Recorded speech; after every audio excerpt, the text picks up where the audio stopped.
of people. It is not to be resold. It is not to be sent down the road. It's not to be fed into an AI for somebody's profit, turning all of Rhode Islanders into profit or into, you know, raw material for some corporation out there. All right, before we get to Ted, I'm looking for a support or oppose since we're on this topic.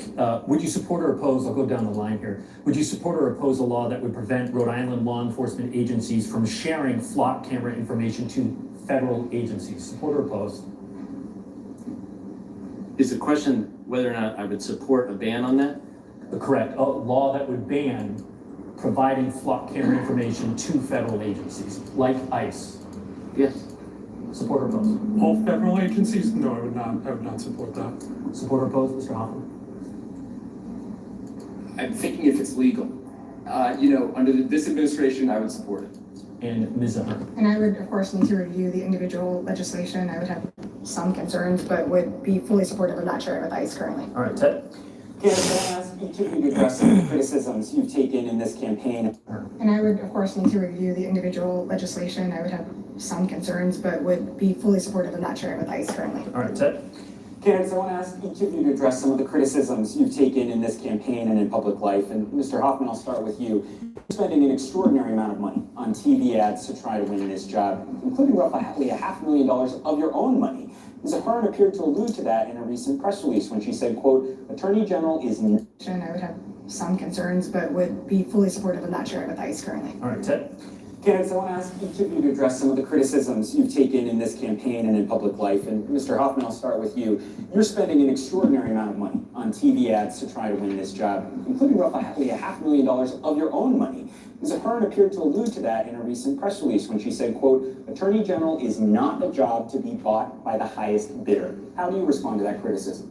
Well, I am a first-time candidate for public office, and I think it's really important that voters are able to hear the message that we need to deliver to them to learn about our campaign, about the importance of standing up to Trump when he breaks the law, about the importance of health care in our state, about the importance of promoting public safety and holding toxic polluters accountable in our cities and towns, and the resources that I provided to allow the campaign to do that. Ms. Ahern, do you stand by your comment?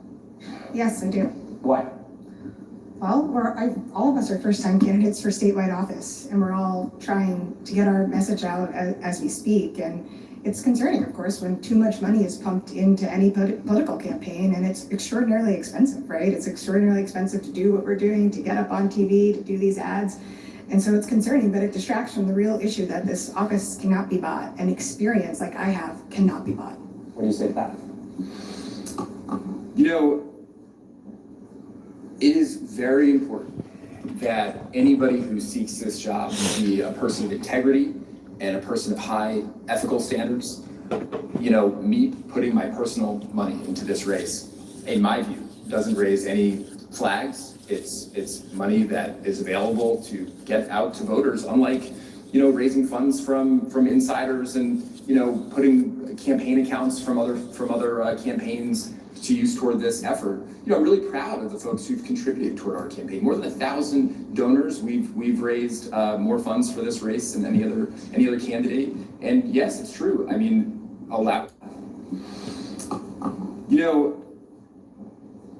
it is very important that anybody who seeks this job be a person of integrity and a person of high ethical standards.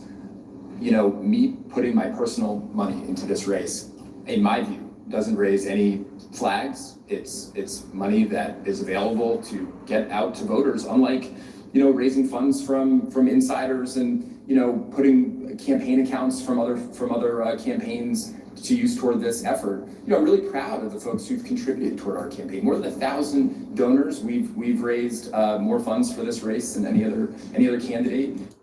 Be a person of integrity and a person of high ethical standards.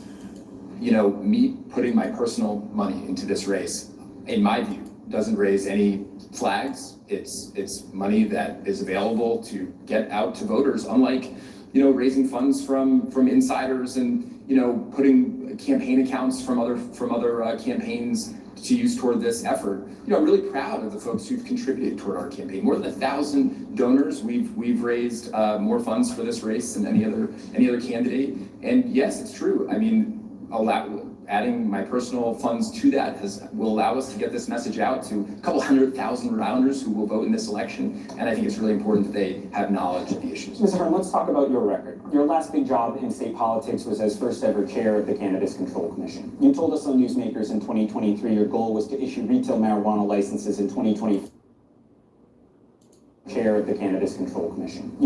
Funds to that will allow us to get this message out to a couple 100,000 Rhode Islanders who will vote in this election. And I think it's really important that they have knowledge of the issues. Mr. Hearn, let's talk about your record. Your last big job in state politics was as first ever chair of the Cannabis Control Commission. You told us on Newsmakers in 2023 your goal was to issue retail marijuana licenses in 2024. It's 2026, that still hasn't happened. And the regulations you wrote led to a court injunction, and a federal judge said the problems with the rollout were, quote, self-inflicted by your commission.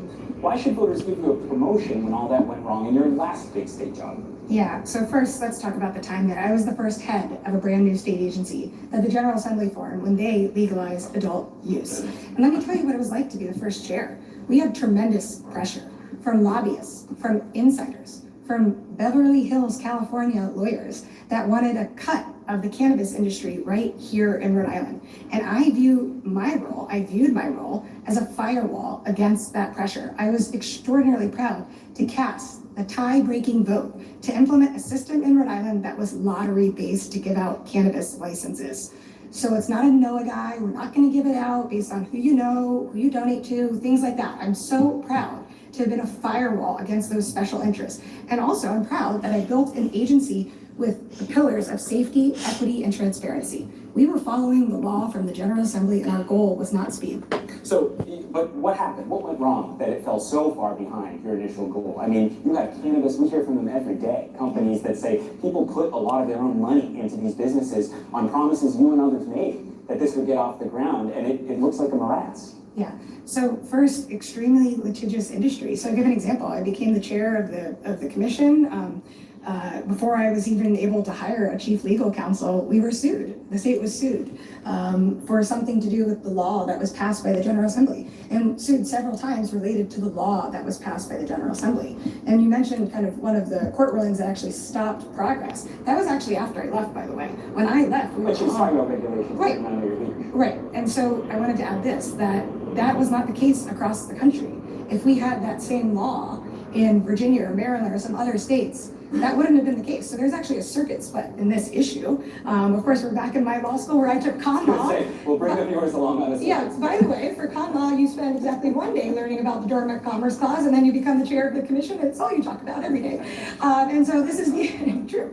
So it wouldn't have been the case. So there's actually a circuit split in this issue. Of course, we're back in my law school where I took con law. We'll bring the viewers along on this. Yeah, by the way, for con law, you spend exactly one day learning about the Dormant Commerce Clause, and then you become the chair of the commission. It's all you talk about every day. And so this is true.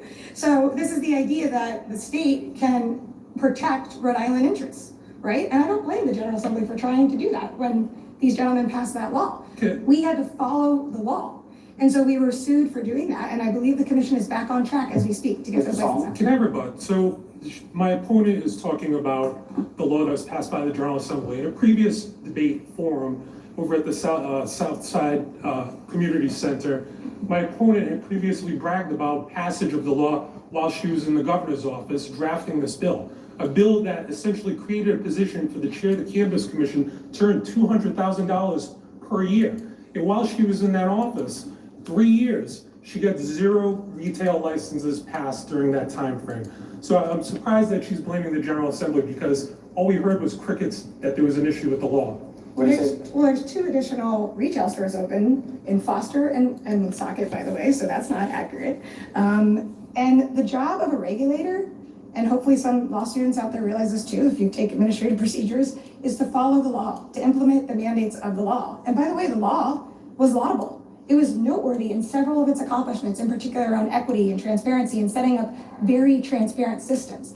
Nothing that I did as the head of the commission was not publicly available. Because we're part of a 3-person open body, right? Everything I did was available on Zoom. You can watch every single decision we made. And like I said, I'm extraordinarily proud to have cast that tie-breaking vote to have a system that did not benefit insiders. I want to, Mr. Knight? I just have to say, I mean, when you get right down to it, the McKee administration is an administration of failure.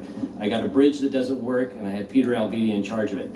And I have a cannabis commission that was charged to set up a recreational market back in 2022, and Of a system that did not benefit insiders. I want May I? to, Mr. Knight? I just have to say, I mean, when you get right down to it, the McKee administration is an administration of failure. I got a bridge that doesn't work, and I had Peter Alvedi in charge of it. And I have a cannabis commission They just fixed that bridge, didn't they? They just did something on it today. that was charged to set up a recreational market back in 2022 and hasn't gotten the job done, and Kim Ahern was in charge of that. The bottom line is performance matters and delivering results matter, and the McKee administration and Kim Ahern through the Cannabis Commission has not delivered for Rhode Island on what the General Assembly said, we gotta get this done. 10 seconds, and then I do need to move on. The General Assembly law had us do a huge study across several. Move on. The General Assembly law had us do Performance matters and delivering results matter, and the McKee administration and Kim Ahern through the Cannabis Commission has not delivered for Rhode Island on what the General Assembly said, we gotta get this done. 10 seconds, and then I do need to move on. The General Assembly law had us do a huge study across several state agencies. They had us set up 7 new public bodies. They had us form an agency from scratch. If the General Assembly wanted the quickest cannabis market in history, that was not the way to do it. All right, let's talk about the General Assembly. You two gentlemen served in the House of Representatives together. You disagreed last year on one of the year's biggest bill, the Assault Weapons Ban Act. And Mr. Solomon, I'll start with you on this. The majority of Democrats in the House caucus supported the ban. You were in the minority who voted against it. Why did you find yourself opposing a bill that had majority support among your Democrat? Study across several state agencies. They had us set up 7 new public bodies. They had us form an agency from scratch. If the General Assembly wanted the quickest cannabis market in history, that was not the way to do it. All right, let's talk about the General Assembly. You two gentlemen served in the House of Representatives together. You disagreed last year on one of the Form an agency from scratch. If the General Assembly wanted the quickest cannabis market in history, that was not the way to do it. All right, let's talk about the General Assembly. You two gentlemen served in the House of Representatives together. You disagreed last year on one of the year's biggest bill, the Assault Weapons Ban Act. And Mr. Solomon, I'll start with you on this. The majority of Democrats in the House caucus supported the ban. You were in the minority who voted against it. Why did you find yourself opposing a bill that had majority support among your Democratic colleagues? There were many Democrats that actually opposed this bill because this bill goes above and beyond what is necessary. It encompasses a lot of firearms that should not be included. But let's look at the bills that I have passed, that I have voted in favor of and passed. The red flag bill, which would take guns out of the hands of mental health, people having a mental health crisis. The bill that would take guns out of the hands of a domestic abuser. I voted for those bills because we need to go after the guns that are actually committing these violence, that are involved in violence, instead of laws that go beyond what Massachusetts goes, what it does with its law. In addition to that, assault weapons bill actually goes beyond what the federal ban did in 1994. It ultimately is probably going to encompass more guns than was originally anticipated.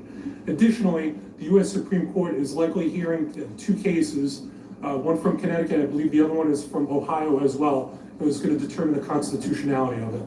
Mr. Knight, you were the sponsor of the original version of that bill. It was, of course, changed by the Senate. You just heard that criticism, and Mr. Solomon was not alone. Cities and towns asked the Assembly not to pass that bill. What do you say to those criticisms? I could not disagree more. We have an epidemic of gun violence here in the United States of America, and the General Assembly Encompass more guns than. Of course, changed by the Senate. You just heard that criticism, and Mr. Solomon was not alone. Cities and towns asked the Assembly not to pass that bill. What do you say to those criticisms? I could not disagree more. We have an epidemic of gun violence here in the United States of America, and the General Assembly has passed over the. It's going to determine the constitution. Mr. Solomon was not alone. Cities and towns asked the Assembly not to pass that bill. What do you say to those criticisms?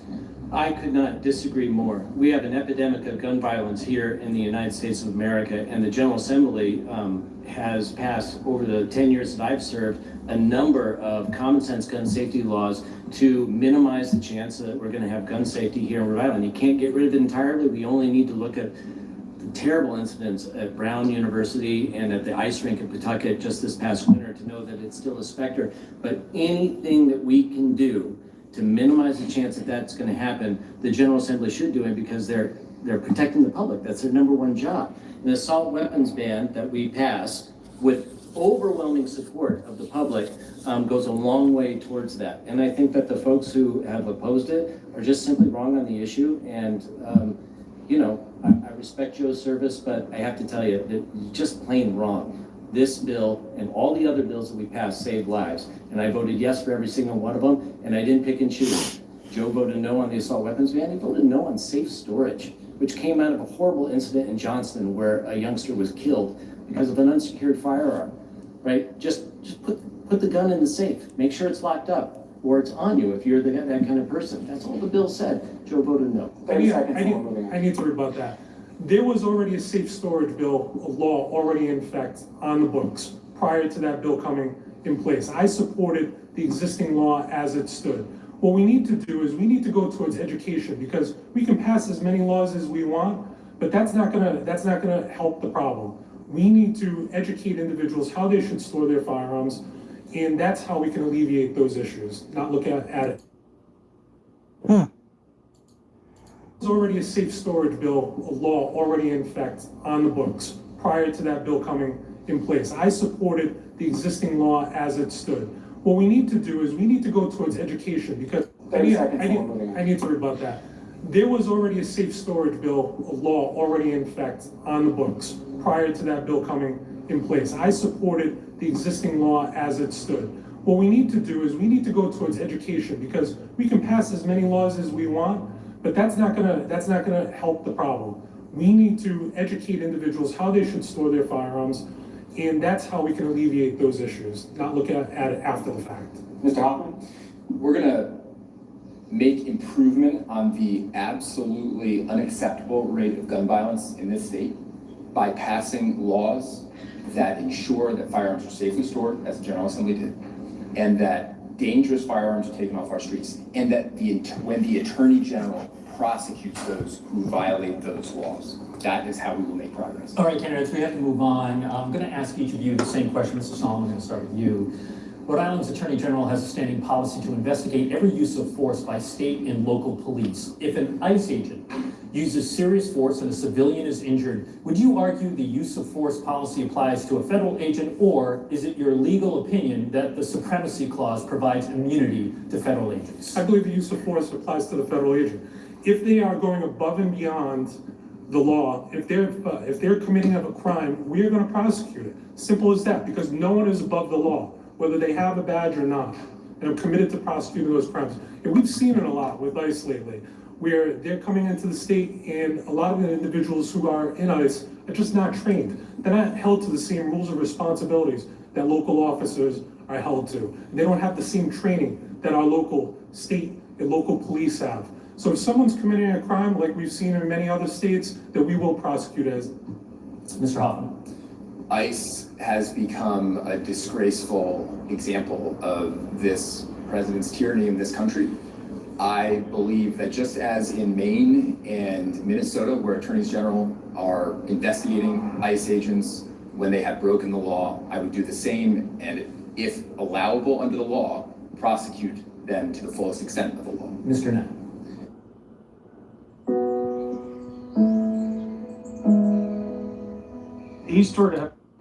Absolutely. I mean, I think ICE is obviously it's engaged in a racist agenda that doesn't have anything to do with legitimate law enforcement interests these days.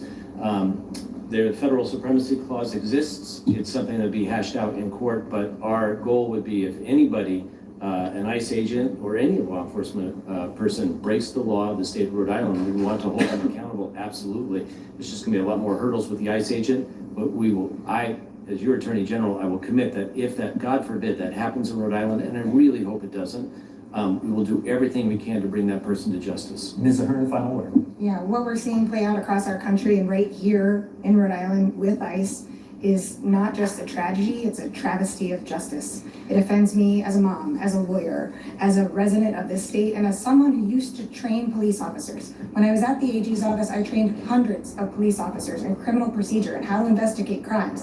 And I have not seen in any of these videos one ICE agent acting like any of the police officers. And I have not seen any defends me as a mom, as a lawyer, as a resident of this state, and as someone who used to train police officers. When I was at the AG's office, I trained hundreds of police officers in criminal procedure and how to investigate crimes. And I have not seen in any of these videos one ICE agent acting like any of the police officers that I trained, and I would of course investigate them if they committed a crime on my watch. One ICE agent acting like any of the police officers that I trained, and I would of course investigate them if they committed a crime on my watch. I'm going to stick with you, Ms. Ahern. This candidate's former House Speaker Joe Shekarchi's application to join this Rhode Island Supreme Court has kicked off fierce controversy over whether he's violating the revolving door law. The former dean of this law school, where we are meeting tonight, says yes. Judge Leach has said no, and he can go forward. Candidate's former House Speaker Joe Shekarchi's application to join this Rhode Island Supreme Court has kicked off fierce controversy over whether he's violating the revolving door law. The former dean of this law school, where we are meeting tonight, says yes. Judge Leach has said no, and he can go forward. Ms. Ahern, do you think it's okay for Joe Shekarchi to jump, if he's appointed, to jump straight from the speakership to the Supreme Court? Yeah, so as you alluded to, there's a court decision on this as we speak. And so I would follow the law that the court has said, and so it appears okay at this moment. Do you have any concerns about the optics? Well, I think that's a question for who writes the laws and who determines what that means. But right now, the pending ruling from the Well, I think that's a question for who on this as we speak. And so I would follow the law that the court has said, and so it appears okay at this moment. Do you have any concerns about the optics? Well, I think that's a question for who writes the laws and who determines what that means. But right now, the pending ruling from the court is that he's able to do so. Mr. Hoffman, do you think it's appropriate? Yeah, so I read Judge Leach's opinion. I think that, to me, it seems legal that the speaker could become a Rhode Island Supreme Court judge. The optics, so first of all, I think that the speaker is a former speaker, is a good lawyer and would be a good Supreme Court judge. Are there optics issues? Well, certainly, because it's been being reported on in the press quite a bit, and there's public controversy about it. In my view, it's actually a good thing in this state. We can't imagine that the Judicial Nominating Commission is going to be the sole arbiter for who can be a judge in this state, and it needs to be in the public sphere debated as it is at the federal level with federal judges. Mr. Solomon, same question. Do you think it's appropriate if that were to happen? The Superior Court allowed it, and I believe the Supreme Court's going to do the same, as it's a constitutional position. So You served with Mr. Shekarchi. Do you have any concerns about the optics here? I think he's going to do a great job as the next Supreme Court justice if the governor picks him. Mr. Knight? Are you asking me whether it's legal or whether it's bad luck? Both. Well, it's legal, and I haven't studied the issue. Constitutional position. So You served with Mr. Shekarchi. Do you have any concerns about the optics here? I think he's going to do a great job as the next Supreme Court justice if the governor picks him. Mr. Knight? Are you asking me whether it's legal or whether it's bad luck? Both. Well, the judge says it's legal, and I haven't studied the issues, but I respect Judge Leach immensely, and I'll take his word for it. And we'll see what happens in the Supreme Court. But I have to tell you, if this is the case, if it turns, look. Both. The governor picks him. Mr. Knight? Are you asking me whether it's legal or whether it's bad luck? Both. Well, the judge says it's legal, and I haven't studied the issues, but I respect Judge Leach immensely, and I'll take his word for it. And we'll see what happens in the Supreme Court. But I have to tell you, if immensely, and I'll take a look. Both. Well, the judge says it's legal, and I haven't studied the issues, but I respect Judge Leach immensely, and I'll take his word for it. And we'll see what happens in the Supreme Court. But I have to tell you, if this is the case, if it turns out that the Supreme Court is a constitutional, are you asking me whether it's legal or whether it's bad luck? Well, the judge says it's legal, and I haven't studied the issues, but I respect Judge Leach immensely, and I'll take his word for it. And we'll see what happens in the Supreme Court. But I have to tell you, if this is the case, if it turns out that the Supreme Court is a constitutional office and anybody can, any sitting legislator or anyone subject to the revolving door can just apply, you will never, ever, ever, ever, ever see a Rhode Island court is a constitutional office and anybody can, any sitting legislator or anyone subject to the revolving door can just apply. You will never, ever, ever, ever, ever see a Rhode Island Supreme Court judge who does not come from the General Assembly. And that is not good for us. It is not good for us. So the law is one thing, but the wisdom of applying for this job, coming straight from the General Assembly and picking someone like my esteemed colleague, Joe Shikarchi. I mean, he's a great speaker, but this is not the right direction we should be going. Candidates, we have less than 3 minutes before closing remarks, so I'm going to try to make quick work of this. Mr. Hoffman, I'll start with you here. The state's crime lab is housed at the University of Rhode Island. Court allowed it, and I believe Immensely, and I'll take his word for it. And we'll see what happens in the Supreme Court. But I have to tell you, if this is the case, if it turns out that the Supreme Court is a constitutional office and anybody can, any sitting legislator or anyone subject to the revolving door can just apply, you will never, ever, ever, ever, ever see a Rhode Island Supreme Court judge who does not come from the General Assembly. And that is not good for us. It is not good for us. So the law is one thing, but the wisdom of applying for this job, coming straight from the General Assembly and picking someone like my esteemed colleague, Joe Shikarchi. I mean, he's a great speaker, but this is not the right direction we should be going.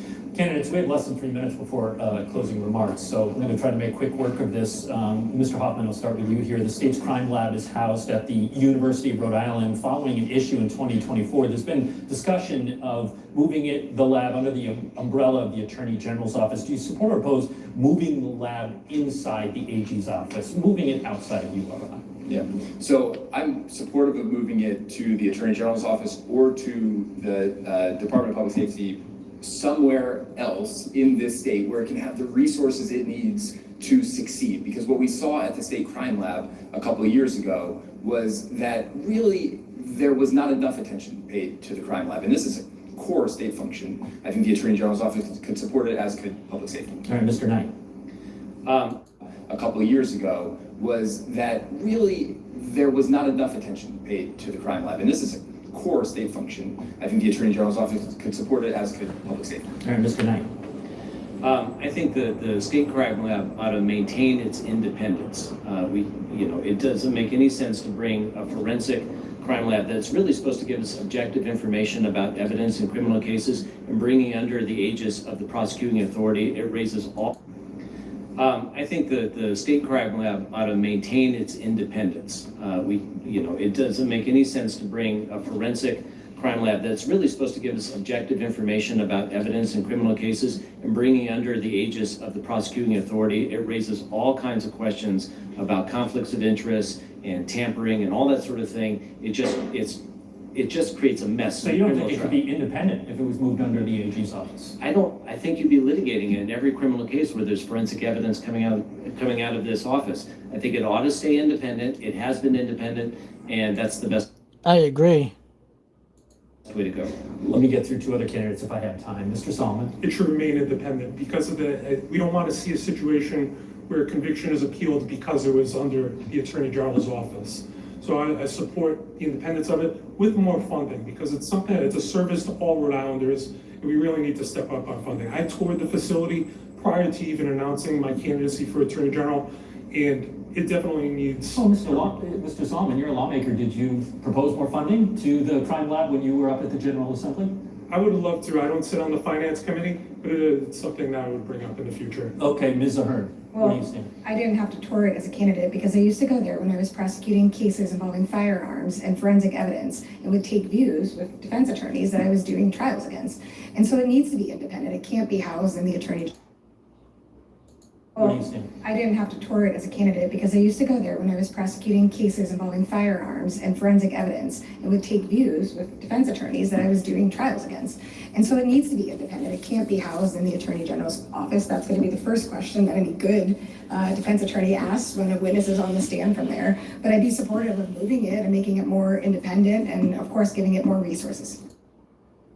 There when I was prosecuting cases involving firearms and forensic evidence and would take views with defense attorneys that I was doing trials against.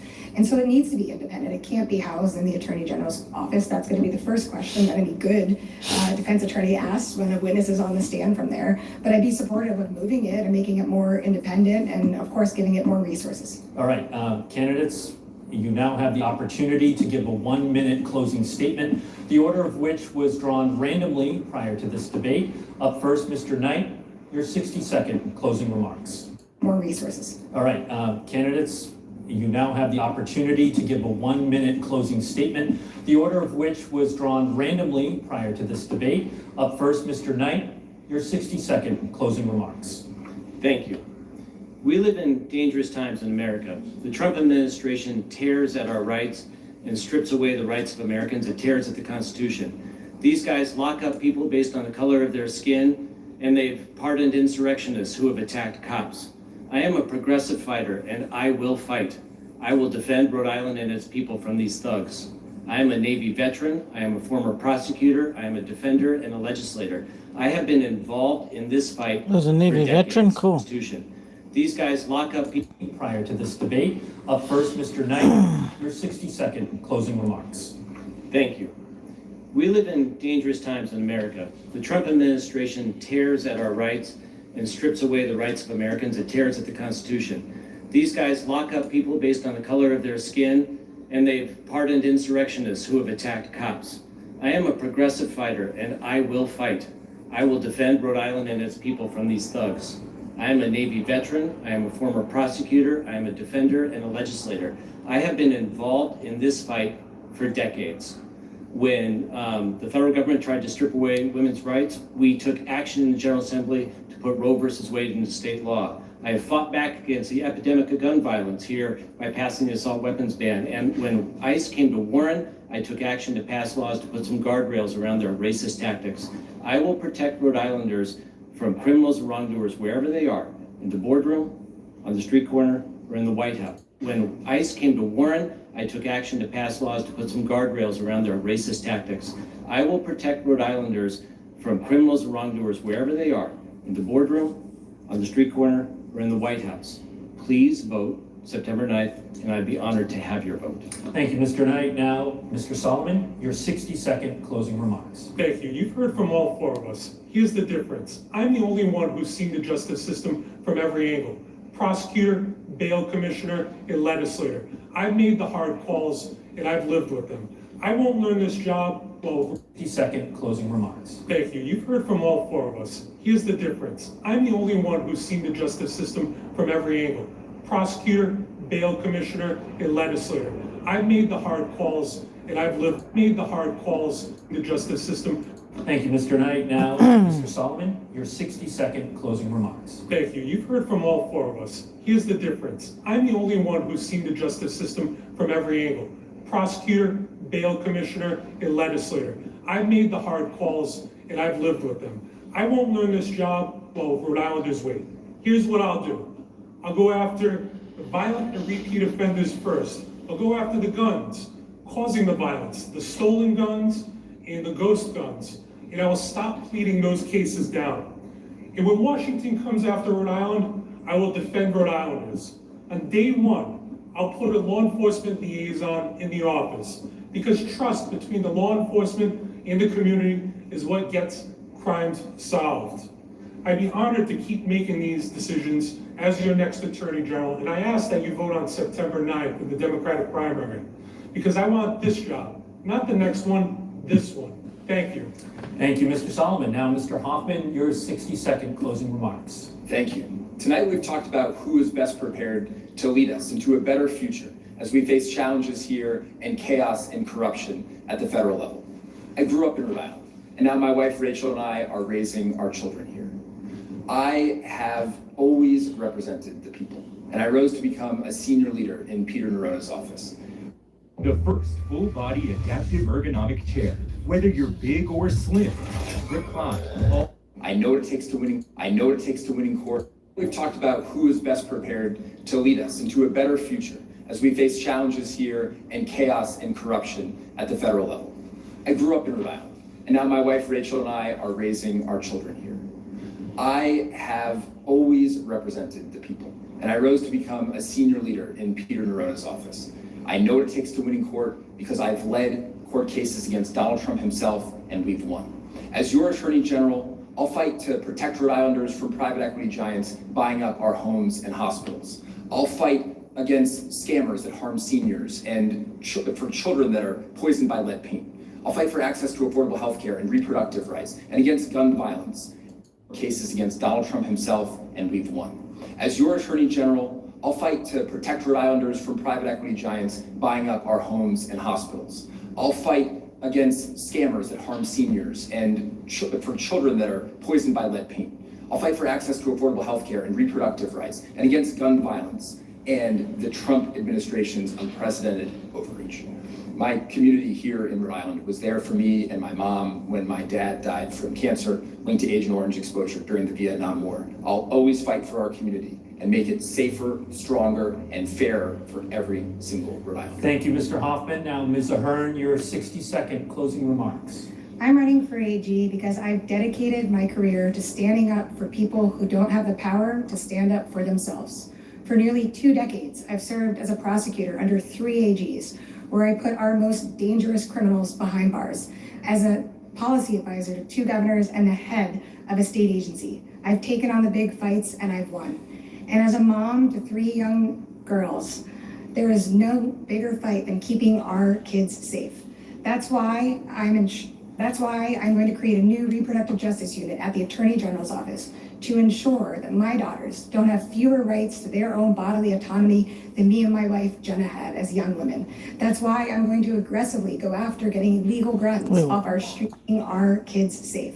That's why I'm going to create a new reproductive justice unit at the Attorney General's office to ensure that my daughters don't have fewer rights to their own bodily autonomy than me and my wife, Jenna, had as young women. That's why I'm going to aggressively go after getting legal guns off our streets. And that's why this unit at the Attorney General's office to ensure that my daughters don't have fewer rights to their own bodily autonomy than me and my wife, Jenna, had as young women. Oh. That's why I'm going to aggressively go after getting she's married legal to a guns woman, off okay. our streets. And that's why I'm going to take on Donald Trump or anyone else who attacks Rhode Island. I'm proud to be the only candidate running that's been endorsed by abortion groups, women's rights groups, and gun violence prevention groups. I've taken on the big women. That's why I'm going to aggressively go after getting legal guns off our streets. And that's why I'm going to take on Donald Trump or anyone else who attacks Rhode Island. I'm proud to be the only candidate running that's been endorsed by abortion groups, women's rights groups, and gun violence prevention groups. I've taken on the big fights for Rhode Island, and I'm ready to do it again. All right, thank you, Ms. Ahern, and thank you to all the candidates for agreeing to take part in this important debate. And now to our live studio audience, your opportunity to applaud the candidates.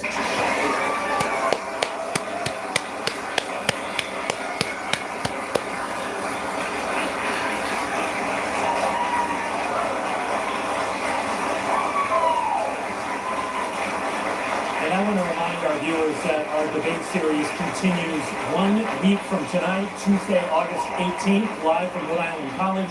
Governor Dan McKee squares off against his primary challenger, Helena Foulkes, in the race for governor. Stay tuned for more debates this fall, leading up to the general election. And remember, primary day is September 9th, a Wednesday this year, but early voting is right around the corner. That begins on August 20th. If you missed any of this debate or you want to catch any debates at 12 Governor, stay tuned for more debates this fall, leading up to the general election. And remember, primary day is September 9th, a Wednesday this year, but early voting is right around the corner. That begins on August 20th. If you missed any of this debate or you want to catch any debates that 12 News puts on, make sure you go to WPRI.com. You can also download our free 12 Plus streaming app. Stick with 12 News, your local election headquarters, especially on primary night, on air, online, and on 12 Plus. For Ted Nesi, I'm Tim White. Ted Thanks Nesi. for watching Tim White. the Attorney General's debate. They're like brothers, man.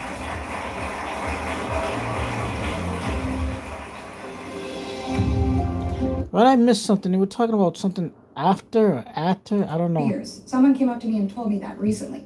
Too many cases assigned to each prosecutor. The unit I used to be in, domestic violence, sexual assault. Prosecutors handling those cases have about 220 cases per person right now because there's too many. My social media is a little bit more boring. This is an awoke solicitor's office. They've had cases flipped even recently. They've had some mistrials and a lot of not guilties, and held them to the stand. These cases myself, I tried some of these cases myself.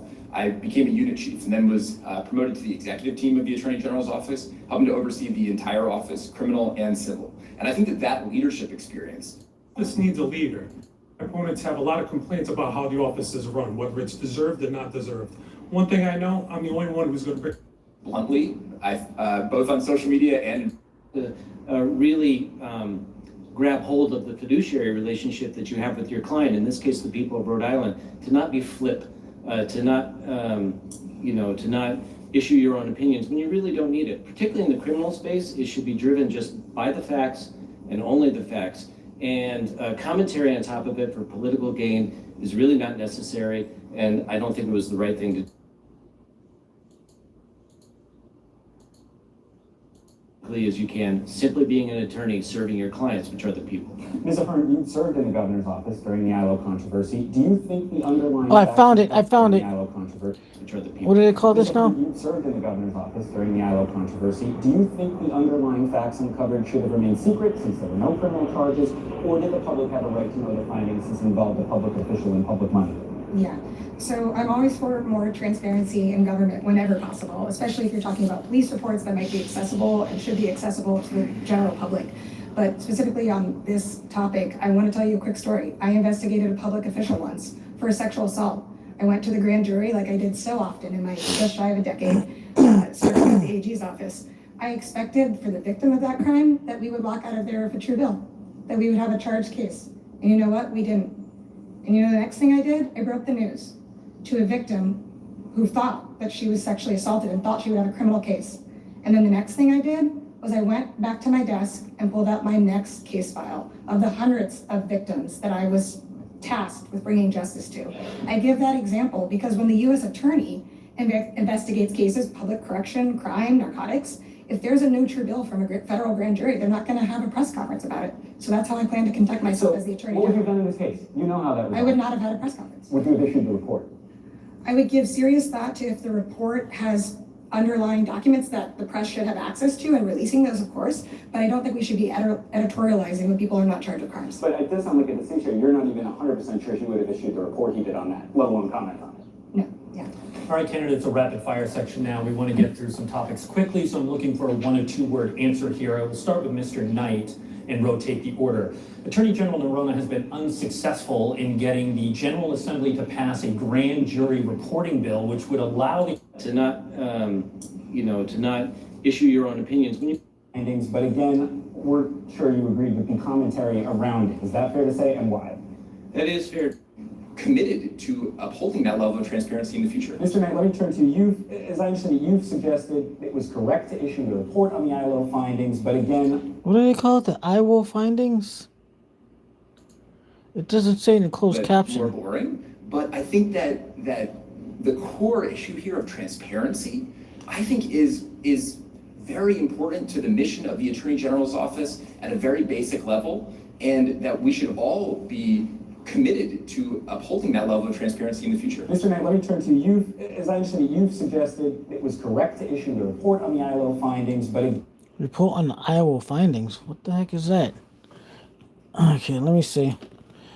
Report on the IWO findings.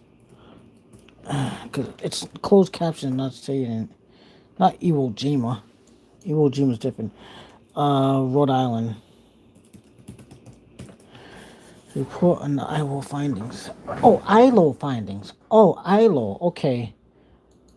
So so AI got it correct for me. ILO is AI overview, a joint investigation by the Rhode Island Office of the Attorney General and the Rhode Island State Police concluded that Governor Dan McKee personally and directly intervened to steer a $5.17 million federal COVID-19 school reopening contract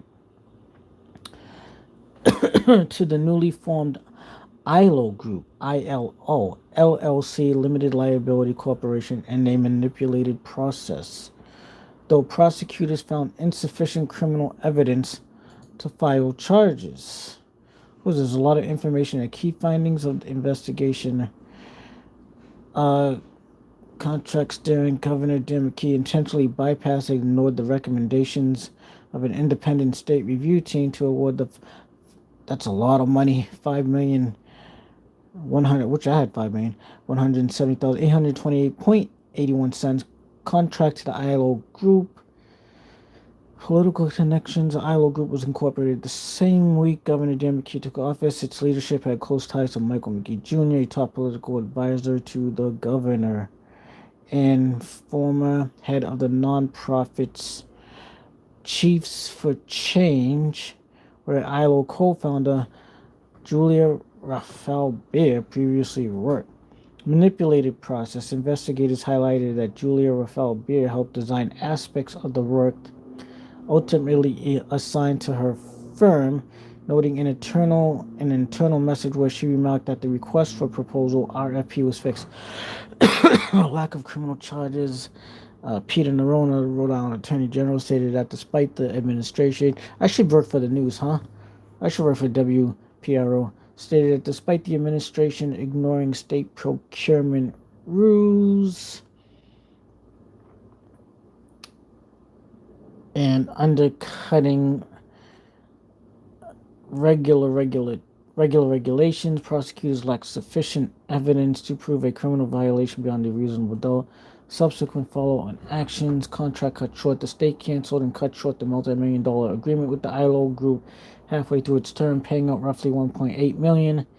Ethics and lobbying complaints. Watchdog organizations such as Common Cause Rhode Island filed complaints against key figures like Michael McGee for failing to register as a lobbyist while aggressively pushing for the executive branch contract. Money, money, money, money, money. Legislative changes. The Rhode Island General Assembly advanced measures and new laws explicitly forbidding public administrators from engaging in bid rigging. I never heard of this. What the heck does ILO stand for? All right, let's Google this. What is ILO? All right. Hey Google, what is ILO? What is ILO? Oh, okay. According to AI, most commonly, ILO stands for the International Labor Organization, a specialized agency of the United Nations founded in 1919 that sets global labor standards and promotes workers' rights. And technology can also mean integrated lights out, a remote server management tool by Hewlett Packard Enterprise. What it does: International Labor Organization creates international labor rules, fights child labor and forced labors, and supports safe workplaces. Who is in it? Government, business owners, workers from 187 member countries. Where is headquartered in Geneva, Switzerland? Is that what?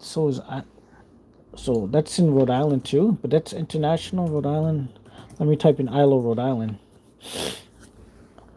In Rhode Island, it refers to the ILO Group. Oh, it's a consulting firm. So that's something different. The other thing. It's a consulting firm at the center of a high-profile political and procurement controversy involving Governor Dan McKee. The state awarded the newly formed company a lucrative federally funded contract in 2021. Oh, it's newly formed company to help schools reopen safely after the COVID-19 pandemic. Well, what does it mean, though? What does ILO mean? Investigation.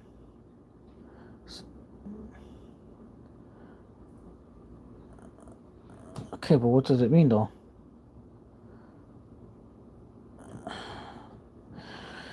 Acronym.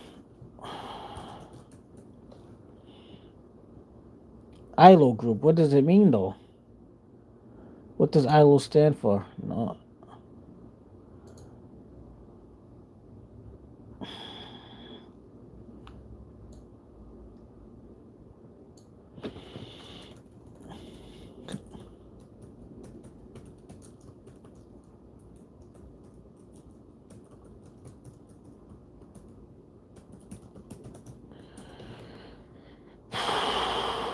Oh, in the life of. Okay, so in Rhode Island, ILO or ILO stands for the in the life of, not International Labor Organization. It stands for in the life of, which is the name of the consulting firm, ILO Group LLC, at the center of a controversial $5.2 million state education contract awarded under Governor Dan McKee. In the life of.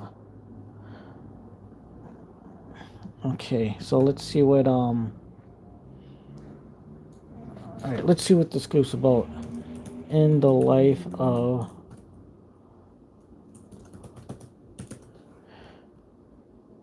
maybe I would make a good detective. In the life of group, a consulting firm. Okay, so the ILO group, standing for In the Life of, is a woman-founded education policy and strategy firm incorporated in Rhode Island in March 2021. Co-founded by CEO Julia Rafael Beer, the firm provides executive coaching and strategic consulting for K through 12 education systems.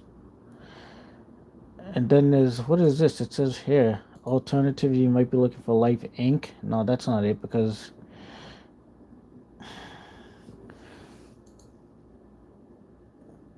just so they steered the 5.17 from million reopening contract to the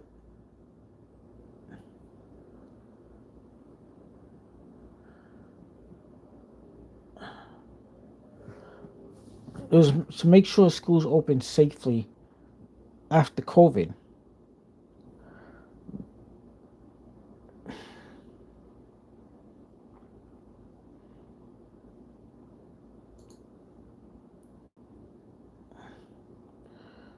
The ILO group consulting.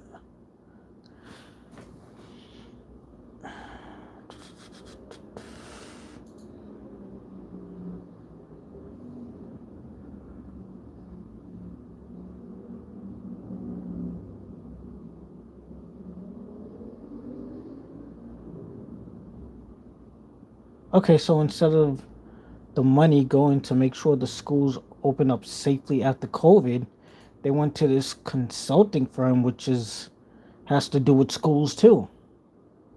Provides executive coaching and strategic consulting for K through 12 education. Do they have something here? Let me see here.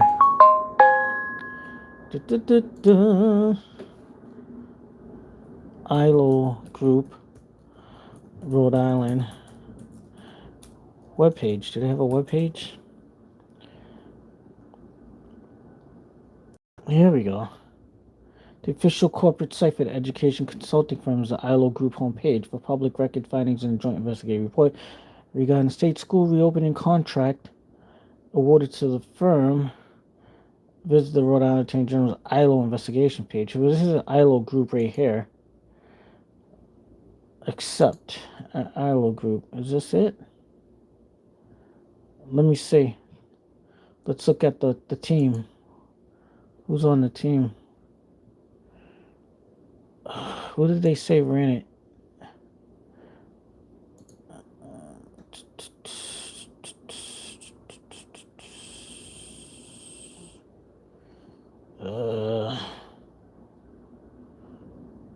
I think this is it. Let me see if this is the right one. Oh, it says, okay, it says, well, woman owned, contact us.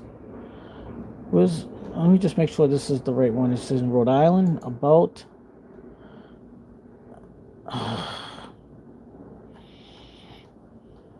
Let me see. Contact. Jobs and opportunities. About.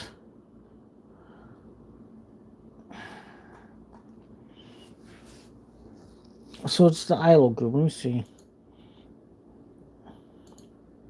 Okay, ILO group address.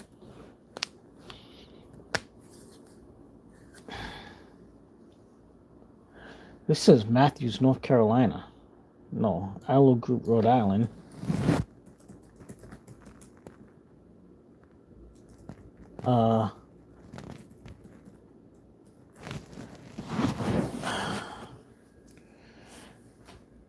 The ILO Group does not maintain a dedicated physical public headquarters in Rhode Island. Listing a general remote registered presence in Providence, Rhode Island, 02905. Its primary corporate office is located at 304 Pecan Ridge Court, Matthews, North Carolina.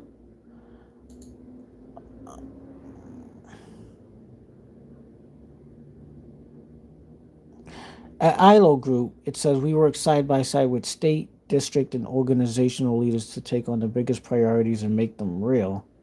What's this lady's name here? I got too much time on my hands. I really do. Okay, Julia Rafal Bear. I just want to see what this stuff is about. I mean, I watched the whole interview. I might as well. I mean, the whole political thing. Okay, this is Julia Rafal Bear, educational consultant.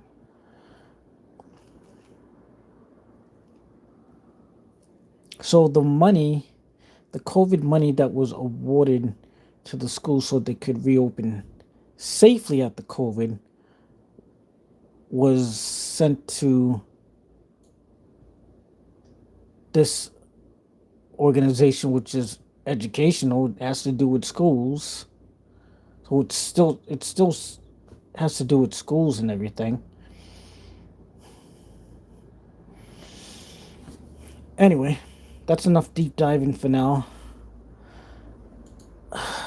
I'm not a I team that works at the news, like the I team, you know, like for all these different news companies like Boston, Rhode Island, investigative team, right? It's like a specialized unit, just like they have specialized units in the military, you know, like the elite units and everything. Okay, so anyway, yeah, so at least I know what ILO is. Here's the comments. 7 comments. And I'll be quiet about the comments too.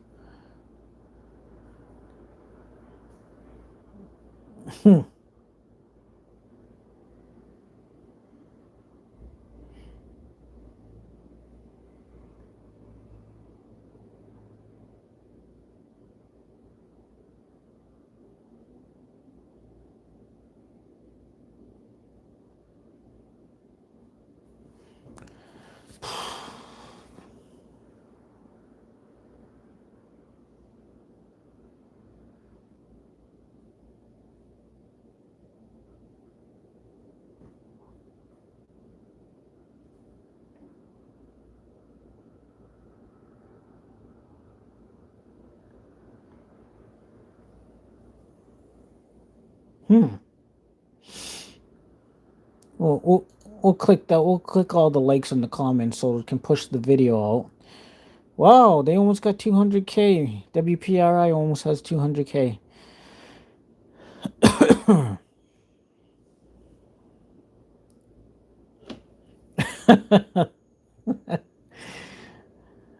Wow. Money, money, money. This person says,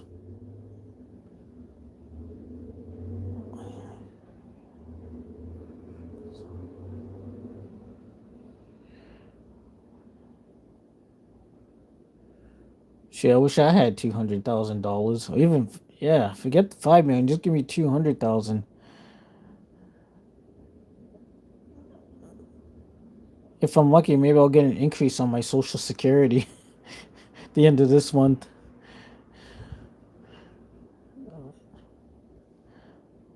But at least my needs are being met, so that's the most important thing. My needs are being met, guys. All my needs are being met. Get my rental assistance. I got my rental assistance. Landlord's putting in the window next week. Thank God for that. Extra money in my pocket next month. I can try some more new good foods. I can't wait. And I'm even gonna buy that new. I'm gonna buy a new round table with storage because it's gonna be smaller than the other one, and it won't be in the way of the door, so it won't be a fire hazard like the other one was that somebody took, which they shouldn't have taken, that I put in the hallway. And what else am I gonna get? I'm gonna get the rainbow silverware from Walmart. It's like spoons and knives and forks, and they got like rainbow colors and everything. Yeah, it's really beautiful.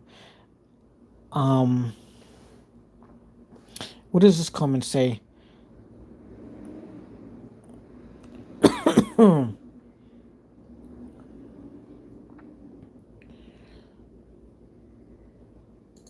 Okay, we click likes.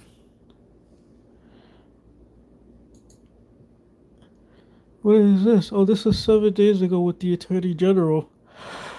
Ready to learn more about Entivio today? Talk to your healthcare provider and visit Entivio.com. With Entivio, Today's community folk. But I don't understand that, the $5 million and everything. Because they both have to do with schools, right? One, like, so instead of the money, I don't know. Everything's about money, isn't it? As you heard from Like I Kayla, said, the I got to do a more deep dive into that.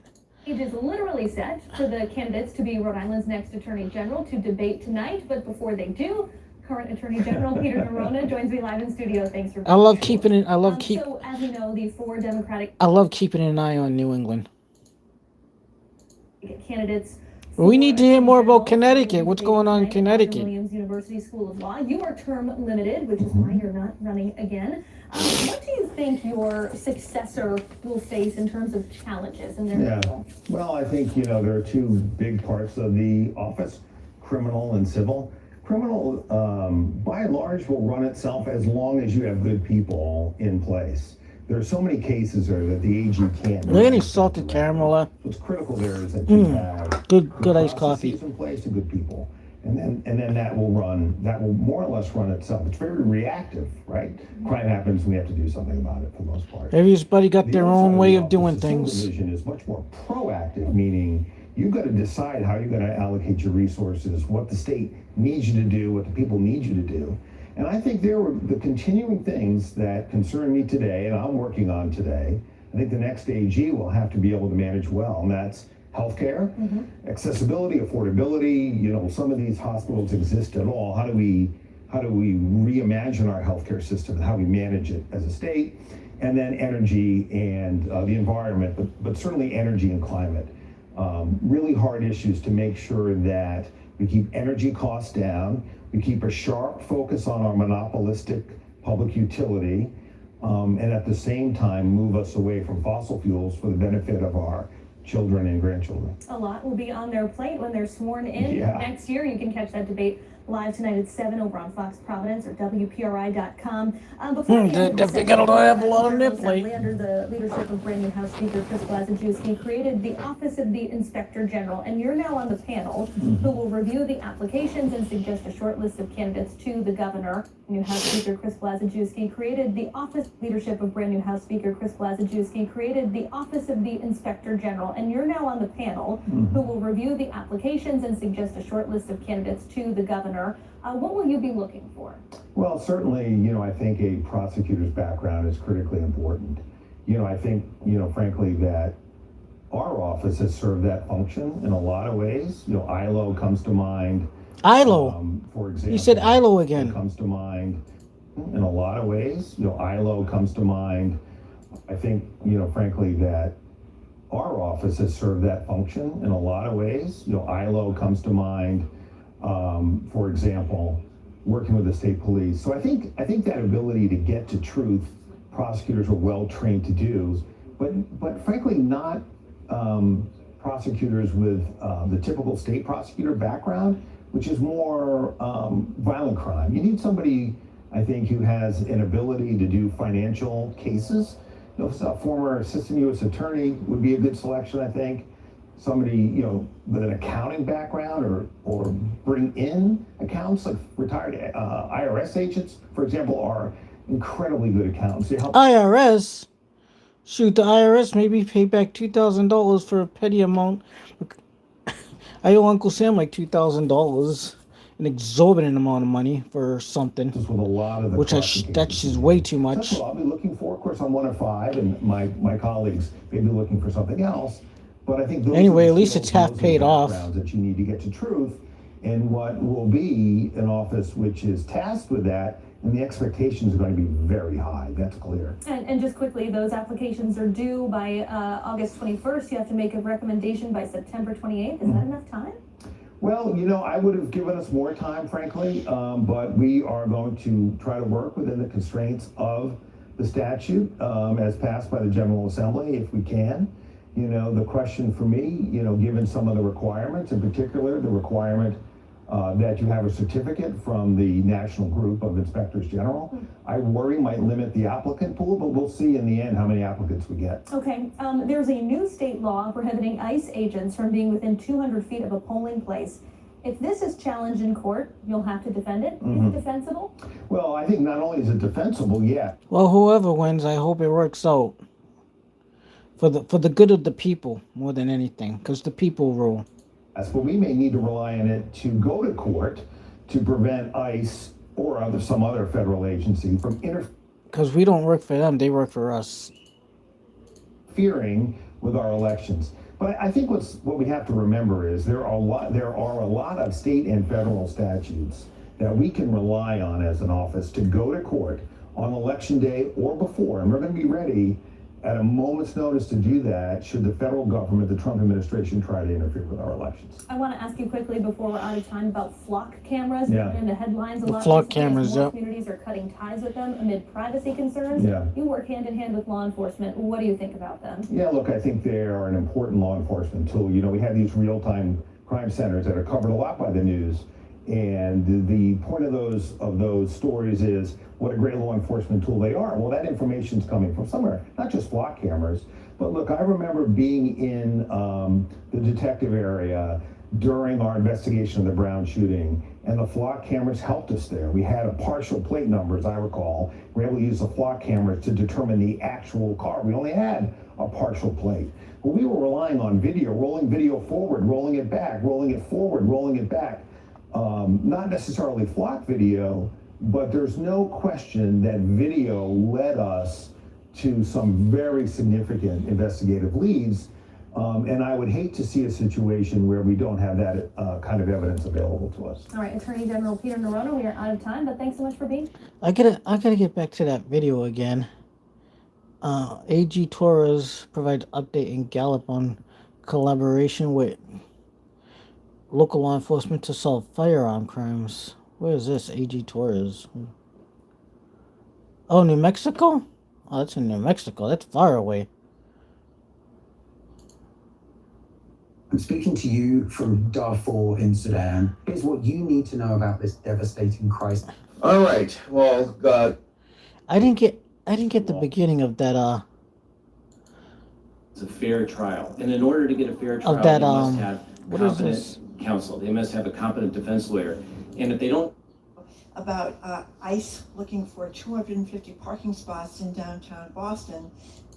it's a fair trial. And in order to get a fair trial, they must have competent counsel. This is one I missed the beginning. I missed a little at the beginning of this trial. one. They must have competent.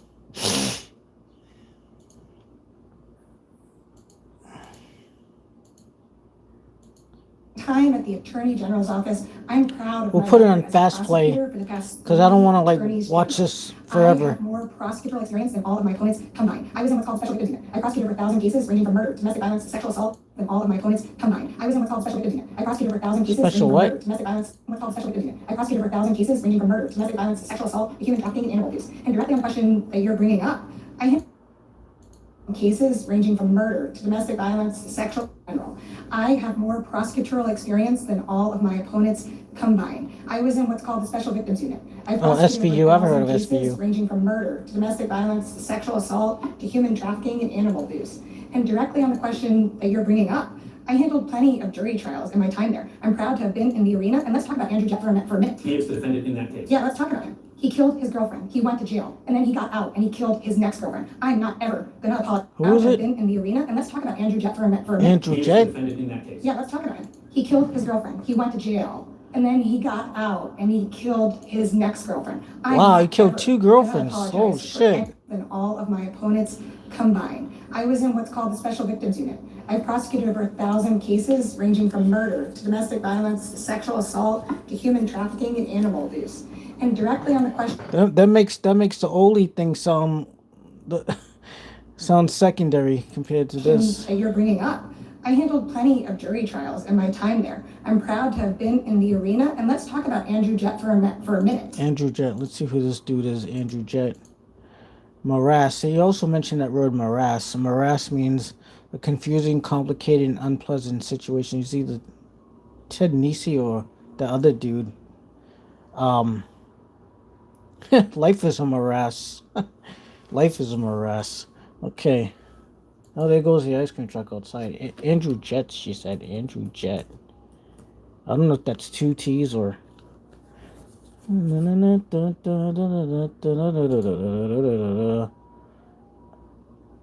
Okay, Andrew Jett. Rhode Island.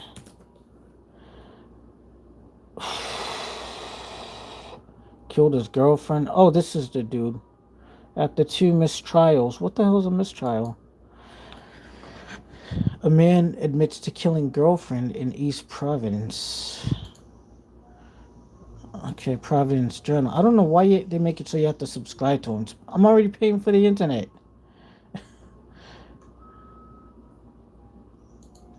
But I should subscribe to like the Boston Herald and Boston Globe. I mean, to pay it forward, since they were kind enough to give me a job when I was a kid.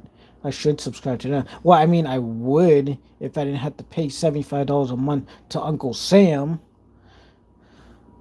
And I tell you what, if I had that $75 from Uncle Sam, I'd probably pay off so I wouldn't have to watch these damn ads all the time on YouTube. That's like $13.99 a month, I think. But anyway, Andrew Jett. Let me see a picture of this guy. Rhode Island. Okay, here's the picture of him. Okay, we got it. Oh, it's on YouTube too. Okay. Oh, he was young in this picture. When is this? 2014. So how many years apart did he kill the 2 girlfriends?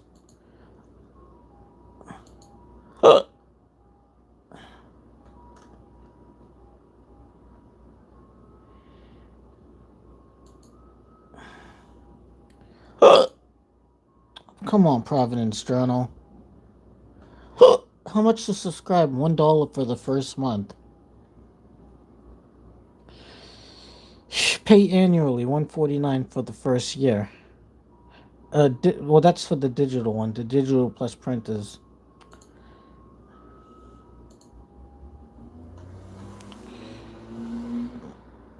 Yeah, they're not showing... Okay. Let me see here. Andrew Jett.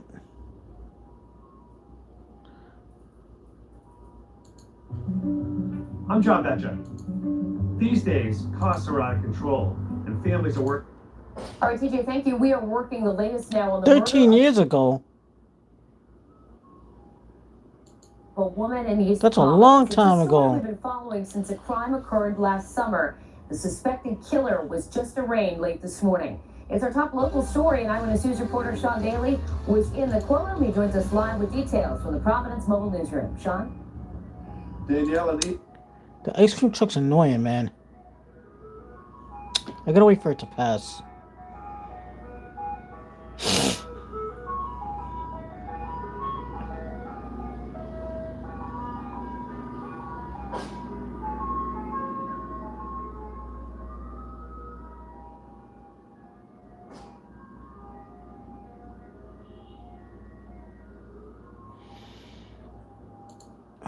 East Providence man already convicted of killing one girlfriend is now accused of killing a second girlfriend.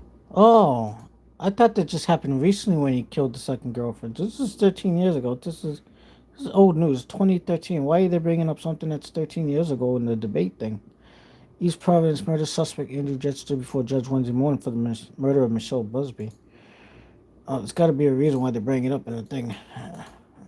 All right, TJ, thank you. We are working the latest now on the murder of a woman in East Providence. It's a story we've East been following Providence. since a crime I heard occurred they're last summer. I heard they're being plagued with rats. I heard they're being plagued with rats. The suspected killer was just arraigned late this morning. It's our top local story, and Eyewitness News reporter Sean Daly was in the courtroom. He joins us live with details from the Providence Mobile Newsroom. Sean? Danielle, an East Providence man already convicted of killing one girlfriend is now accused of killing a second girlfriend. 2 days after his 54th birthday, convicted murderer Andrew Jett of East Providence 54. 13 years ago, that means he's 67. ended up in front of a judge on a new murder charge. Prosecutors say he murdered his girlfriend, 50-year-old Michelle Busby. She was found dead inside her apartment in East Providence back in August. In the language of the law, the actual charge is that Andrew Jett, quote, did unlawfully kill a human being, Michelle Busby, with malice aforethought in violation of Rhode Island general law. The charge is a felony law. Of Rhode Island general law.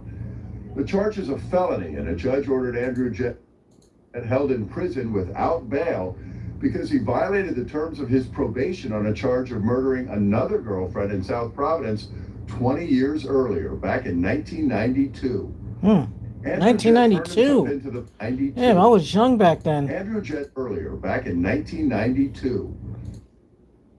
The terms of his probation on a charge of murdering another girlfriend in South Providence 20 years earlier, back in 1992. Andrew Jett turned himself into the police in Baltimore, Maryland, shortly after Michelle Busby was discovered dead. He's been in prison ever since as a probation violator while detectives and prosecutors investigated the murder. Wait, so he killed one in 2013 and he killed the other one in 1992, so 2002, 21 years apart. What they were calling a person of interest was in police custody. The investigation is very fluid, far from being over, but it's a good day, and that we've at least located the individual we want to speak to. Prosecutors haven't revealed yet what may have motivated the murder, but by law, they're not required to. Providence Mobile Newsroom, Sean Daly, Eyewitness. They're not required to. What is this? Tampa Bay headlines. No living suspects in quadruple murder. Woman abducted. What was that other thing I was going to... Oh, this is another one. This must have been in 1992 because he looks younger then.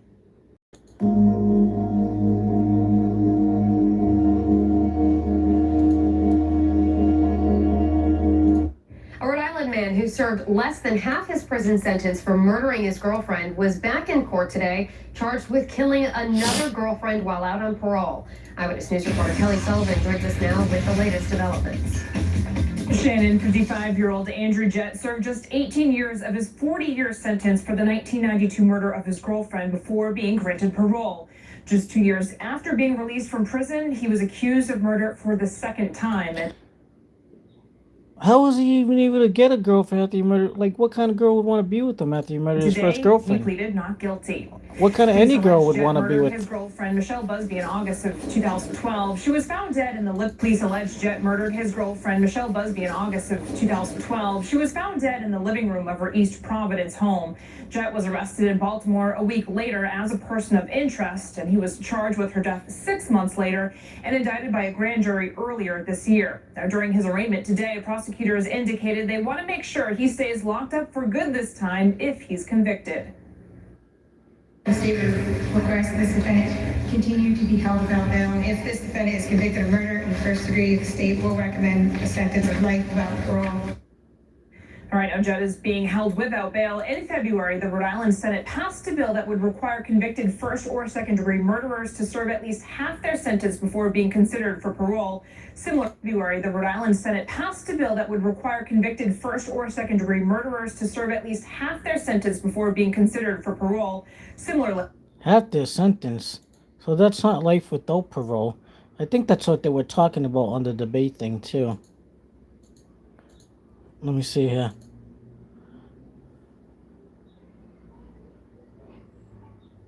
Let me see here. He is the defendant in that case. Yeah, let's talk about him.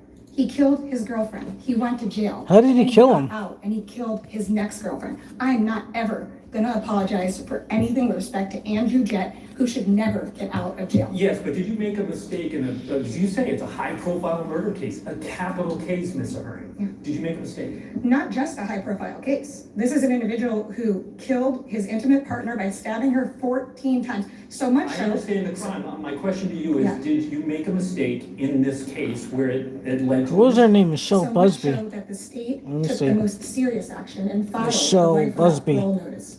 The most serious action an attorney general can sign I think him that or was it. herself.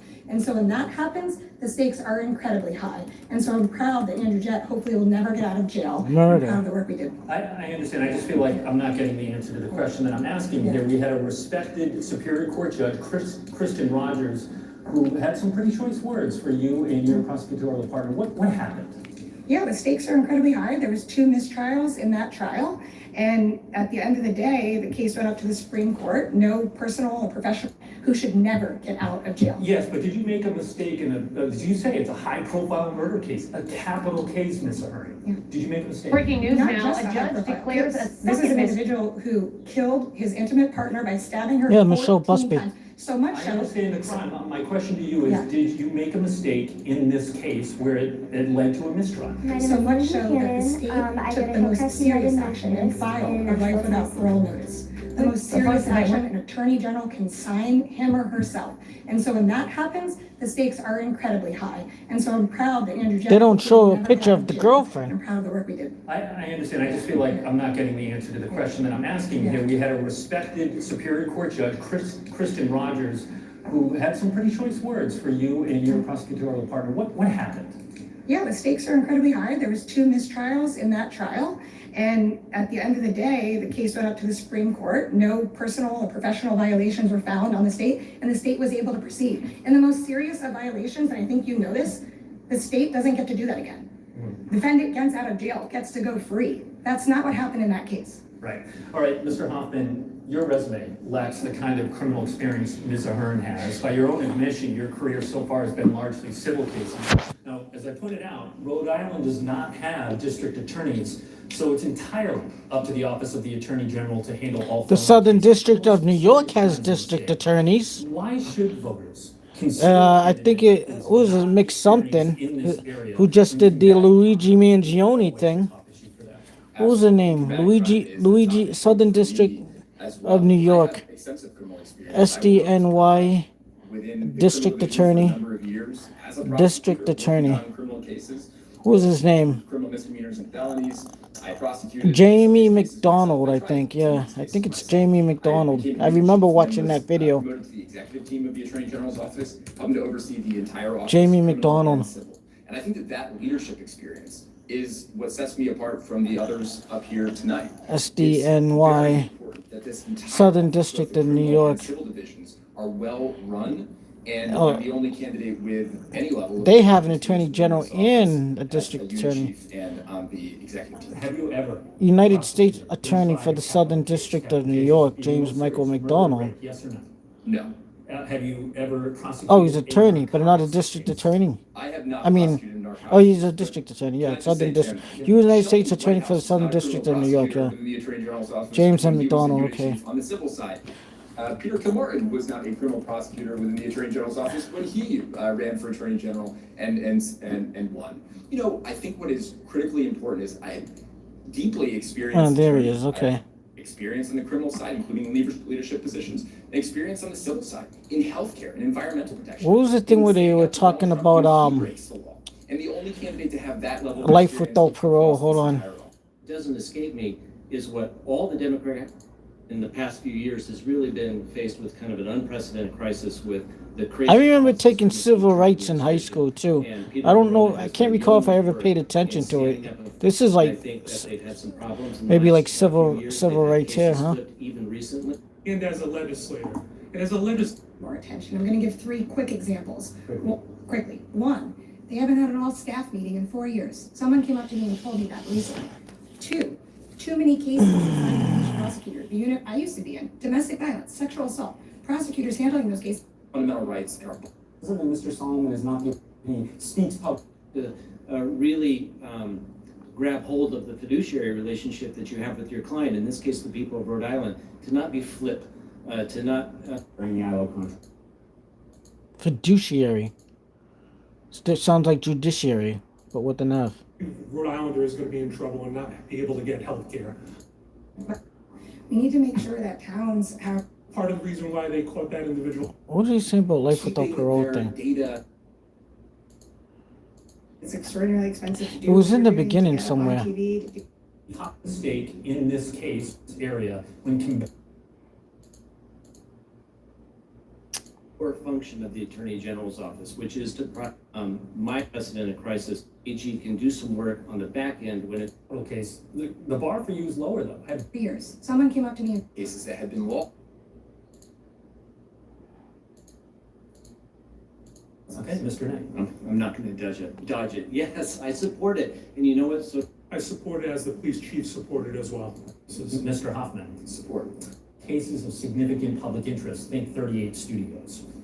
18 other states allow it. Do you support or oppose the grand jury reporting bill? I'm looking for a 1 or 2 word answer here. I will start with Mr. Knight and rotate the order. Attorney General Noronha has been unsuccessful in getting the General Assembly to pass a grand jury reporting bill, which would allow the office to issue a report on findings of a secret grand jury investigation in cases of significant public interest, think 38 studios. Grand jury reporting bill. Support or oppose the grand jury reporting bill? I like it. Document. Would you? I oppose it. Mr. Knight, real quick, weren't you a co-sponsor on that bill? I will. To block the merger of Girls securing that deal. that our Medicare and Medicaid reimbursements are on par. To make sure. Watch what I hate ads. do to your cat's body. Wet food or dry food? It's the question I've Both. Whenever you feed a cat or a dog, you gotta give them both. It's better that way. Catches them off guard. Sure that the patient is Violates Rhode Island's own constitution. Horrific week, and Flock contributed. The use of license plate. that these flock For the fear in this. And I would have some concerns, but would be fully supportive of not share it with ICE currently. All right. of healthcare. the marijuana license. Additionally, the U.S. Supreme Court is likely hearing 2 cases. What we need to do is. And I would, of course, investigate them if they committed a crime on my watch. Sleep. And I haven't studied the issues, but I respect Judge Leach immensely. And in this state where it can have the resources it needs to. Prior to even announcing my candidacy. kinds of questions about conflicts of interest, violence here by passing a weapons ban. Gets crimes solved. I'd be honored. Dangerous criminals. Who's a life without parole? Defense lawyer. And if they. Criminal misdemeanors and felonies. I prosecuted some of these cases myself. I tried. Warrington, State Representative Joe Solomon Jr. of Warwick, former Assistant Attorney General Keith Hoffman, and former Cannabis Control Commission Chair Kim Ahern. Each candidate will have the opportunity to give a 1-minute closing statement at the end of this debate. Now, candidates, we're looking for an open and honest discussion of the issue. Let me do fast play. We encourage you to engage with each other, but if you're taking too long or not answering the question, we will jump in. Let's begin. All of you are looking to be Rhode Island's top prosecutor. Unlike most states, the Office of Attorney General handles all felony cases. So I want to ask each of you about your experience handling criminal cases. Ms. Ahern, on paper, you have the most courtroom experience prosecuting felonies of all the candidates, but it's not an unblemished record. As a prosecutor who has 3 attorneys. A high-profile murder case, a capital case, Ms. Ahern. Today, the case went up to the Supreme Court. No personal or professional violations were found in the state, and the state gave. I think they mentioned after this. The state doesn't have to do that. Defendant gets out of jail, gets to go free. That's not what happened in that case. Right. All right, Mr. Hoffman, your resume lacks the kind of criminal experience Ms. Ahern has. I think they mentioned after they bring up the murder thing. Civil cases. Now, as I pointed out, Rhode Island does not have district attorneys. Up here tonight. It's very important that this entire office, both the criminal and civil divisions, are well run. And I'm the only candidate with any level of leadership experience with. That's roughly 2 decades you've been a criminal defense attorney, so experience really isn't the issue here, but voters may wonder if it's the right kind of experience, because you have represented accused drug dealers, a murder for hire defendant, those accused of domestic. And doing the business, the core business of the Attorney General's office. The Constitution of the United States demands that any person accused gets a fair trial. And in order to get a fair trial, they must have competent counsel. They must have a competent defense lawyer. And if they don't have that, the entire system falls apart. So I'm proud of my work. I have Confident counsel. I've sat with victims and I have done exactly what you think prosecutors should do, is put bad guys in jail. And on the flip side, when the government has acted unlawfully and unconstitutionally. Confidence in politics means trusting government. To the standard, which, it doesn't escape me, is what all the Democratic attorney generals in this country are trying to do right now with the Trump administration. So I think that my experience, both on the prosecution side and the defense side, is really what people want in an attorney general, because you're going to get somebody who has the full breadth of the entire criminal justice system under their belt so they can hold violent offenders accountable, and work for rehabilitation on the back end so people don't reoffend 30 seconds and on harm this. victims. 30 seconds on this, Mr. Knight. I mean, it seems to me you've been leaning into your identity as a criminal defense attorney. However, you have said you believe the AG's office is getting overturned a lot with their cases. Is that an indication that you think there's a problem in the criminal division at the AG's office? Listen, I mean, I think the AG's office in the past few years has really been faced with kind of an unprecedented crisis with the crazy policies coming from the Trump administration. And Peter Neronha has done yeoman's work in standing up. I'm also the only person standing up here who's seen the justice system from every angle, as a prosecutor, as a bail commissioner, and as a legislator. And as a legislator, I chair the House Corporations Committee, which had a staff under me, in addition to 15 legislators on that committee, hearing bills from over 200 bills every year, legislation. That office needs a leader. Doesn't need an additional prosecutor, which I am a prosecutor, but that office needs a leader. You know, we're talking about criminal cases here, though, Mr. Solomon. I asked Mr. Hoffman if he's ever handled a capital case. Work of the Rhode Island Attorney General's office. About 70 prosecutors work there every single day, and they do need more attention. I'm going to give 3 quick examples. Quick attorneys, baby lawyers, as we call them, right? They need more supervision. So those are the Baby changes that we made lawyers. off of that. Mr. Hoffman, 30 seconds. When Attorney General Neronha came into office, a place that has not had any prosecutorial misconduct to the level that we've seen before as well. We will get into that. I do want to just, because I gave your opponents extra time, 30 seconds each of you, if you want to weigh in further on the criminal division before we move on to Ted, Mr. Knight. I just want to reiterate that it is a core function of the AG's office to protect the public from violent crime. Ms. Tenny, we don't all agree on how he has always used the office. And office secret, once you determine, isn't that Mr. Solomon is not the only one who's voiced it, that is not confidential or privileged. That we put that evidence out bluntly, both on social media and in person, and interviews with you both, I think, as well. I think that committed to upholding that level of transparency. It should be driven just by the facts and only the facts. And commentary. And you know what? We didn't. And you know the next thing I did? I broke the news to a victim. Of a secret. Hey, did you know you could create an entire animated series? Grand jury investigation in cases of significant public. Rhode Island, but I think there's merit to bringing it all in-house at the Attorney General's office. In circumstances, identities could be protected. Support or oppose eliminating the punishment of life without parole. I found it. With the appropriate guardrails.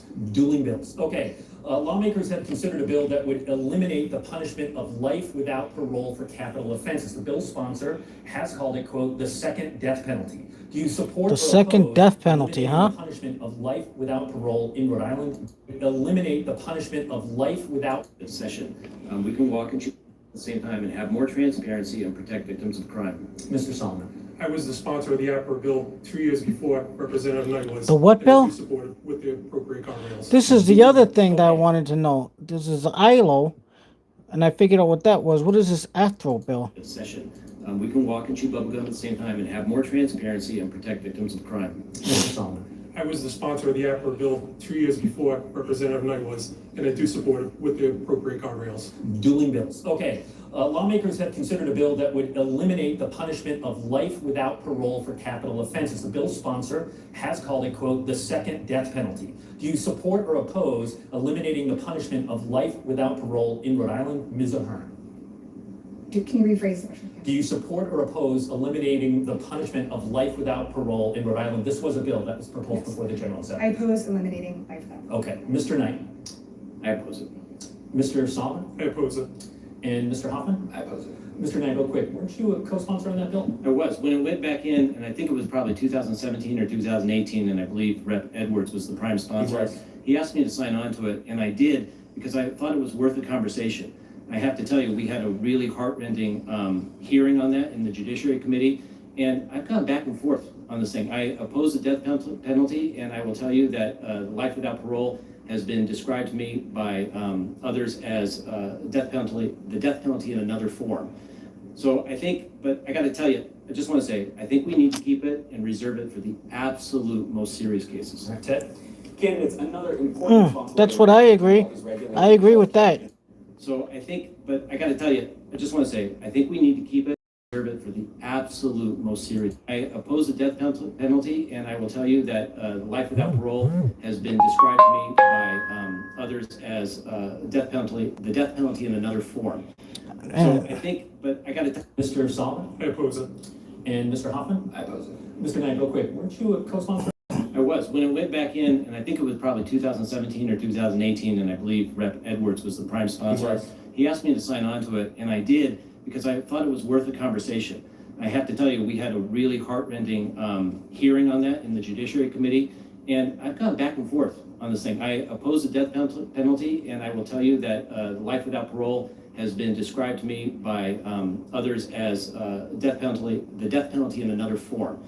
So I think, but I got to tell you, I just want to say, I think we need to keep it and reserve it for the absolute most serious cases. So I think, but I got to tell you, I just want to say, I think we need to keep it and reserve it for the absolute most serious cases. Ted? Candidates, another important responsibility. of the So what's the Attorney General. AFTO bill? Oppose eliminating 2 years before Representative Knight was, and I do support it with the appropriate guardrails. Session. We can walk and chew bubblegum at the same time and have more transparency and protect victims of crime. Mr. Solomon? I was the sponsor of the APRA bill 2 years before Representative Knight was, and I do Mr. support it Solomon. with the appropriate. Okay, so what is this Afro bill? All right.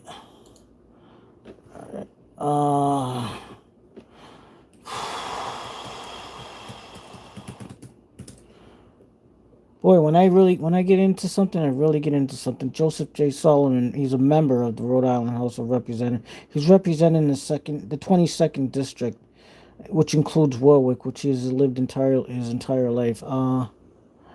And just like what's that? Is it Ed Flynn or Tim Flynn? I think Tim Flynn. He represents South Boston, Chinatown, and the South End, I believe.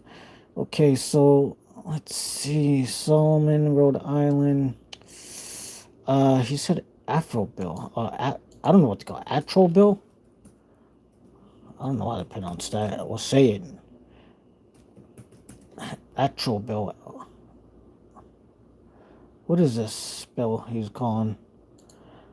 Aftro. I think it's called Aftro. It's a ban on certain semi-automatic weapons. What's the name of the bill though?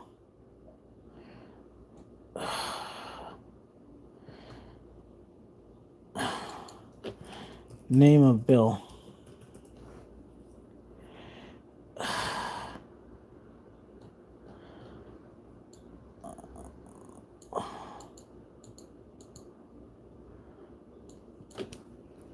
Joseph J. Solomon.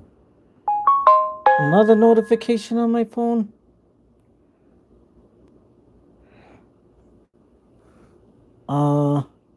Semi-automatic gun bill.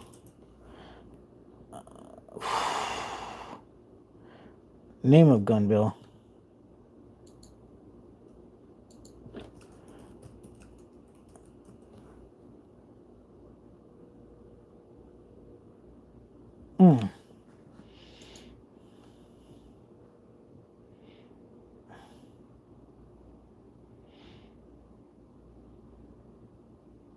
Bill tracking.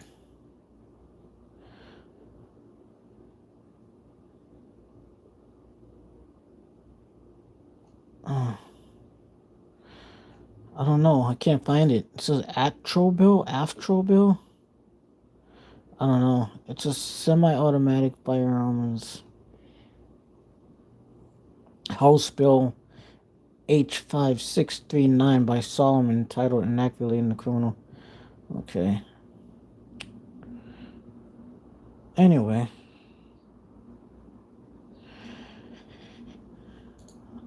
Well, I've learned enough. That's enough politics for today. And they were talking about the bridge. Well, here's the bridge. The guy was talking about, I think it was the night guy.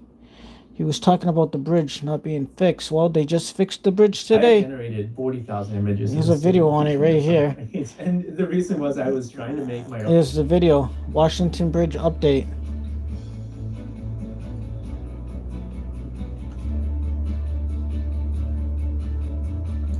The latest update on the bridge construction. As you can see next to us, we're making great progress on building the new Washington Bridge. Test 1, 2, 3, test 1, 2, 3, everybody good? Okay. Hello everyone. We're here today to give the latest update on the bridge construction.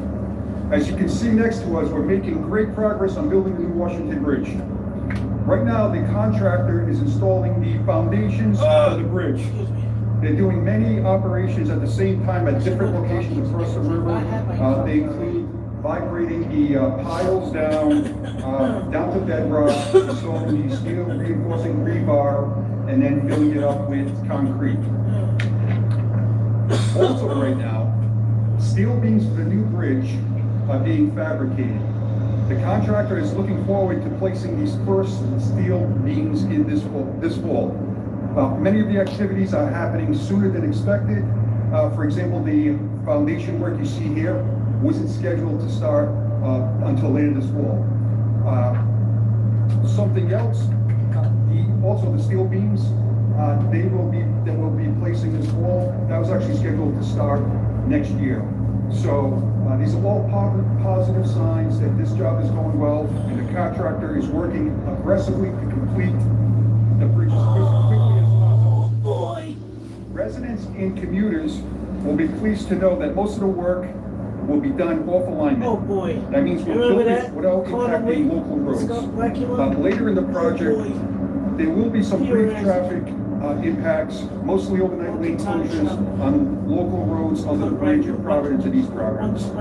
So we're well on our way to opening this bridge by fall 2028 as promised. Now I'd like to introduce our governor, Dan McKee. Thank you. That was a good TV show, man. That was a really good TV And Mayor Silva, they made a new Boylan as well.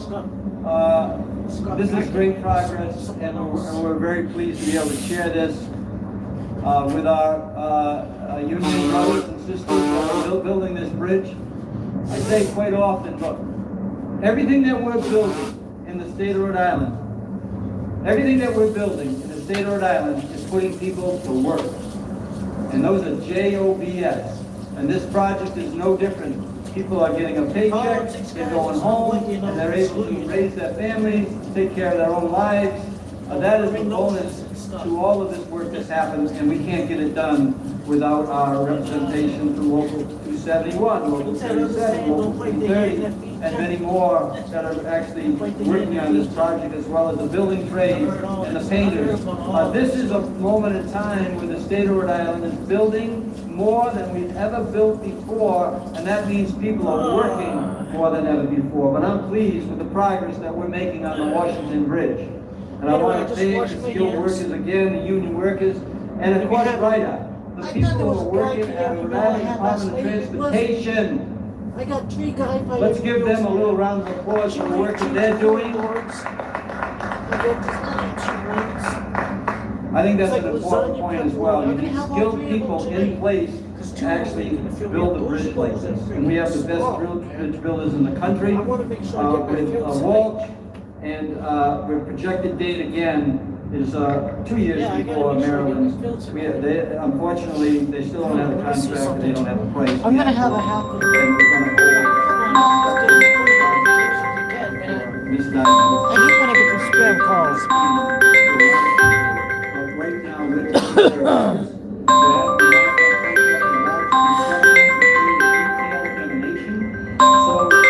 it's okay because on a scheduled basis between now shut up, spam. One thing to hold up a phone and see a tiny video, it's something else to be able to show an animation here on site, so you can really envision. What's going to happen here, and the fact that we want to make sure that people feel as though this is a point in time to be very involved and understanding what's happening, and we want to get our young people involved so they actually can see how the engineering works and what happens in this world of construction. So after we run through this short video, Jeff will take us through some of the finer points on the video, and then we'll have Mayor Silva give his reaction after we see the video. That's Thank the you Hindu for term for being here. angels. Shout out to people who That's the Hindu term for angels. Deva. So anyway, what was I was gonna look something up here.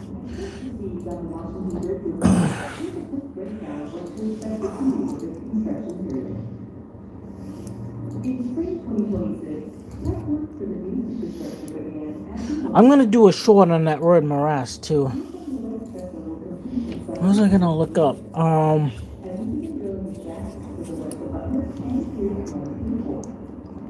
Oh, where did this happen? This happened in Fall River. This happened in Fall River. I was just in Fall River not too long ago. I was just in Fall River not too long ago. So I like how the view of the water from the streets. It's nice. We're tracking new developments in a manslaughter case out of Fall River. This happened 9 years ago. At noon, Adrienne Brown was sentenced today for stabbing her neighbor Brian Jones to death in 2015. And during her sentencing hearing, Brown apologized to Jones's family. Eyewitness News reporter Steph Machado was in court. She joins us now from the control room with the latest developments. Well, a judge sentenced Steph Machado. They were much younger back then. prison for stabbing her neighbor Brian. Now we're all older. Jones We're all older now. 2015. She had New said generation coming in. but the jury did not buy her story. Adrienne Brown. Where did it happen though? Court for stabbing Brian Jones to death as she requested a sentence of 4 to 6 years in prison. I am so very sorry for a life being taken from me, and thank you very much for your time and consideration in this matter. Brown was convicted by a jury of voluntary manslaughter last month, but was acquitted of murder after she stabbed Jones 3 times outside her 3rd Street home in 2015. 3rd Street home. This defendant. Oh, that was in 2015. That was in 2015 that happened. Let's see what 3rd Street is in Fall River. Because, yeah, next time I do a walking video, I'm going to go to Rockland. I'm going to go to Rhode Island. I'm going to go, or New Bedford. I like that seawall that they have in New Bedford. I might do a walking video of the seawall. It's like Cove Seawall. No, Fall River. Fall River 3rd Street. 3rd Street, Fall River. Oh, shoot, it's not that far from the Lizzie Borden. Oh, it's not too, yeah. Okay, so, wait, here's Main Street.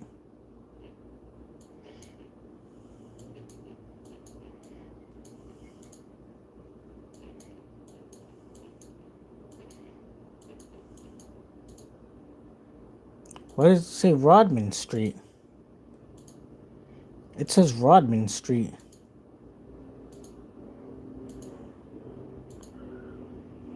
Oh, I'm on the wrong one. 3rd Street's right here. 3rd Street. Okay, this is it. It's at the... Oh, okay.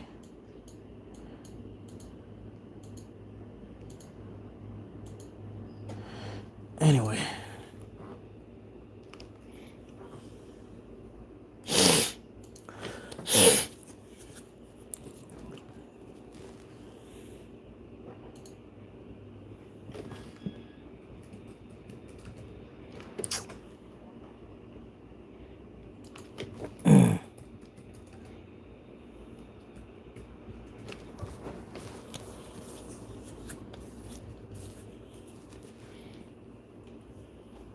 No, they don't show that. Hold on. Let me check YouTube.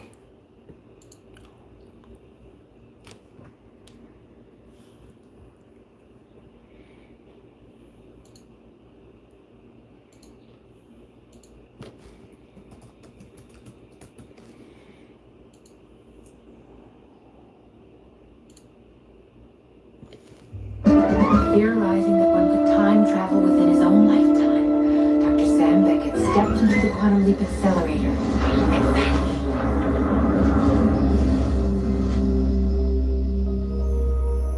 He awoke to find himself trapped in the past, facing mirror images that were not his own, and driven by an unknown force to change history for the better. His only guide on this journey is Al, an observer from his own time, who appears in the form of a hologram that only Sam can see and hear. And so Dr. Beckett finds himself leaping from life to to life, striving to put right what once went wrong, and hoping each time that his next leap will be the leap home.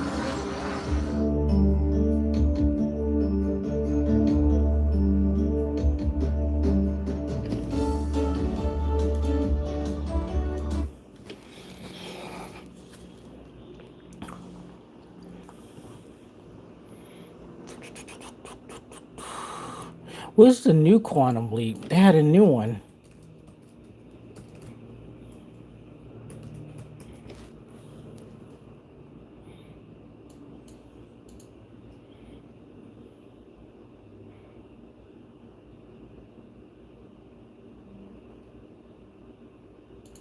You know who Al really was?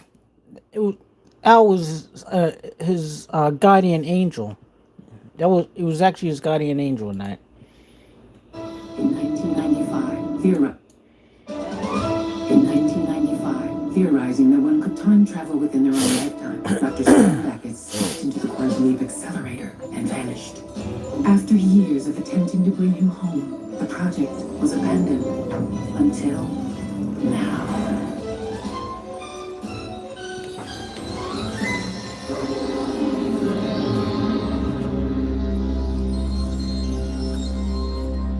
He awoke to find himself trapped in the past, facing mirror images that were not his own, and driven by an unknown force to change history for the better. His only guide on this journey, an observer from his own time, who appears in the form of a hologram he can see and hear, and so finds himself leaping from life to life, striving to put right what once went wrong, and hoping each time that his next leap will be the leap home. I never watched that one. And you remember Jumper too? Jumper, right? The TV show the movie Jumper, man. Yeah, Jumper. They had a TV show after that too.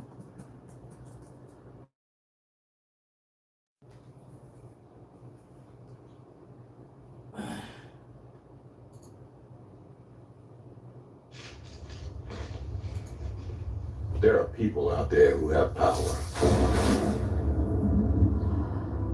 Who you are They were supposed to make a part 2 to this.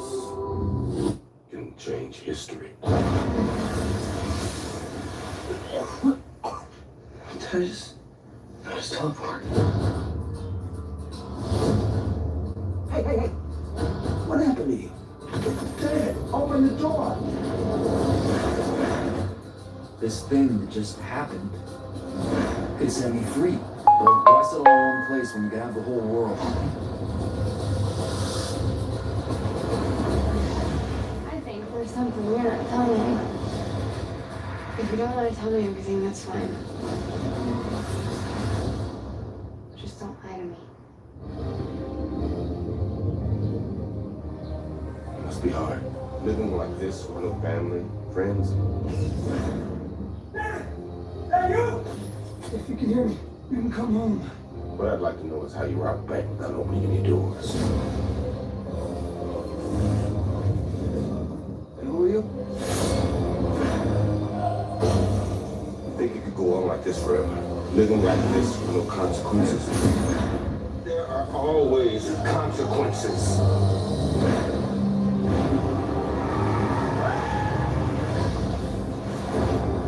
You think you're the only one? Welcome to the law.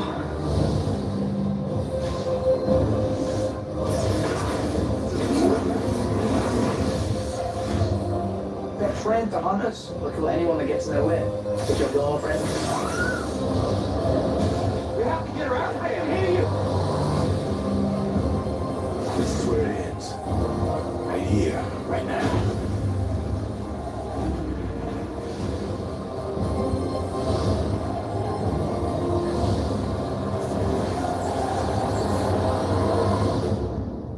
Take a deep breath. Why are you walking?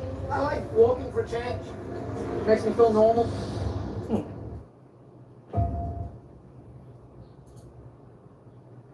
Oh, this is 5 hours ago. Rona did an arresting. Okay, so let's see where what's the name of that damn Jumper TV show?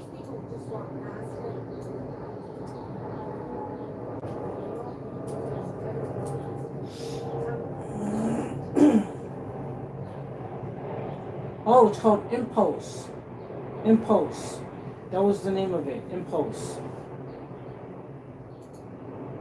And they got all the TV shows from the Impulse here too.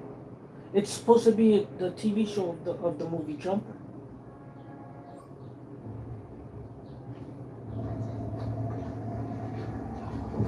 Oh, I'm saving this. Save playlist. Save playlist.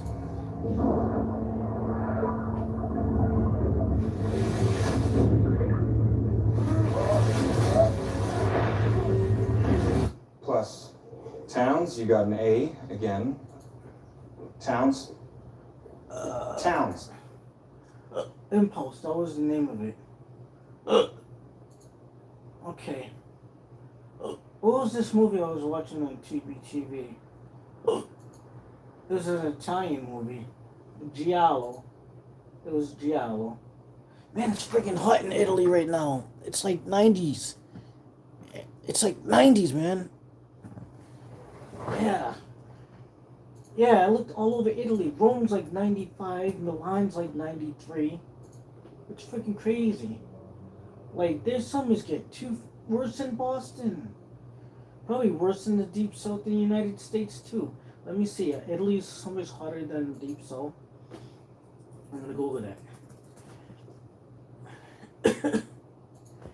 Hey, Google, is Italy's summers... No, I questioned that wrong. Hold on.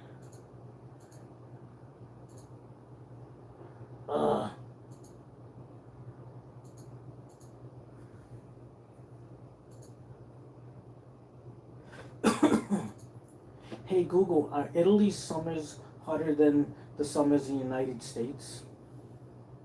Are Italy's summers hotter than the United States? It's not saying that. Are Italy's summers hotter than the United States? No. Italian summers are generally not hotter than the average summers in the United States. The U.S. has regions like Texas and Florida that experience higher temperatures. Really? However, Italy's heat can feel more intense because of its buildings and less air conditioning. Oh, wow. They don't have air conditioning, too. They don't have air conditioning in Italy. What the heck? Ugh. And everybody talks about how they want to go there and be there. Not during summer. You don't want to be in Italy during the summertime. No air conditioning. At least they got air conditioning in here and in the deep south.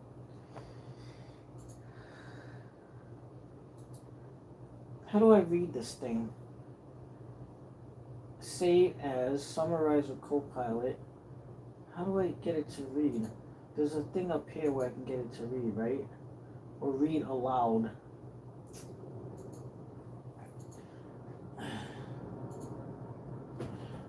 How do I read aloud?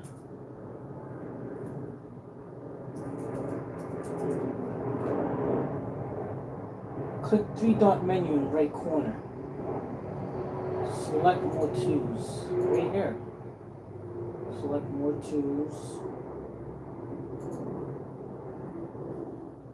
Read aloud. AI overview. No, generally, summers in Italy are not hotter than the overall average summers across the entire United States. Because the United States spans massive tropical and subtropical zones, places like Texas, Florida, and the Southwest reach higher extremes than Italy. However, Italy's summer heat can feel more intense due to historic stone architecture and less widespread air conditioning. Facebook +3. Comparing the heat. Italian summers. July and August averages range from 85 degrees Fahrenheit to 100 degrees Fahrenheit, 30 degrees Celsius to 38 degrees Celsius, in central and southern regions like Rome and Sicily. U.S. summers. Large parts of the southern and interior U.S. regularly exceed 100 degrees Fahrenheit with much higher humidity levels. The microwave effect. Narrow European streets. stone buildings, Lack and of lack of AC. AC in historic Italy Ooh. trap radiating heat. How did they do? How did they? Facebook +3. If you want, Like tell me. how did the Italians deal with that heat? Ugh. Oh, that's disgusting. How did the Italians deal with the hot weather? With the hot summers or whatever. Let me see, read aloud. Let me see what Google says. Let's read it aloud here. Oh my god, because they don't have AC, so how did they deal with that? How did they deal with that? AI overview. Italians beat the intense summer heat by adjusting their daily schedules to rest during peak afternoon hours, closing window shutters to block out the sun, wearing loose linen and cotton clothing, and shifting social life to the cool evening hours. Reddit r/Italy travel +3. Daily routine adjustments. Early mornings and late nights. Italians do heavy tasks, walks, or errands early in the day and stay active late into the evening after temperatures drop. Midday pause.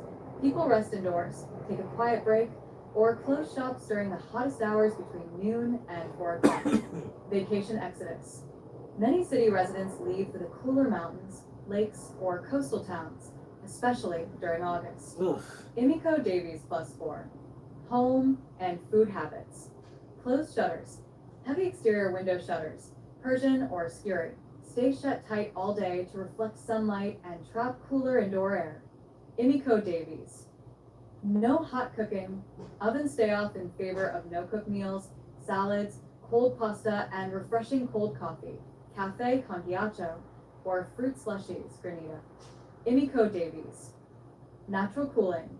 Cool stone pavilion churches or shaded plazas provide natural outdoor relief during the day. Reddit r/Italy travel. Ugh. Would you like No to know air about conditioning in Italy? No, thank you. 2 words. No grazie. That's how I say no grazie.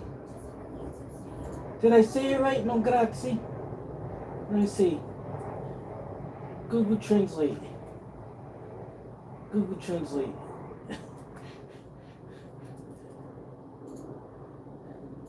No, thank you.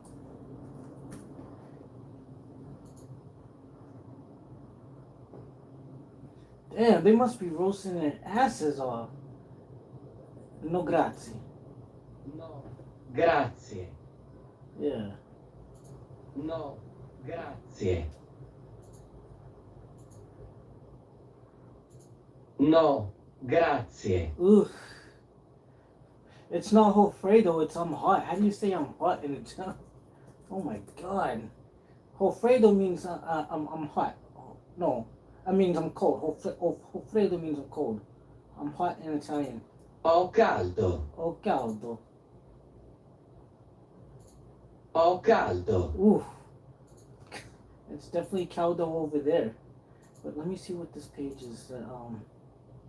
Oh, where is this page? Oh, here we go. Beep, beep. There's something you need to know. Italy in the summer as a tourist is beautiful. Italy in the summer as a resident can be pretty difficult. And in today's video, I'm going to be sharing with you some tips to help you to survive living in Italy during the hot summer months. The first tip is a little bit of a controversial one, but I think it's important to consider because... I'll watch that another time. I'll put that on the back burner. I'll save it to my bookmarks. And I gotta find a way to condense these bookmarks into different files and stuff and folders, so it's not taking up all the bookmark space here in the list. Ho caldo. Yeah. How about this one? I need to go to the hospital. Yeah, if you're in with those kind of summers, yeah, you do need to go to the hospital because look what happens over here, and we have air conditioning. Devo andare all'ospedale. Ospedale. But there's no H in it. What happened to the H? There's no H in the hospital. Devo andare all'ospedale. Anyway. So what was the other thing I was going to check out? What was that Italian film?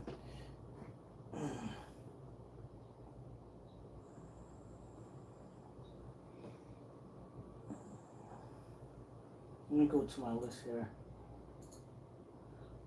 Browse my list.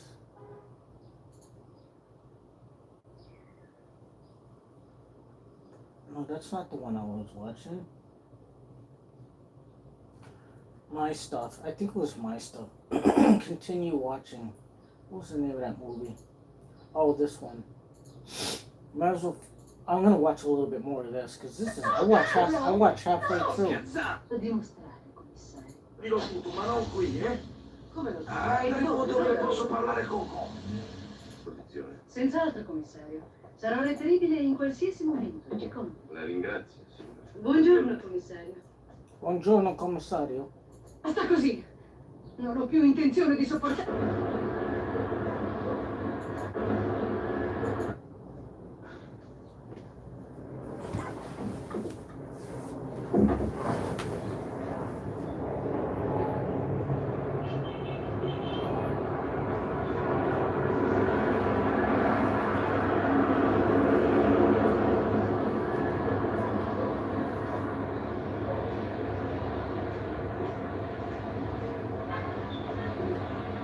Doris, posso darle un passaggio? No, grazie, sono quasi arrivata, non si disturba. Ah, ma se le offro un passaggio non mi disturba, anzi, al contrario. Salga per favore avanti, mi fa un piacerino, Ma non c'è bisogno. Su, sia buona. Ma insomma, ma perché devo salire se sono quasi arrivata? Ma prego, Doris, le devo parlare, è una cosa importante. Va bene, allora cosa c'è? Ecco, adesso le dirò tutto, ma non qui, eh? Come lo sai? Arrivo dove posso parlare con Scusi, qui non andava bene. Vedrà. Avrà tutto da guadagnarsi, deve solo avere un po' di pazienza. I hope they got air conditioning in their cars. Non posso passare. Ma non aver paura, come non hai niente da temere. No offense, but Italy needs to update. They need to put air conditioners in everywhere, man. Il corridore, le macchine della corsa mi fanno impazzire, mi eccitano. Davvero? Non per niente, anche perché ora mi faccio scendere. Posso permettere quello. E poi, te l'ho detto, ti devo parlare. Allora si ferma, parliamo. Allora, non qui. Insomma, dove Lo vedrai in un bel posticino, vedrai che dopo sarai molto contenta. Faccia scendere, per favore, stia attento, ce l'ho. Senti come canta questo mondo. Io so come cantare le macchine. Piano. Non devi avere paura, ti devi fidare di me. È rosso. Ma che rosso? Ecco, guarda, è verde. Oh my God. Rallenti perché mi viene da vomitare. Ma lascia un'impressione, dopo ti passa, vedrai. Insomma, Maurizio, vuole fermarsi o no? Io non ne posso più. Si fermi! Basta, per favore! Dai, ancora un ciccinino e siamo arrivati. Un po' di pazienza. Io non ho più di pazienza, voglio scendere, basta! Dai, vola. Ha capito? Si fermi! Guardi che avrò il coltello mi butto giù! Va bene, come Voglio vuoi. scendere! Ecco, siamo arrivati, guarda. Ecco.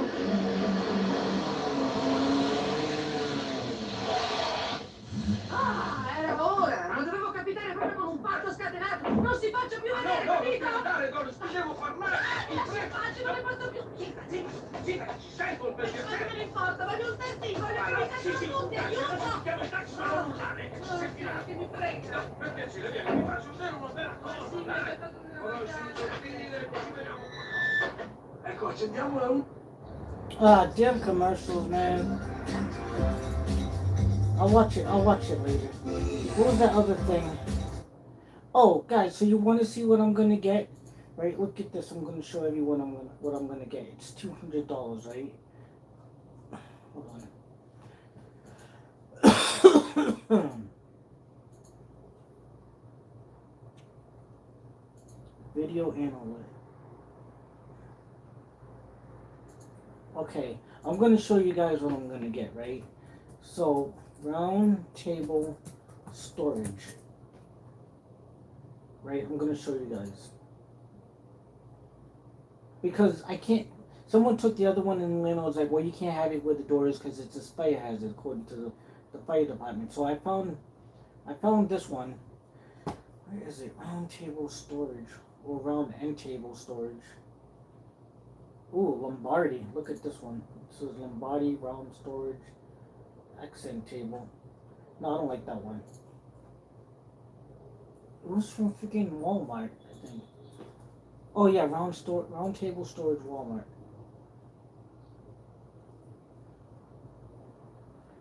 Okay.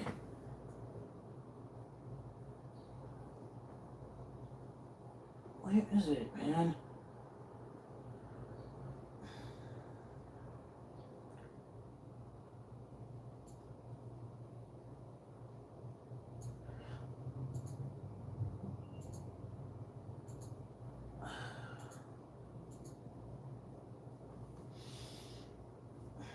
Roundtable storage.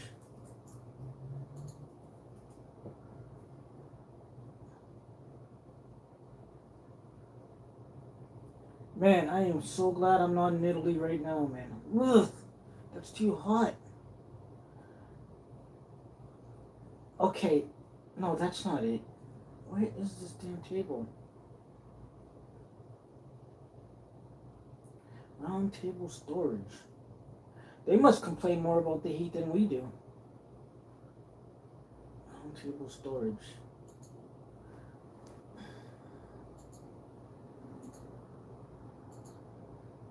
Where is it, man? Ugh. Why is it so hard to find? I had it earlier. I gotta go through my history. Yeah, it was right here. It was around 2 o'clock. Round table storage. Yeah, that's what I typed in. Or open end table storage.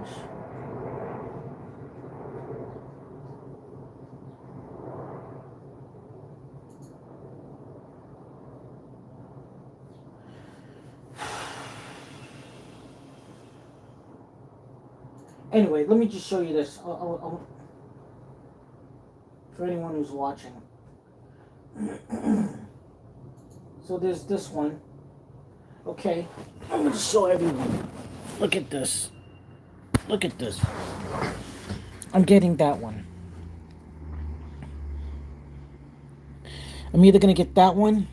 It's a Reagan solid wood swivel drum end table with storage. This will be less of a fire hazard because it won't be blocking the door in case there's a fire, you know, so it'll be easy for me to get out the door. And yeah, because the fire department and even the landlord said, well, because somebody took the other one, I put it in the hallway because I had to make space in my room so they get in my window. Someone took that, but that's okay. I didn't pay for that anyway. But yeah, look at this, man. This is nice. Okay, so there's that one right there. Okay, so there's that one right there. And then there's where's the other one? History.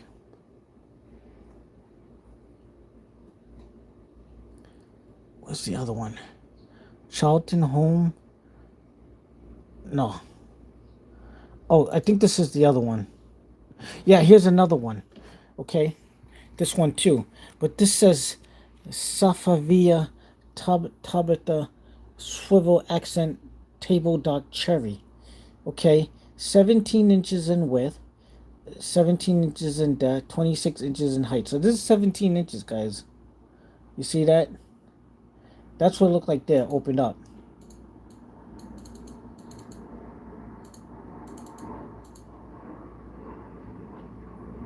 Hold on. Yeah, right there. Beautiful. Okay. And this one. This looks like the same one. It's just a different name. Right? Don't they look like this? Well, this one, like, yeah, this one's 7. Oh, this one is from... Okay. So this one is from Wayfair. This one's from Wayfair. I got all my furniture, all my nice furniture from there. This one's from Wayfair. Reagan solid wood swivel drum end table with storage. But it looks similar to this one. Wait, is it similar? Oh yeah, it is the same thing. Reagan wood swivel drum end table with storage. But this one from Walmart, it doesn't say Reagan. It says it's different. This one has like it has like two storage areas, one in the top and one in the bottom. You can see right there. Now this one, the Reagan one from Wayfair or Charlton. So we'll look at the one in Charlton first. Yeah, this has two. This has two storage areas too, right here. Yeah, it's two storage. So this one has to be the same too. The one from That's the one from Wayfair. Yeah, they're both the same. They're just different names. So yeah, and this is how many inches is this? The one from Wayfair. Specifications. Yeah, 17 by 17 by 7 inches across. I'm gonna get my tape measure. I'm gonna get my tape measure right now, and I'm gonna measure that thing, and I'm gonna see. I got my tape, my handy dandy tape measure. And I'm getting it. I don't care. There's my tape measure right here. Let's see, 17.7 inches. If I put it against this wall part right here, 17.7 inches across. Ooh. 17.7. That's almost like 17 and a half ago. Oh my god. It might take up the same amount of space. I don't know. Yeah, it might take up. And over here, 7 inches. I don't care. I'm getting it. I think it might take up the same amount of space as the other one. But yeah, the other one was furnished. Yeah, the other one was furnished. At least this one. Yeah. I'm getting this. And I don't care. Nothing but the best for me. It's $200. The regular price is $300. That's on Wayfair. On the other one, the Walmart one, it's just $200. It's not like $300, like because they crossed the $300 off on the Wayfair. So I'm gonna screenshot that. No, I'll save it to the bookmark so I don't lose it. So I don't know when I'm gonna be getting that, but I'll be getting that. Okay, and I'm gonna bookmark that one too. And wait till you see this. Wait till you see what else I'm gonna get.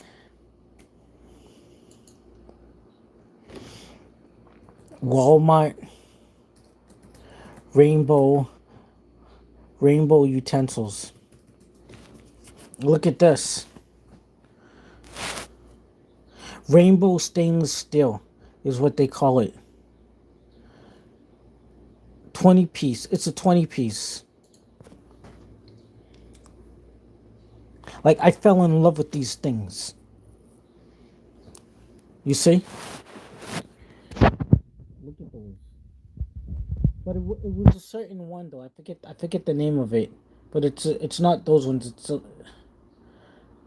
I don't know what the brand name was, but I'm getting it.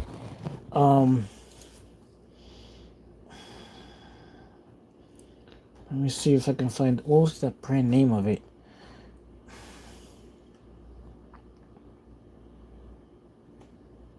Oh, here it is. Here it is. I found it. Yeah. It's called Cambridge. Cambridge. That one right there. I'm getting those. Maybe I'm going to get it next month. I'm going to say that.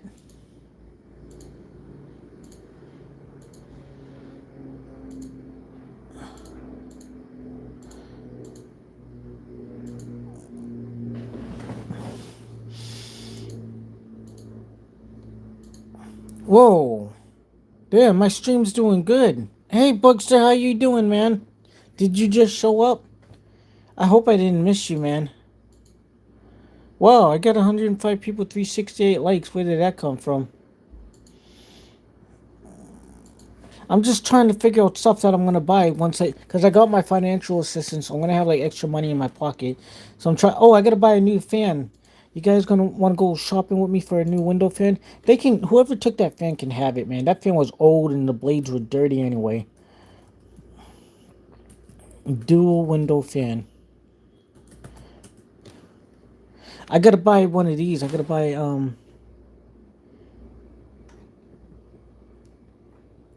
like a dual window fan, But I want to see what the best one is.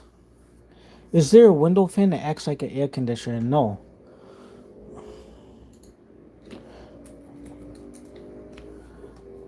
The 6 best window fans, according to the Spruce.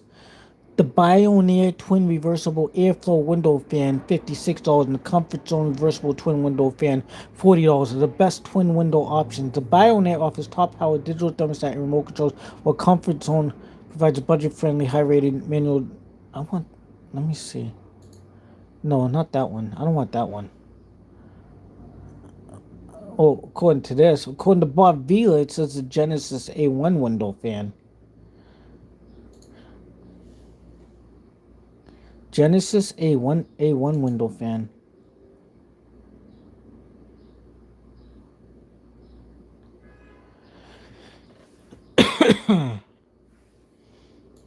But it's showing the back of it, it's not showing the front of it.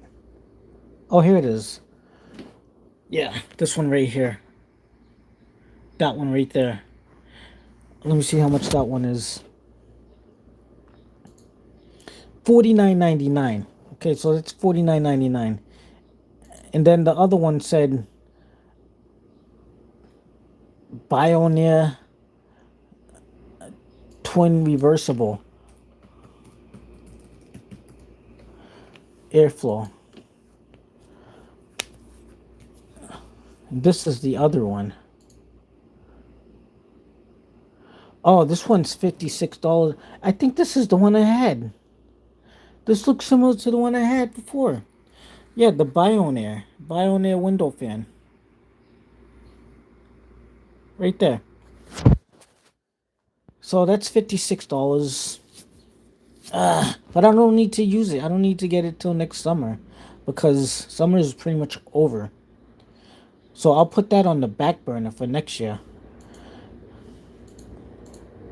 But I think I'm gonna, I don't know, like, I got enough financial assistance for 3 months, so that's extra money in my pocket for 3 months. I don't know if I'm gonna get that that storage thing. If I get it, I'm gonna wait until after they put in the new window, and then I'll get it. Because I need that extra storage space, because this room is freaking small. Yeah, this room is freaking small.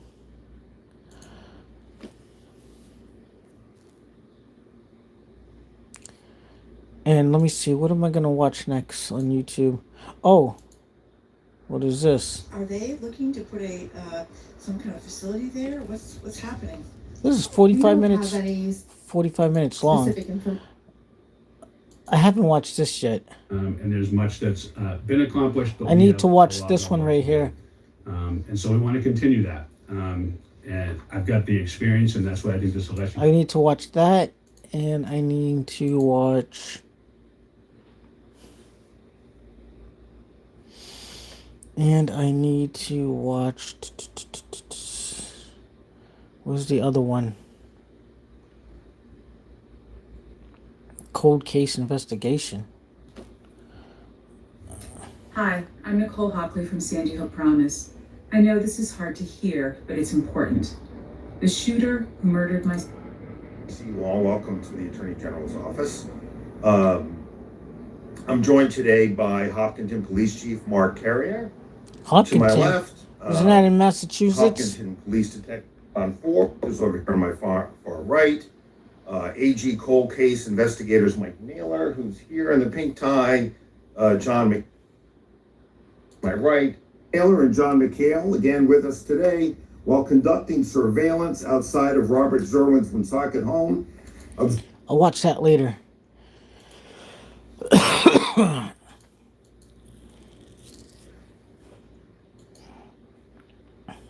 And tomorrow I'm going to watch the other political debate from Rhode Island. I'll watch that tomorrow. Yeah, I'll watch that tomorrow.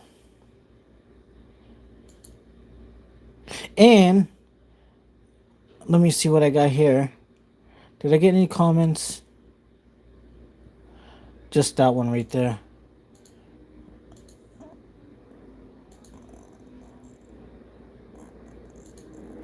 Okay, let me check. Nothing yet. Okay, nothing yet.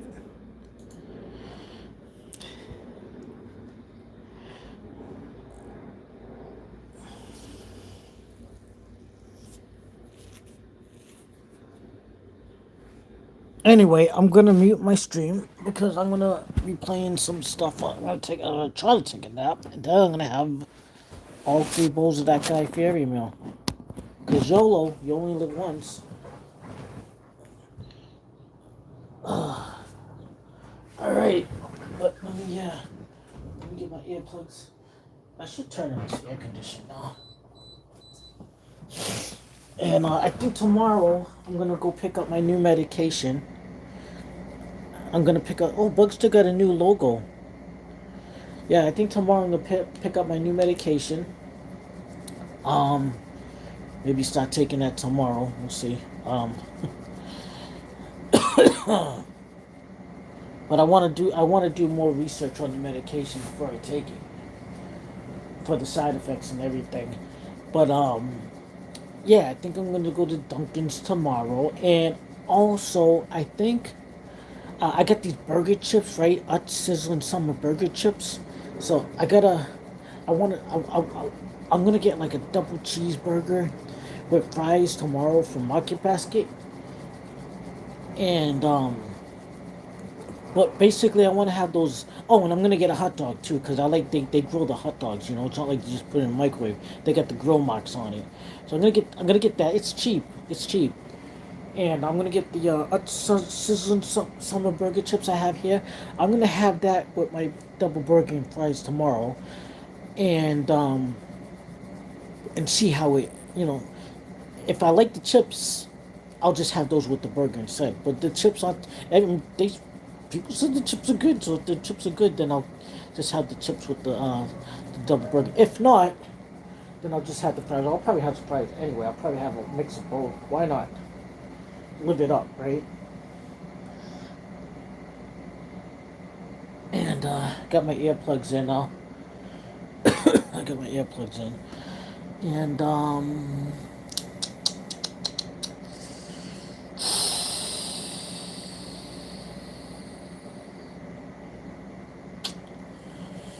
yeah, and I'll probably go to Dunkin's before I go to Market Basket tomorrow to get that, the double cheeseburger and the hot dogs. And I'll probably do a little, maybe I'll do a quick walk around the store, see if they have anything interesting and everything. Is my phone charged? It's not even charging. Oh, it is. Hold on, is it charging? Charge your phone. It says it's not charging. Oh, because this wasn't in all the way. Now it's charging. So now, I had to get my headphones. Anyway, I put a note on the door. Right? Saying, whoever took my stuff out of the hallway, can you please return it? Because I don't think they stole it. I think they took it because they saw it then and just said, oh, it's for the taking. Because if that was the case, they would have took my damn doormat too. Because who wouldn't take a beautiful doormat like that? But it was near my door, so like, you know what I mean? It was like near my door, so they know that belongs to me. But the other stuff, it's not near my door. That could be it. They're thinking that could be it anymore.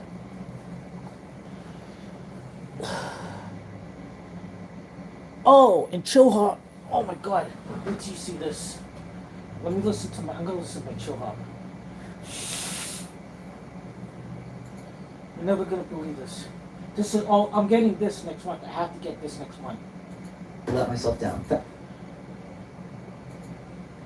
me turn up my volume. Look at this, guys. Hold on. So I'm listening to my Chill Hop right now. Okay, they got the summer version. I mean, not the summer version. Summer's over. This is the fall.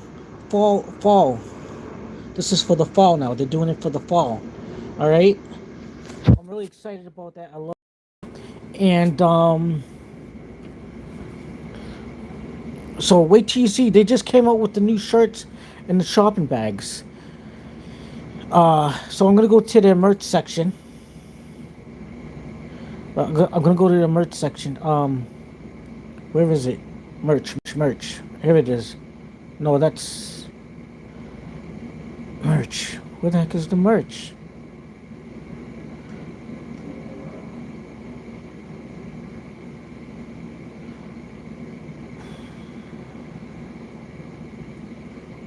I can't find it.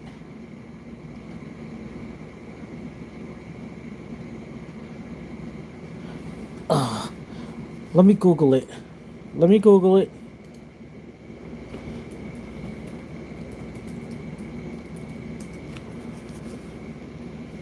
Okay, here it is. Here it is. The Chill Hop merchandise. They just look. Look at, they got a new throw blanket too, but I'm not getting the throw. I'm not getting the throw blanket. There it is. Fall is on its way. Right there. Check the collection. So yeah, here it is. There's the new T-shirt. $33.15. Thank God I got my rental assistance on time. Look, I'm gonna get that. Look at that. That's the front of the shirt. Okay, and I'll show you guys the back of the shirt. So this is the back of the shirt for the fall. Okay.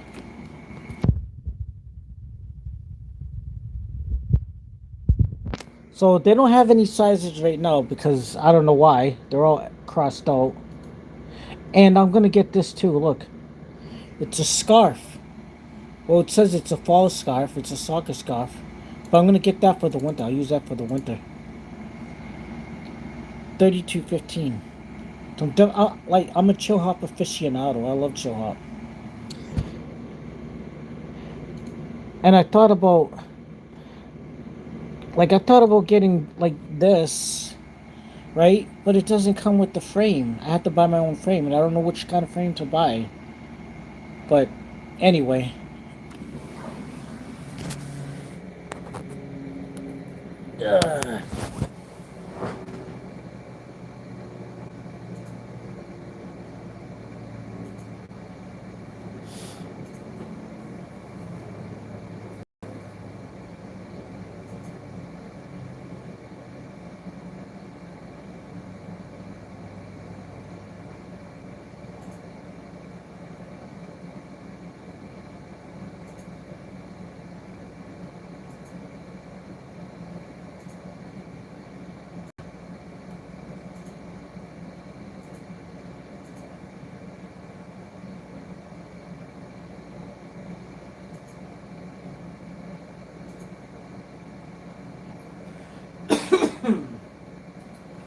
Now I gotta go to this other YouTube channel.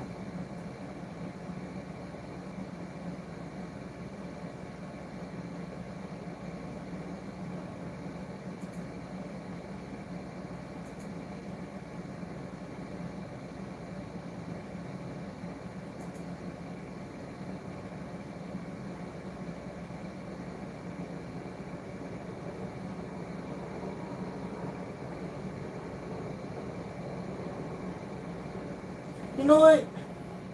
I wonder, does Israel have air conditioning? Because I know I know Italy and France don't have air conditioning. It's like, Europe does not have air conditioners. Hold on, let me see if this guy got anything there.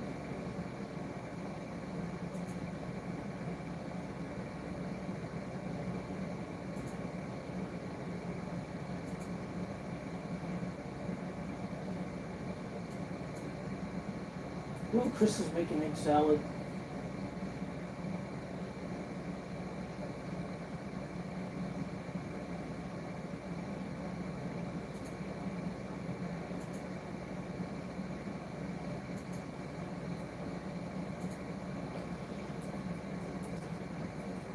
Does anywhere like have air conditioning?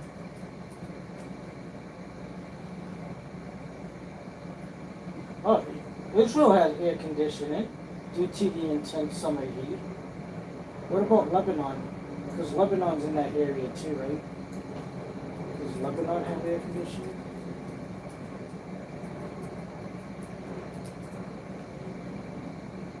Does Lebanon have air conditioning?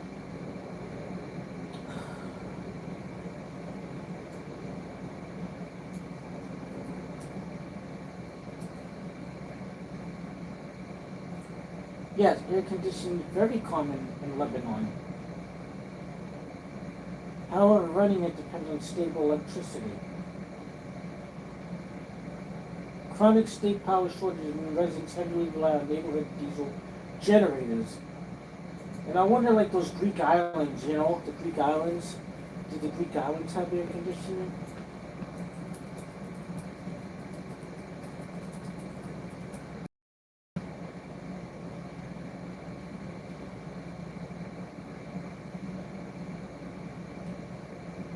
Ah, they do. Well, what about Heraklion? Isn't that like the biggest Greek island? No, Crete. Does Crete have... This is very hot in the summertime. But it's good to go during the wintertime. Just like Scandinavia is good to go during the summertime. Does Crete have air conditioning? Yes, Crete has air conditioning. Cool. What about Malta? Does Malta have air conditioning? Yes, Malta has widespread air conditioning. In fact, Malta, listen to this. In fact, Malta ranks among the highest users of household cooling energy in the European Union due to its intense summer heat and humidity. AC units are standard in modern apartments, hotels, and businesses, but older traditional homes sometimes rely on thick stone walls and fan. But Italy doesn't have air conditioning, and France doesn't have it either, because it gets hot as fuck in South France. Fortunately, air conditioning is customary in Maltese homes.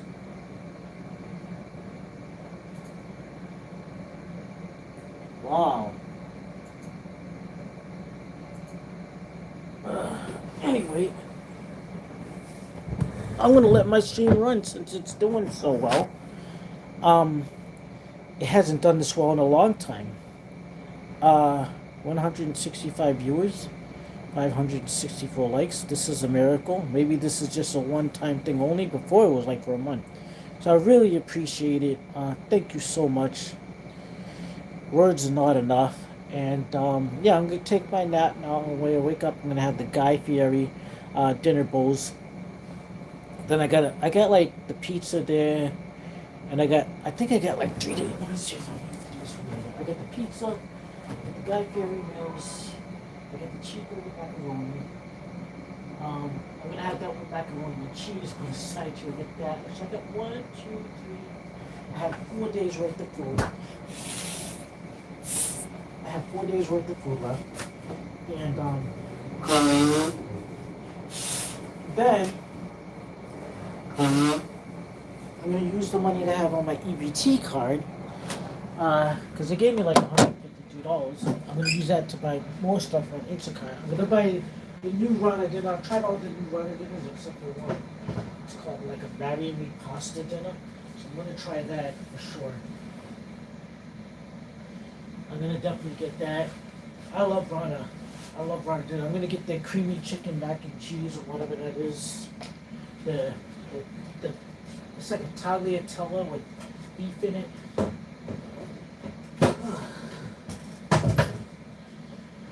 Anyway.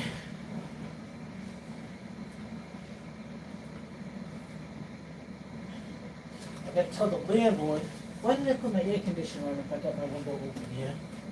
Let me push this down. Push this down. I bet you the rats are still out there. It looks like they put another box over there. They put another rat box over there. And they put one over there. They put one over there where the fence is, and they put one over there too. Good. They put me on the side. They should put it on the side of the building at the beginning. So yeah, because I didn't see those ones there yesterday. They must have just put those there. Because the rats, right? They're cooking. And those things cause fires too, right? Because they're not through like wires and shit. But they like to sneak to the side of the building because they have like blurred vision and everything. So that's how they get around their environment, by crawling along the sides of buildings or edges of walls or whatever. But I think there's 2 new rat traps out there, so I'm gonna do a short on that. I'm gonna put this back up here. Oh my god. Oh my god. Hey, I wonder when is the best time to visit Italy, man? Oh my god. Let me see what the best time. Do they have fall in Italy? Do the leaves change colors there? Let's see, let's see. Do these change colors in Italy? Because I love fall. Yes, leaves change colors in Italy from late September to November. Regions across the country show vibrant autumn colors known locally as foliage, beech, larch, and chestnut trees. We don't have any of those trees around here. Beech, larch, and chestnut trees turn shades of gold, orange, and red, while hillside vineyards shift to copper and burgundy. Best places to see fall colors, the Dolomites and Alps. Mountain areas feature brilliant gold and larch trees against alpine peaks. Casentino Forest. It's in Tuscany, one of Europe's oldest woodland areas offers deep reds and oranges. The Lane, Piedmont. Famous orange vineyards turning bright red and amber alongside morning mist. Umbria and Abruzzo, mountainous region of parts of rolling hills provide sweeping autumn views. Time to go. Colors usually peak in October, though high mountain areas can turn early in September and lower elevation. Most southern spots may hold color. Yeah, so it's like the northern part, I guess. Tuscany, the Dolomites, and the Alps. What are larch trees? I've never heard of larch trees before.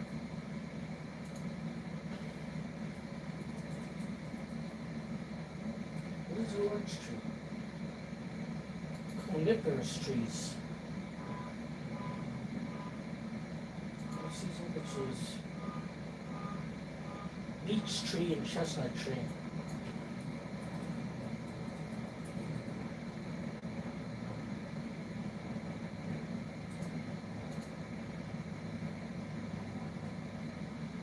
See what a beech tree is. We don't have none of those trees around here. We got elm trees. That's all we have, I think. October. That's the best time to go, huh?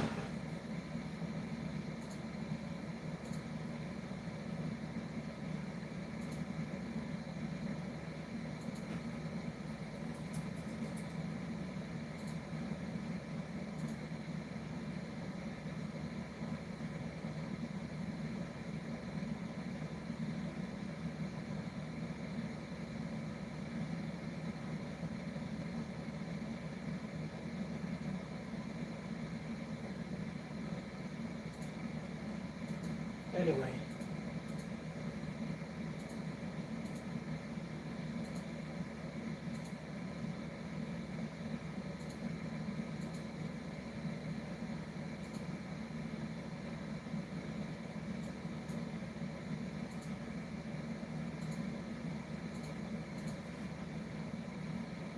Yep. Gotta go to bed. I'm gonna take a nap now. That was interesting. It's been a fun-filled day. I'm sort of over what happened earlier with my stuff being gone and everything. Man, I need $200 for that thing. And the fan's $56, so $200 for the round storage table. $60 for a new fan. But I'm not getting a new fan until next summer. I'm sure they'll have the same fan next year. I'll wait till I'll wait till like freaking, cause let me see.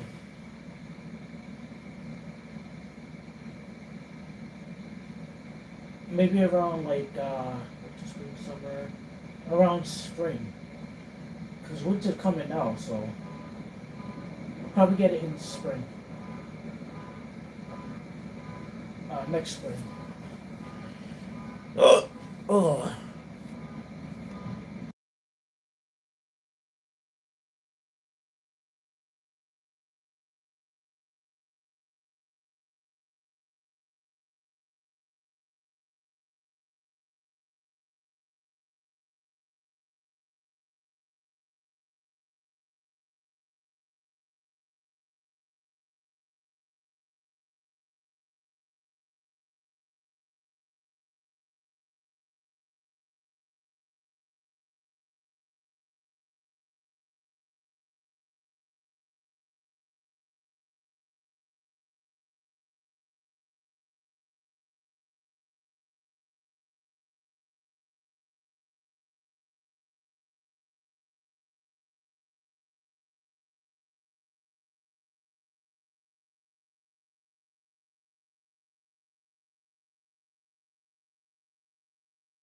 Okay.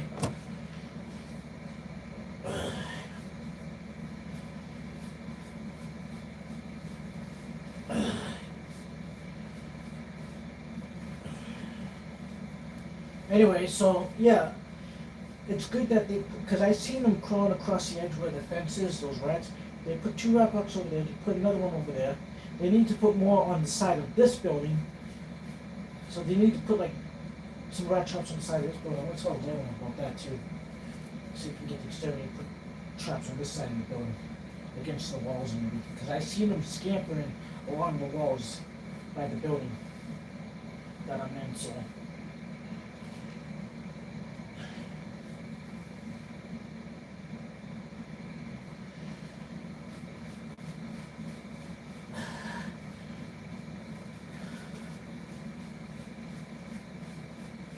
Anyway, we made it to day 20. Tomorrow's going to be the 20th, so thank God for that.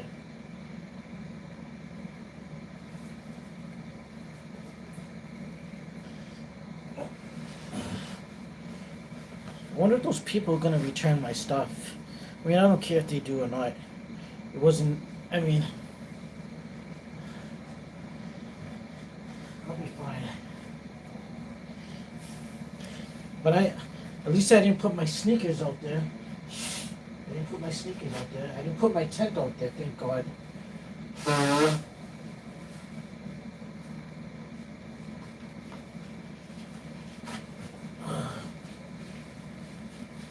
Oh my God.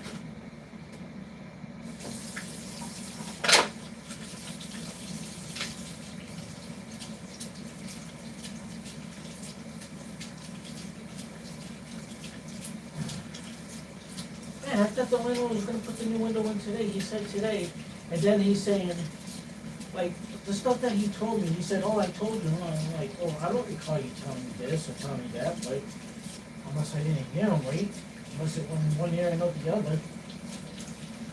I don't know. Good to know.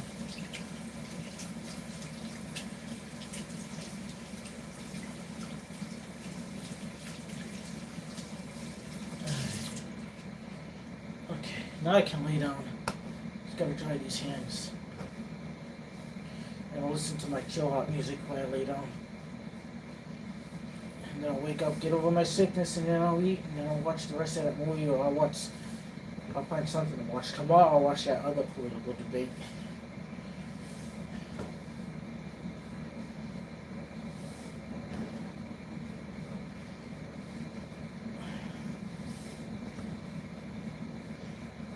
Not that I'm political, but I do like to watch it though. Know what's going on. Curiosity.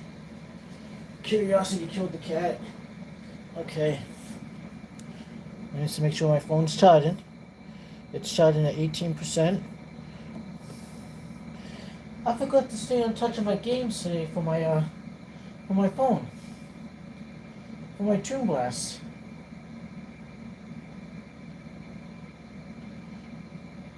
Hundreds of sharks were recorded swimming near North Carolina beaches. FBI launched an initiative increasing rewards for tribal unsolved cases.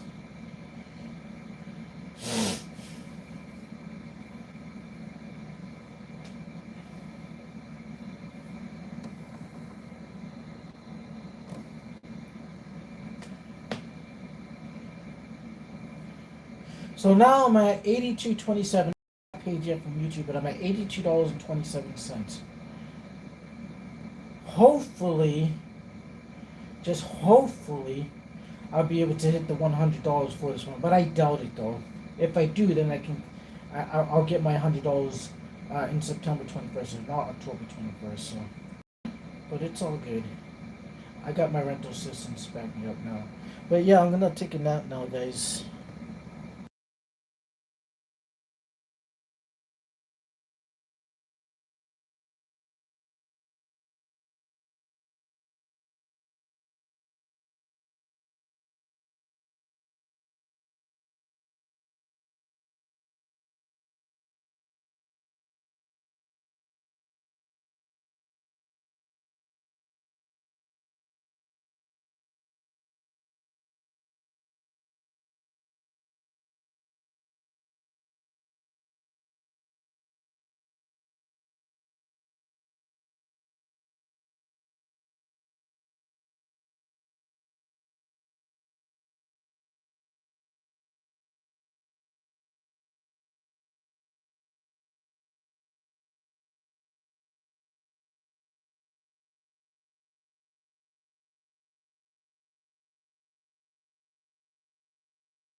Hey everyone.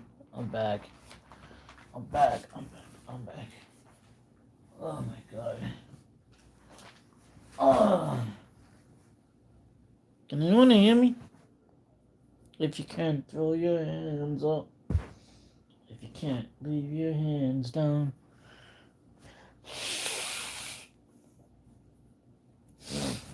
Time to have dinner. I didn't even take a nap today. I was just being sick. That's all. I was just sick.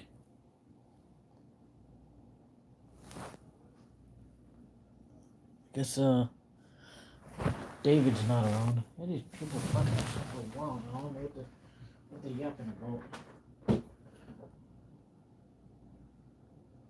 Looks like they're down there by the truck. I don't see anybody in the parking lot, the mini parking lot that we have here.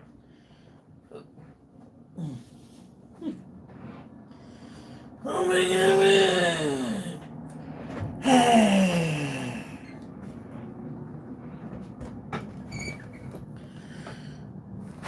My views did good, but then it went down. It seems to have started yesterday. It was good for like an hour or two. Not like the whole day like before, but I'm still getting 16 people views. Which phone am I gonna connect? This one or this one? We'll connect this one, 23. But yeah. No more David. David said bye, so I think he said bye for good, so. Oh well.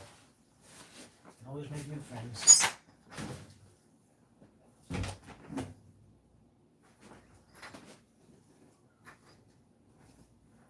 Yeah, they still haven't returned the stuff. They haven't returned the stuff yet, so. Anyway, let me find something to watch on YouTube. Oh my god. I have my dinner, man. Today was one heck of a day. I'll never put my stuff in that hallway ever again. Never again is what you swore the time before. And I don't care what time I wake up, man. I know it said next Thursday they're gonna come by and put in the window. But I don't care. I'm just going to bed at whatever time. I really don't care. I'm just going to bed at whatever time. Whatever time I wake up, whatever time I wake up. I don't care how tired I am when they come over to do this stuff. I should have just waited till they come over and then put the stuff in there. No matter how tired I was. But I did that because I didn't want to be doing it like all tired and shit when they came over. But whatever, man. Never again is what you swore the time before.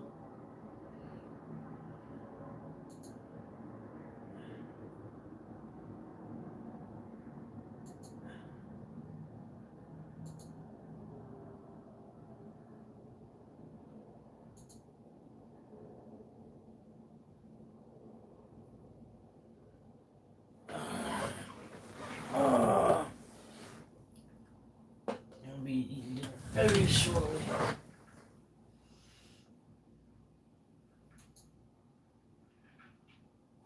Somebody outside. Oh, that's done in the shop. David! Where are you? Oh, David just me.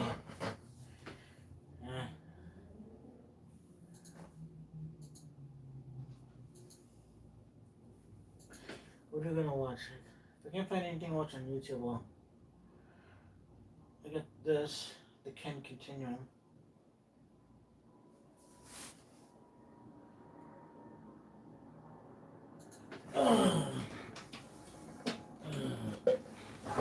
For the pain. And that's why I'm so concerned. Pizza night for the color purple. Pizza night, I love pizza night, man. Sounds good. Sounds good. Yeah, there were a bunch of honks near the beginning of the stream, but I didn't think to do the Elvis thing. Maybe once we get back downtown, Elvis will appear in the stream.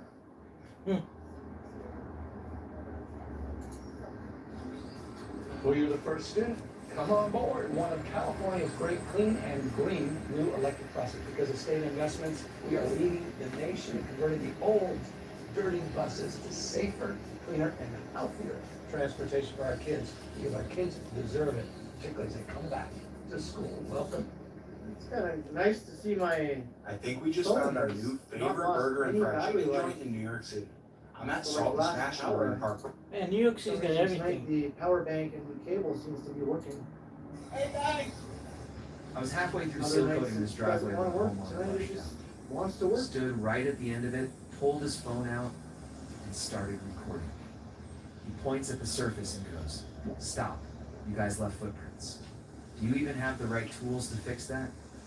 I look down yet, a couple faint footprints. Still, the labor, smooth, even pat. 10 minutes go by, 20 minutes. Every time he zooms in on a footprint, it's lighter, didn't argue, didn't walk away. This was your job. Would you?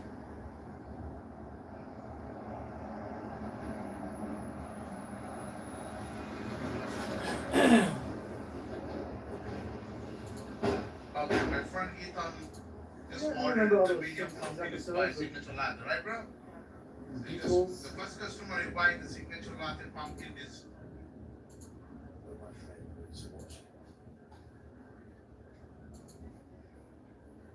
Coming into the Rosedale area.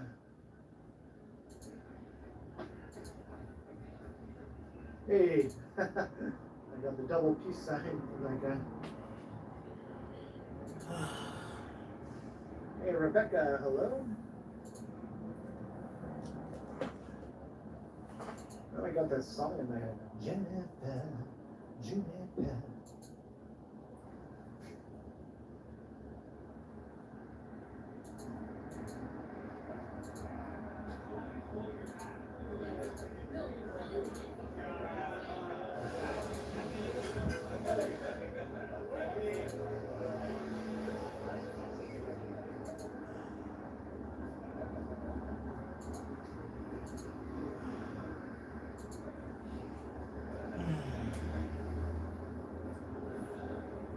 Coming soon, Shea Ristorante.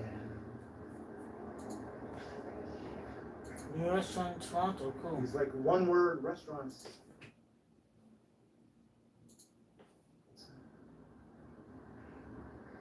That's when you know they're classy.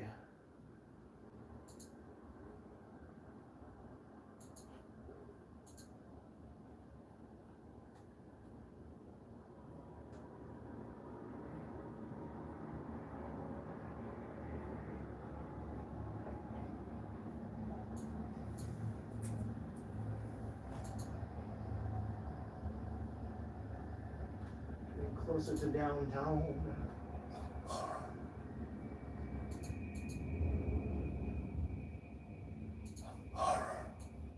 The box. We came. Now you must come with us. Taste our treasures. In the year 3000, there are no Olympic Games, World Series, or Super Bowls. There is only death sport. David Carradine and Claudia Jennings are super warriors fighting the evil forces of a future world. I can survive your death sport. If you were thrilled by Star Wars and awed by Close Encounters, don't miss Death Sport. A new world picture, rated R, under 17, not admitted without parent.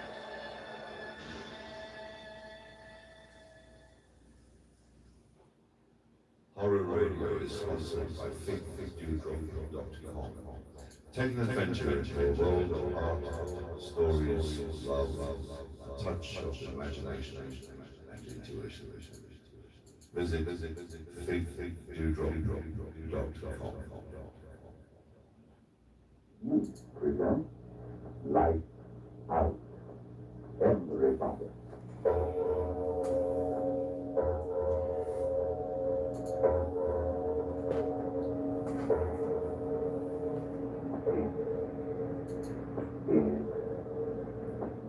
Later than you think.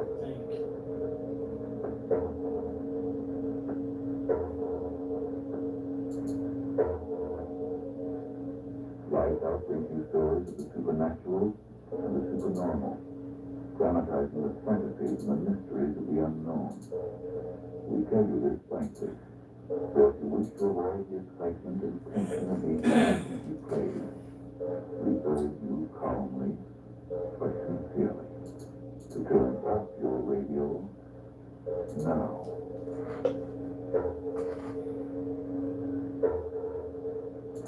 This is Arch Oboy. Someone asked me what's the most frightening thing in the world. My answer was, the news. The common everyday thing which suddenly is no longer commonplace. A shutter banging on a windy night when you're all alone.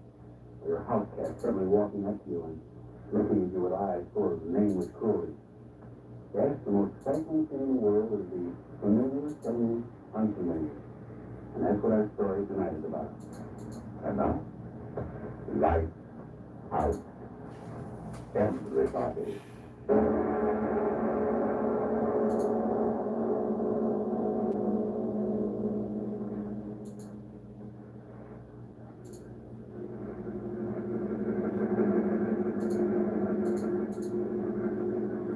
What's the matter with you, Sue? Can't you go any faster? I got my foot all the way down, boy.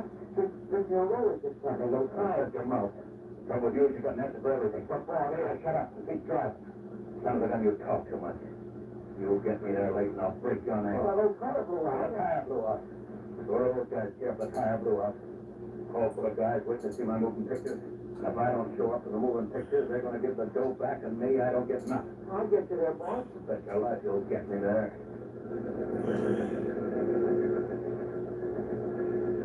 Boss, you're going to get some cash money this time, boss. Are you talking about money again? Well, don't hold this door, boss. Don't this door, but you got my dollar, don't come on.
victory. And it's alive. We're gonna stop. Green. Fire. Don't seem right. Something's gonna be get the hands off me, see? What am I running there? Don't go through. I ain't done nothing to me. I ain't done nothing to me. I ain't done nothing. Wait a minute. What's the matter with you guys? Mr. Gibson here, he's the guy who gave us the moving picture tonight. Sure, I ain't done nothing. What's the matter with you guys? I need water. We're not sure we're still this time. These two guys are the only strangers in town. No, I don't understand. I ain't done nothing. Yeah, you know, that's what's going on. This is all right. It was the first show tonight, the way it's from. It's our first show. Put this stuff on.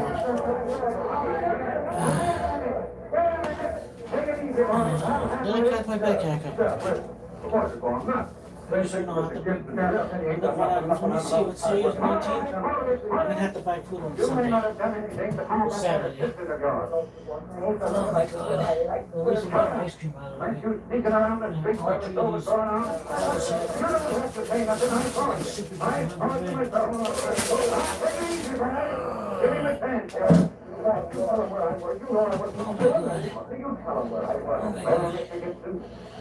Actually, I'm gonna go to freaking.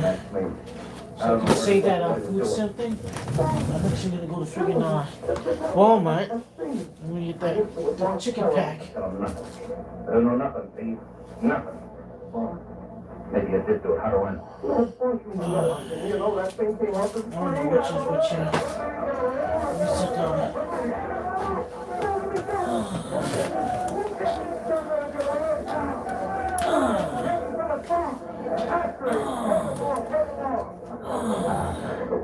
Okay, thank you.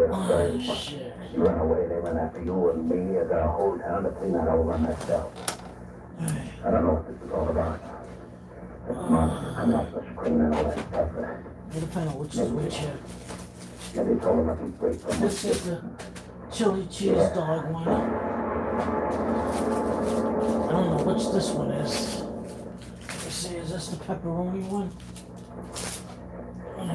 This looks like they may be the pepperoni one, yeah. Alright, I don't know which this one is. I don't know which one this is, man. Oh my god. Lift film to edge. Edge to vent. Lift film edge to vent. 4 minutes. This one says 2 minutes. Whatever. I got freaking tape on here too. Oh my god, can I put the tape in there? I hope the tape doesn't melt. I hope the tape doesn't melt. We'll just put the 4 minute thing here. Okay. Oh my god.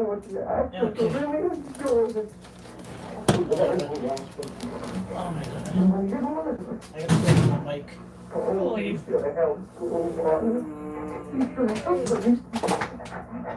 I gotta even put my tape on. What's this, Keats?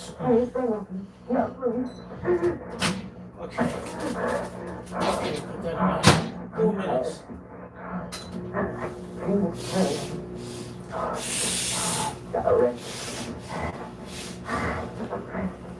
My head's still bugging me. I need water, man.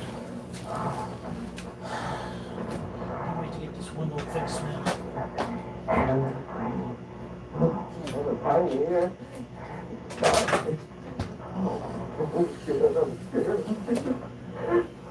Bet you the rats are having a feast outside. Oh, come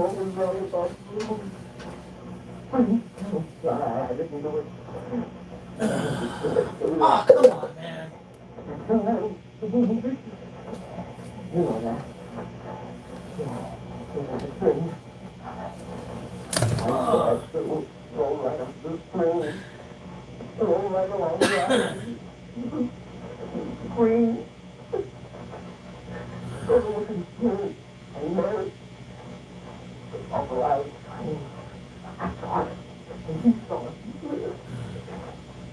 I should watch this instead.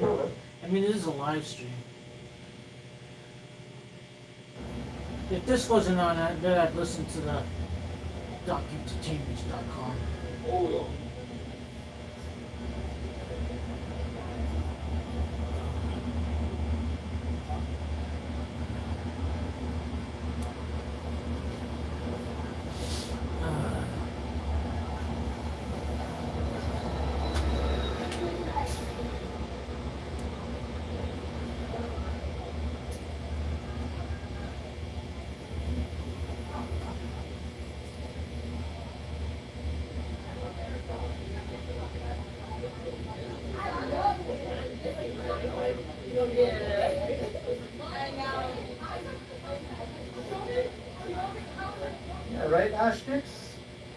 I wonder if there's any places that still do that. Like, what do they do with the leftover bit of shake? They don't just throw it out, right? They must do something with it, unless they just make them differently now. So they don't have any leftover bit. Yeah, I might as well watch this guy. If he wasn't on, it wasn't Doc Arch, but at least I'm giving him some views and everything.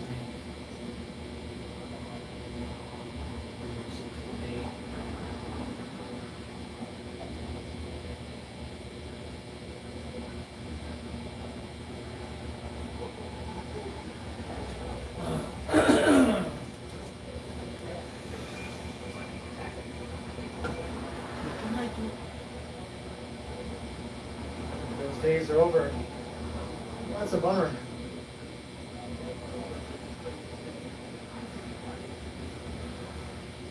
Wow, my phone battery is actually going up. It's increasing.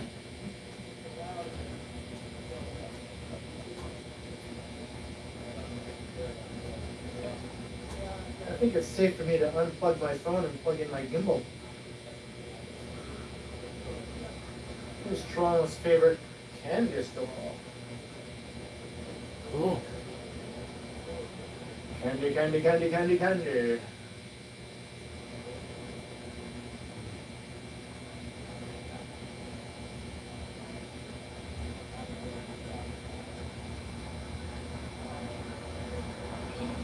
Well, here's that Leonard Cohen show.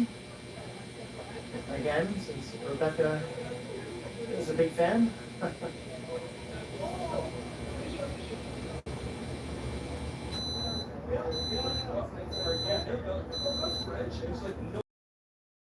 He's like French? No, the Belgian. Yeah, House of Lords used to Microwave be 2 around minutes here. to the film and start jumping microwave 2 more minutes. I think right up on the corner here. Well, this one says, oh, just put 2 minutes. I think this used to be the House of Lords. Maybe not. I might be mistaken, but now it's a Korean restaurant. I mean, there's been many other things. Oh, that smells good too. Since it was the House of Lords. Yummy. I guess this isn't open yet, though. Either that or it closed. I don't know if this is new and yet to open, or if it was open and it closed down Cool in already. some spots, but overall it's hot, but there's some closed spots, so we're gonna wrap it up. No, 2 minutes.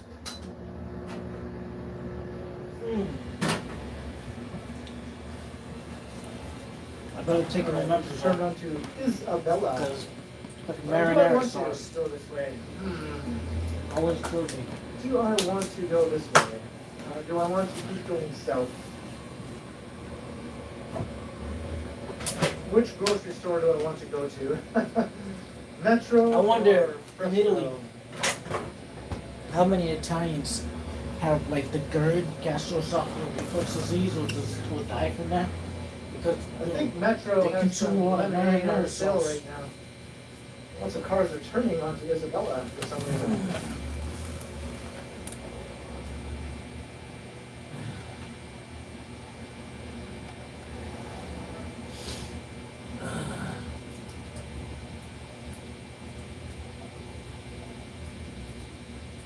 How many people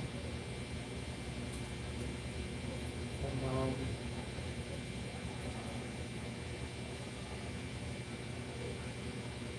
Yeah, I think wow, the lemonade at 25%. Metro, the Irresistibles brand, is on for 25% of population $2.99, which is actually experiences cheaper than GERD what Fresco charges for their lemonade. So I think Metro wins tonight. Metro wins.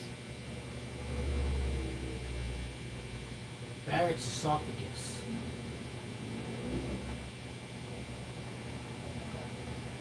Esophageal cancer. Okay, from esophageal cancer.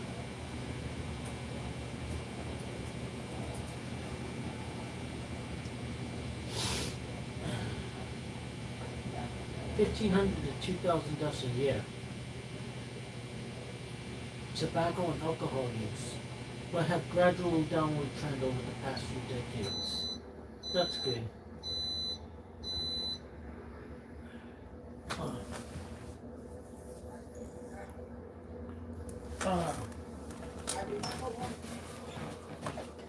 So that's done.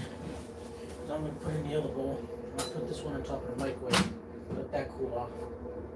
Oh, it smells good. It's nice There and was a cheesy thread on too. the Toronto subreddit today Yeah. about how I'm gonna go do this food narrow fast the because sidewalks are on Yonge. then maybe I'll go Had shopping like over Sunday, 400 comments or something.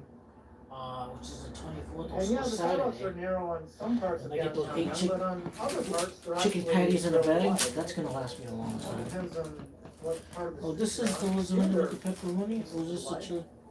Was this the Most chili streets cheese are ones? more narrow. No, that was the chili cheese one. Whatever, man. So anyway, let me just. Past the Easy Center on that side, This is the pepperoni. they're very Oh, wide. whatever. Put it in for 4 minutes. Hey, Alec Marshall?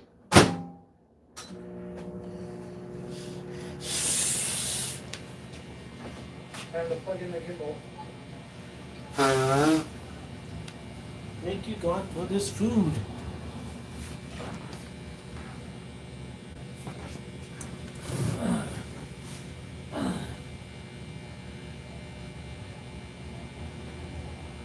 Shopping kilo? Yeah, I made it to Midtown. Oh, big guy appetite slide. Back to downtown again. You cover a lot of ground in over 2.5 hours. Yeah, you can.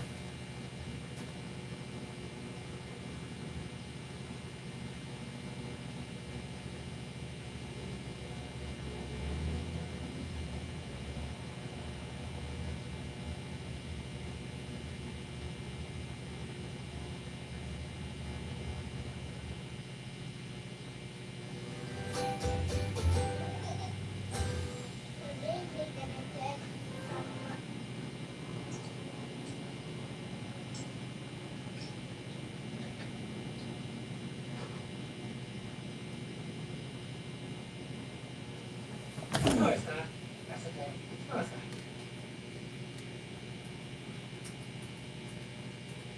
It must be very tiny. Ah! Oh my god. I did not know it was gonna come out this moist. Dog. Oh shit.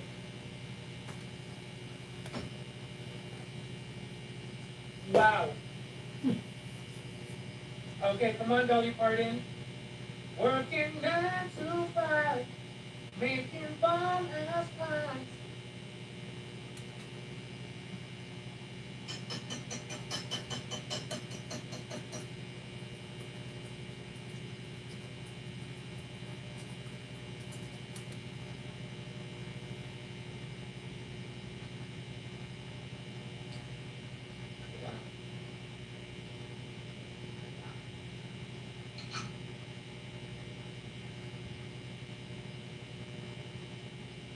You don't play, homie.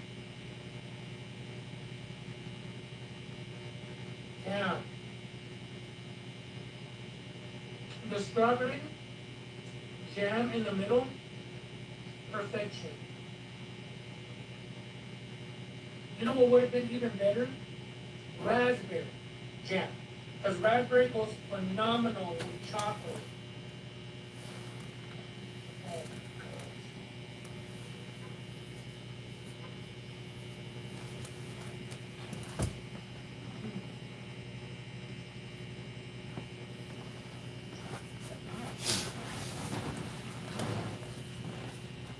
Oh, 45 seconds.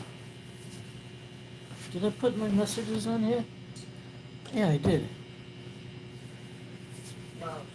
Oh, cherry too, homie. Cherry pie. Let's get 1,000 Oh likes. my god. 1,000 likes. I can take this bowl out now. This is done. That's it, homie. The cherry. 1,000 likes, please. 1,000 likes. I'll put this bowl over here. Oh, that smells No, it's absolutely not from delicious. scratch. It's Dolly Parton. That's the chili mac and cheese one. That's the one I thought I had the other night. That's the one I thought I had the other night. Because it said 6 tablespoons of butter and 2 tablespoons of vegetable oil. I did 8 tablespoons of butter, a whole stick of butter, 4 eggs, This is and the instead of lasagna water, pepperoni. I use whole milk. I think. But it does. The pepperoni is more cut up. It doesn't show the whole pieces of pepperoni. But yeah, let me wait for another This 2 is a minutes. damn good thing.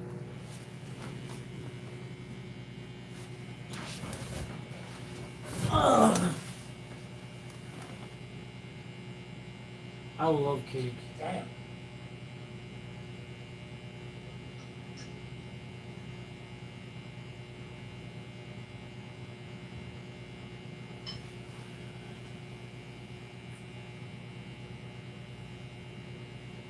Almost at 200 watch hours.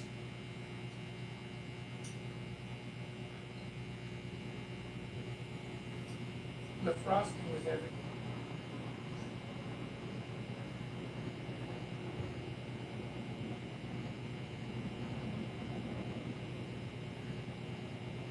Wow. I like the tartness of the strawberry jam in the middle. Because the icing was nice and sweet. And then that jam in the middle is just the perfect tartness. I'm gonna get more views on the someone stole my stuff.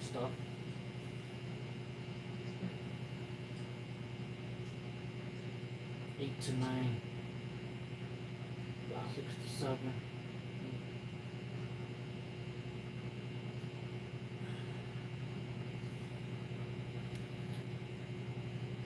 Dory, Liberty Mutual customizes car insurance to help people save money. 1, 2, 3. Nailed it.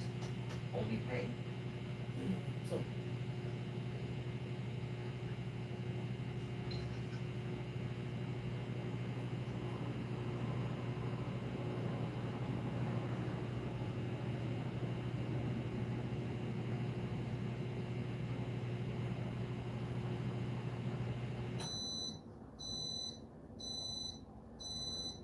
Are you willing? To what? Lick my plate? Fuck yeah. okay. Oh yeah, I'm willing to lick my plate. I gotta move that one out of my way. I gotta take this out of my way. I think this is all done. Yeah, it's all done now. You gotta let the heat dissipate.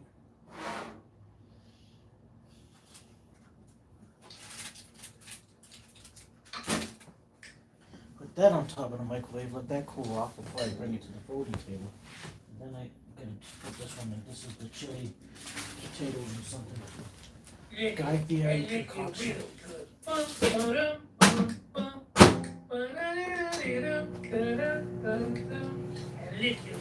Oh, tomorrow I gotta get that double cheeseburger and the hot dog, and then have it with the Utz burger chips.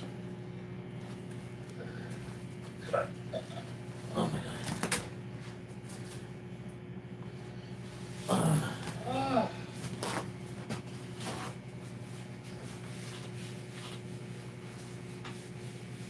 Well, David Perez, your mother should have had you. Sorry.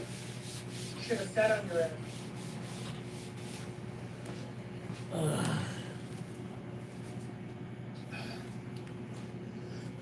I bet that is one regret I bet your mama lives with every day of her life.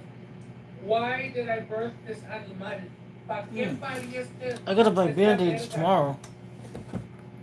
Yep. I gotta buy Band-Aids tomorrow. Guys, not in my stream. I gotta buy Band-Aids tomorrow. I gotta make a list. Hey. You come for me, I come for you. Don't come for me, and I won't come for you. Period. Anywho, this was bomb. And I'm about to eat the rest of this cake. I'm just gonna eat it all by myself. Oh, Disfruta. Don't wanna be. I'm gonna take it to my room, I'm gonna lay in my bed, and I'm just gonna be.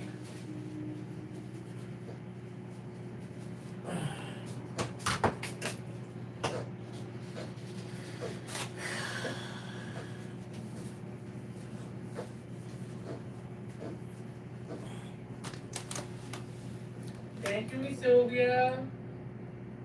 She said, let's get to the 50 goal. Let's go. Okay. Aw, thank you, Miss I'm gonna put my Sylvia. notepad tomorrow. Or maybe I'll just write it on a piece of The paper. slides will get around. Where's that paper I had earlier? Right, Trudy?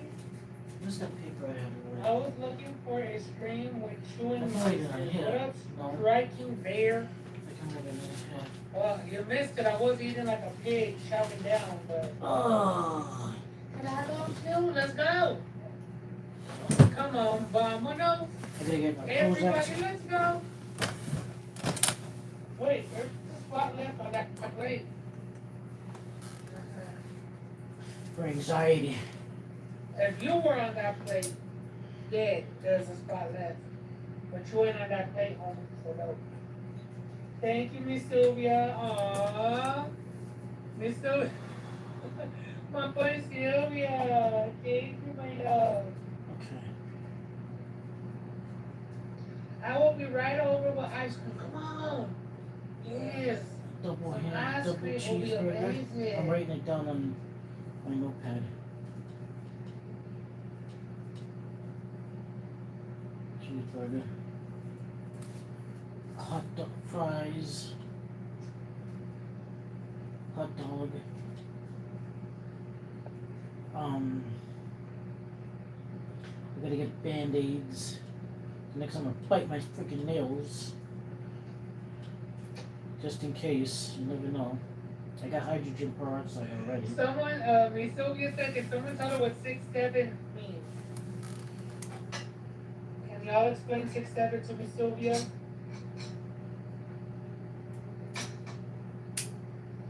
It says Sylvia, some say 6-7 is whole or period on the periodic table.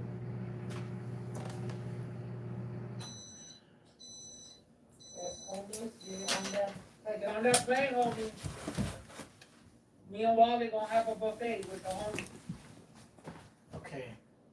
I gotta stir this up. It's been humid and AC Let the heat dissipate. You think so? It only rains like 1 day, 2 days. It hasn't been humid over here in Phoenix. Oh, look at that pepperoni. I don't know about anywhere else in AC, but Mm. in Phoenix it's definitely not been humid. I'll take this put over Maybe here. that week where it rained, yeah, like a month ago, 2, 3 weeks ago, I don't know. It was like 2 weeks ago. But yeah, it's been I wonder dry. if those people that took my stuff in the hallway, or that person, I wonder if they even knew that that was my stuff. Oh, we can devour it, right? Right, Wally? They must have just thought somebody was lying It's a anymore. smorgasbord. Thank you, Miss Sylvia.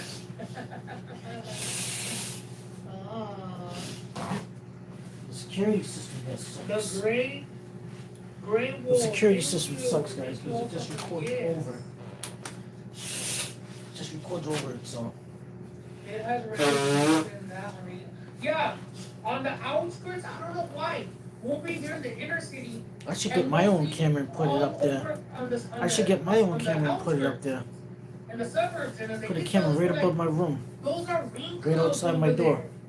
We're like, what the fuck? Why are we not gonna? And over here in the middle, shiny, sun shining, no clouds. You know, in like the they got these sky, ring cams, but I should get like a cam put outside my door. and all you see from a distance up north in the East Valley, all you see is gray, dark clouds and lightning from a distance. Nothing in the city. It's like the rain, the monsoon is repelled from the city. It's like, no, the inner city ain't getting shit. I'm like, dude, it's so dry and dusty over here. Give us some rain.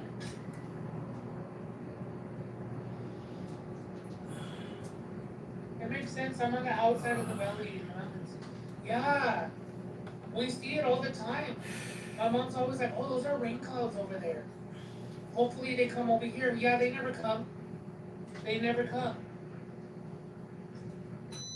Northeast Phoenix, it rained light this past week. You almost don't know. Yeah, I am. I'm in Northwest Phoenix. Feels warm outside. It feels It warm. doesn't rain. No rain in Peoria. No rain in Glendale. 9. I'm like, what the fuck? What about us? What about what about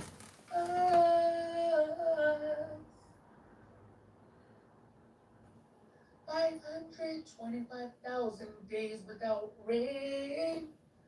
525,000 days in the desert. Oh, 525,000 days in this heat. When will we ever get a rain for a day? Yeah, no, never.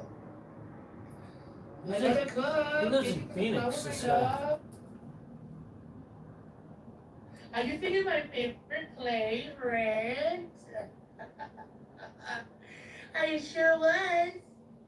I butchered it because I'm already getting the itis, so my voice is all crackly and I can't function. Whoa, right now. 110 degrees in Phoenix.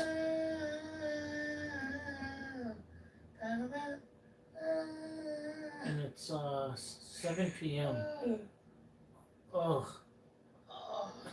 How do they deal with that heat, man?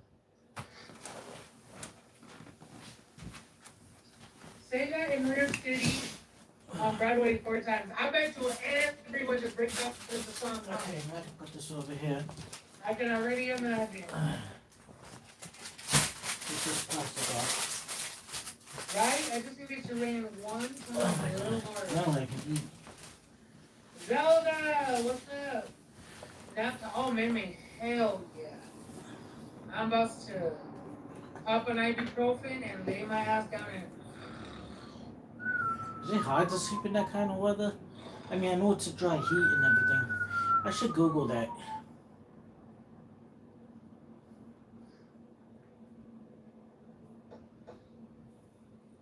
My granddaughter's birthday was Monday, and my other granddaughter's birthday is Tuesday. Oh, okay. Happy early birthday. Can you please show us the cake?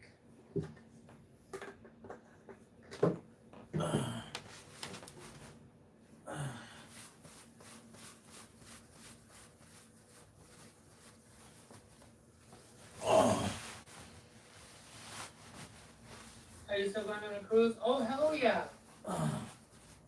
Yes, we are. Oh my god.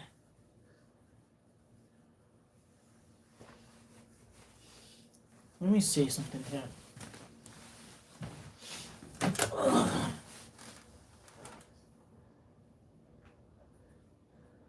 Marissa Rubio, yes. I think I'll be Is it live on Friday. harder to fall asleep Aww. than Good luck with your surgery, Hot. love. I'll keep you in my prayers. And you have a full and speedy dry recovery. heat than hot humid We heat? want to see the rest of the cake. Let me see. Baby, it's in front of you. Oh wow. Listen what it said. AI overview says it is generally harder to fall asleep in hot humid heat than in hot dry heat. High humidity stops sweat from drying on your skin. Your body needs to drop its core temperature to sleep. And without evaporating sweat, you stay hot, sticky, and awake. Dry heat lets sweat evaporate easily, which cools you down faster. Why humidity hurts sleep more? No evaporation. Wet skin cannot cool your body because the heavy water in the air blocks sweat from turning into gas.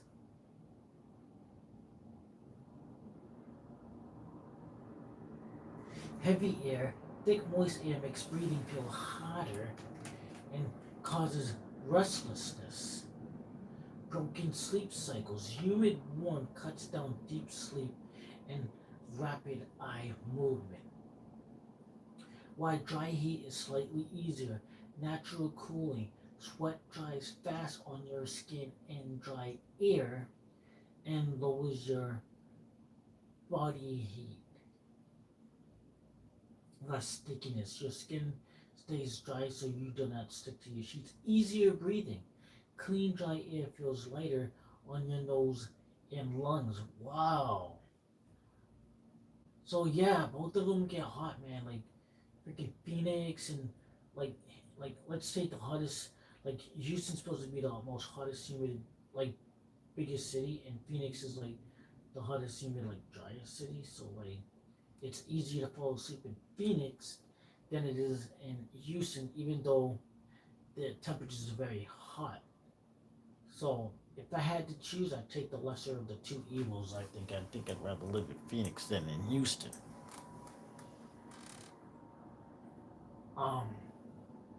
What about using a fan?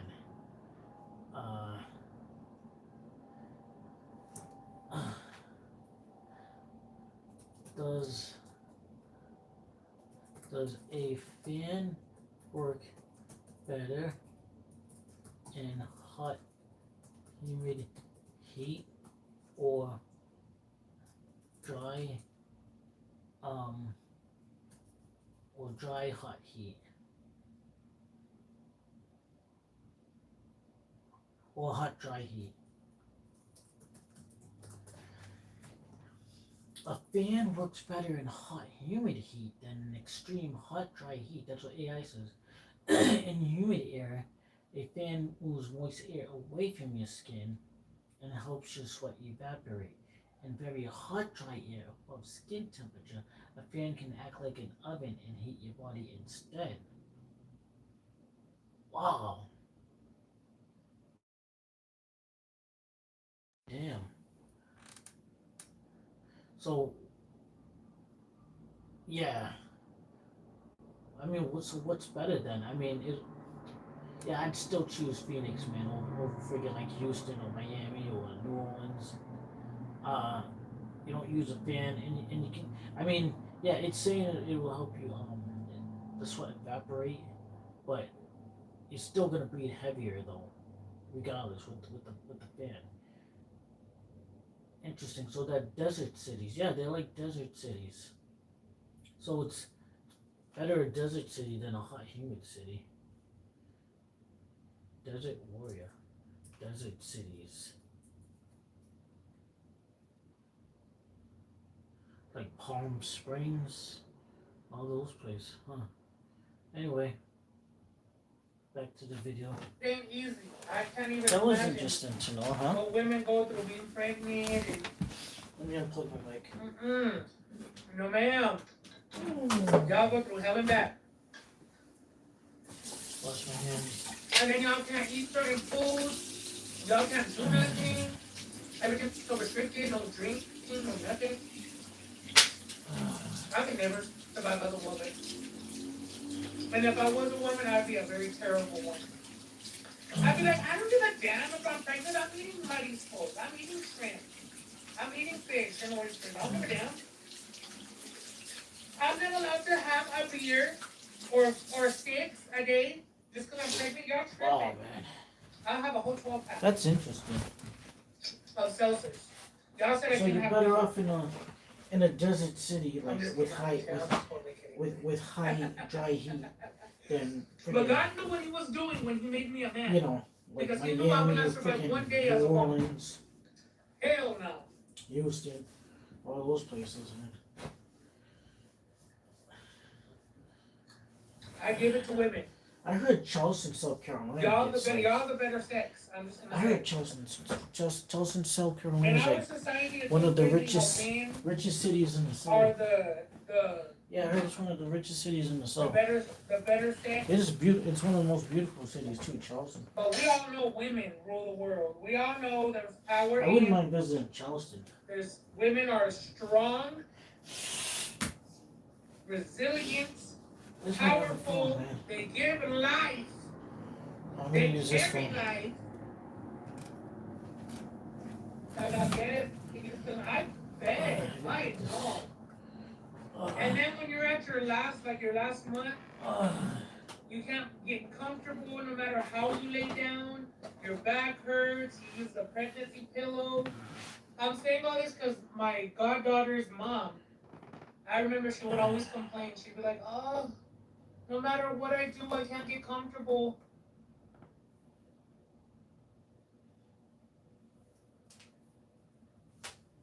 Tanya, did you miss the cake? I think you missed the cake. I haven't seen you. Weren't you born? What?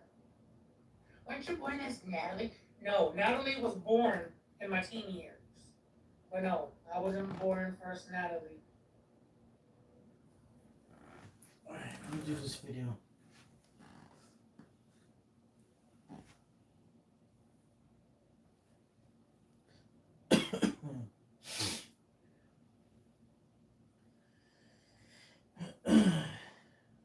Welcome back, guys. So tonight for dinner we're having some more Guy Fieri's. I got 3 of them because I'm like super duper hungry, guys. Yeah, I only have 2 of the boxes. The other box drew out. So yeah, we got cheesy lasagna with pepperoni marinara sauce. There's the star of the show right there, right? And we got the chili cheese dog loaded tots, potato tots and sliced hot dogs rather than beef, chili sauce and nacho cheese sauce.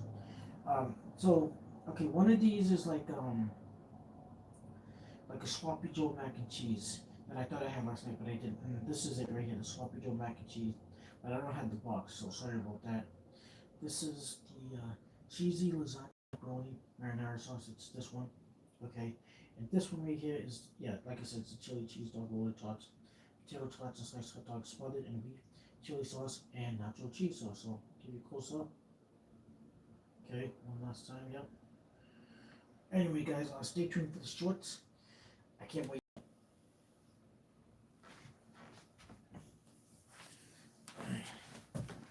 I gotta get some water, man.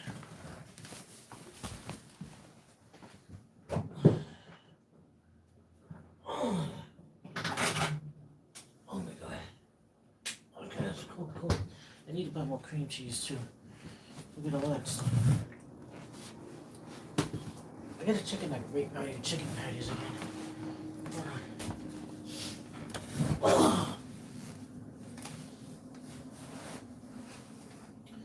Great Value chicken patties.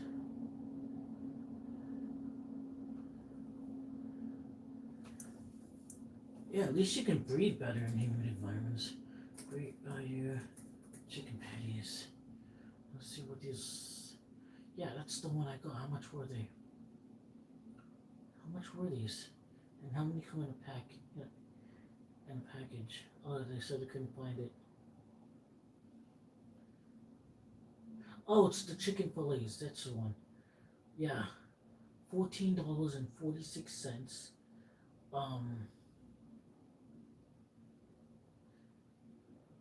And let me see how many you get in a pack here.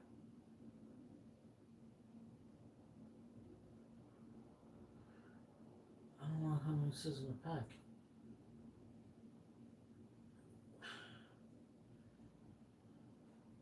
I think I gotta scroll down to the other thing.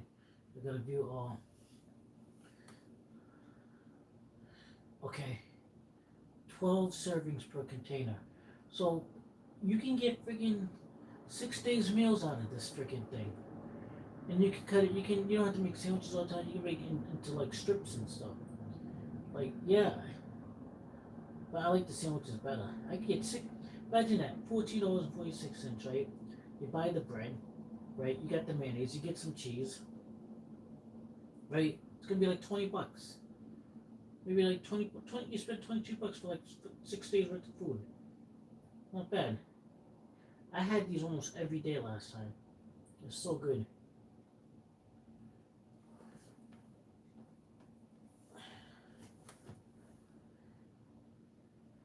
I need some mayonnaise.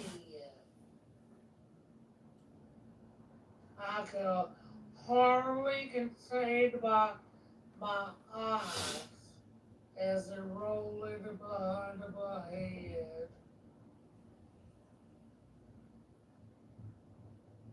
Where's the cake? I ate it all, Eddie. I scarfed it down. Hey, Antonia. I'm good, Amy. How are you? Isn't it silly? I know I'm talking very delayed because YouTube still don't pay me yet, man. I swear I'm so fucking tired.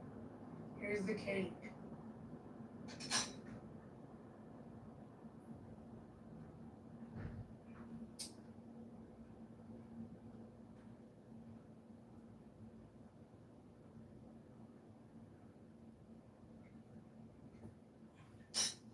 Is he still eating that cake?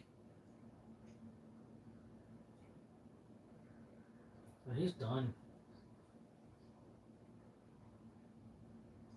You know I love cake icing.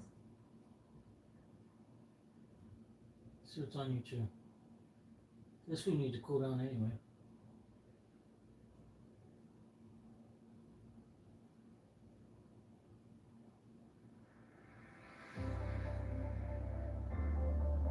Karen Solomon. That's the lady that killed Police her. in Worcester, Massachusetts are looking for a woman who they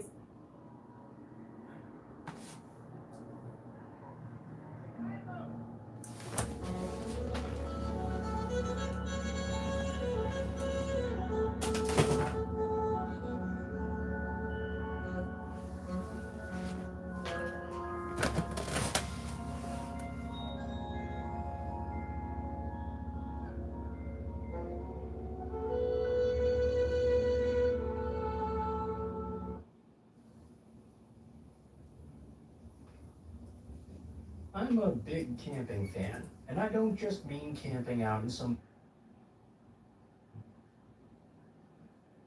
Oh, he's not live anymore. Alright, he's not live anymore. So we'll watch this.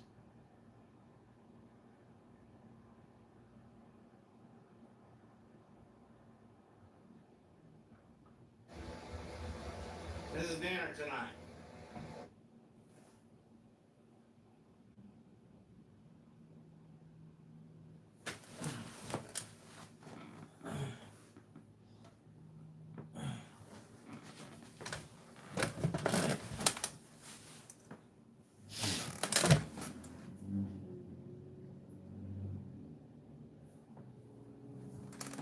Okay, let's do my short.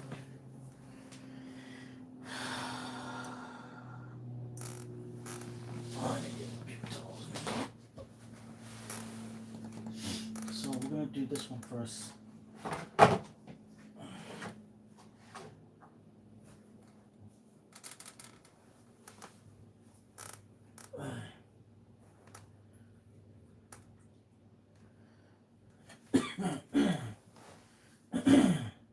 Alright guys, we got Guy Fieri's. It's like a sloppy Joe mac and cheese. I thought I had this last night, but it was something else that I had. And I don't have the box, I threw it away, so yeah, it's supposed to be sloppy Joe mac and cheese. So here we go.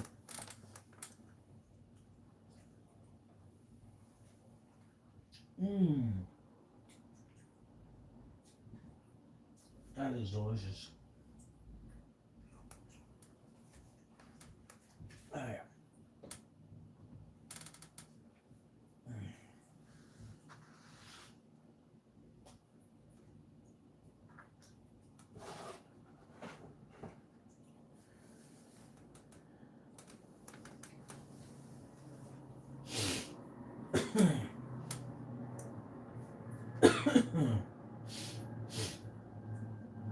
Alright guys, we have here Guy Fieri's flavor lasagna pepperoni.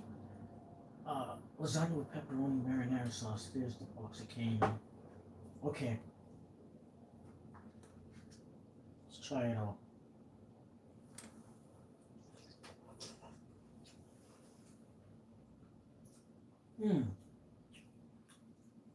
Not bad. But so far I like the sloppy Joe mac and cheese. And this one's next, so stay tuned for this one.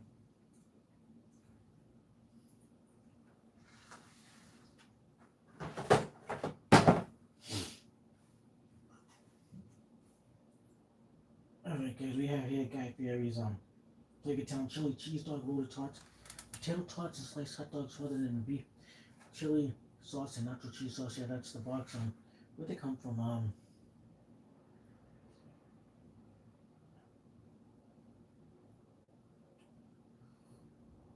It doesn't say where they come from. What the That's weird. Oh, it comes from Vernon, California. So this comes from Vernon, California, okay? Let me just do another one. Alright guys, this is the last of the Guy Fieri's Baby Tom. It's chili cheese dog loaded tarts, potato tarts, sliced hot dogs, smothered in beef chili sauce, and nacho cheese sauce. And these are from Vernon, California, okay? I thought this was a pepperoni. That's actually, look. Doesn't it look like pepperoni? No, that's hot dogs. Yeah, so let's do it. Let's get the hash browns and the pepperoni and everything. And some of this sauce here. Here we go. It's a big spoonful. Mmm.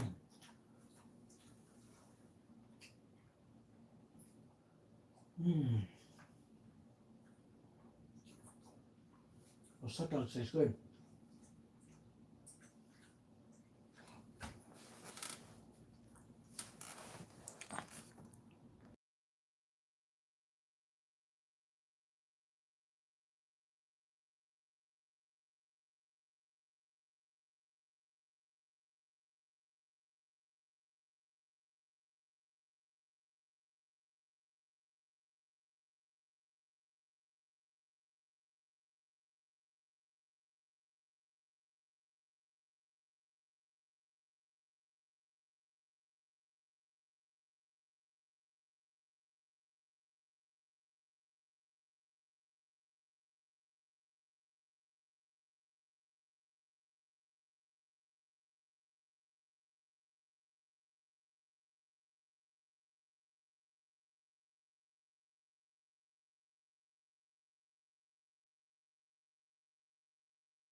Oh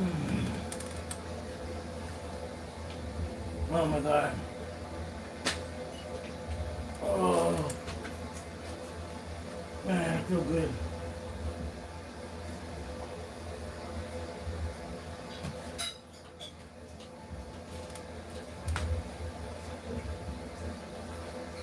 We're all quiet. Must be done. Start yelling. Just want to know, we're all quiet.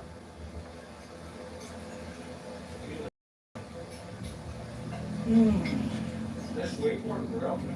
I can't believe it.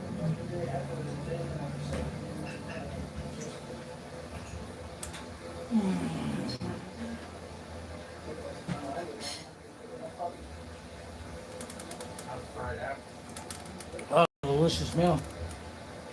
Hey, like, oh.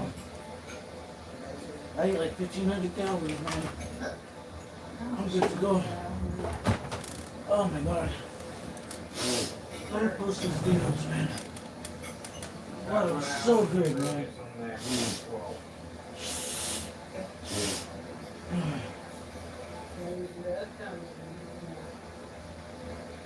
Oh my God.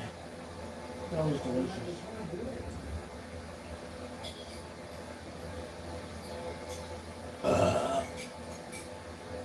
Yeah, like, see that person took my stuff right into my room. They're breaking in big shit. They're in big fucking trouble. I'll tell you, that thing to do, take your corn, put some butter on it, fry it up and get it well, put it in the oven, not bake. And it turns out huh?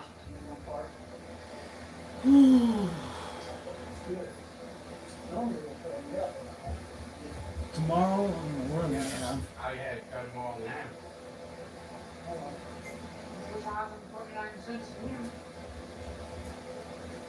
You're gonna have either the cheeseburger macaroni from Stouffer's. And we'll have I got the other one. Like Alfredo beef stroganoff or something. Are you filling her carpet? And then I took the shears corn.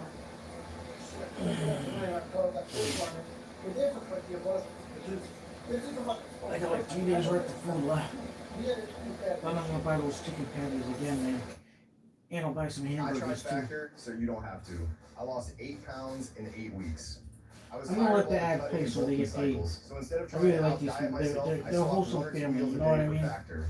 They're chef made, so they're actually delicious and satisfying. But each meal is also portion controlled, so my calories stay in check without me losing muscle.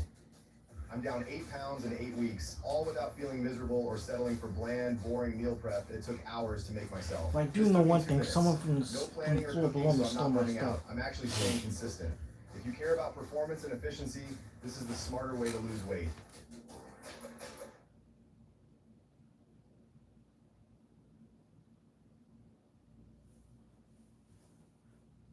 You enjoy cooking? No, but I do. And if I told you that you can have award-winning chefs prepare your meals every single week and have everything delivered to your doorstep for much less than what you're spending on groceries right now, what would you say? No, I wouldn't. Cook Unity lets you enjoy meals from award-winning chefs. No cooking, no cleanup, just real chef-made food delivered to you every week.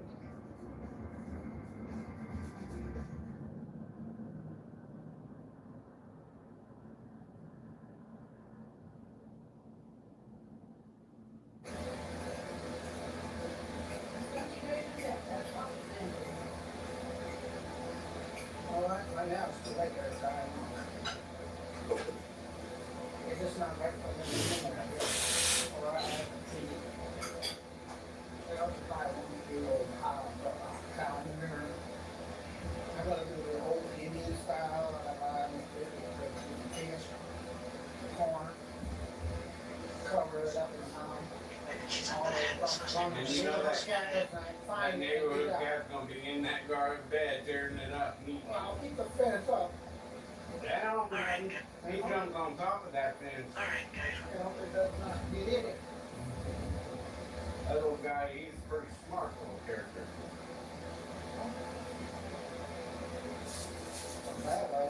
Maybe it's out on corn for a bit.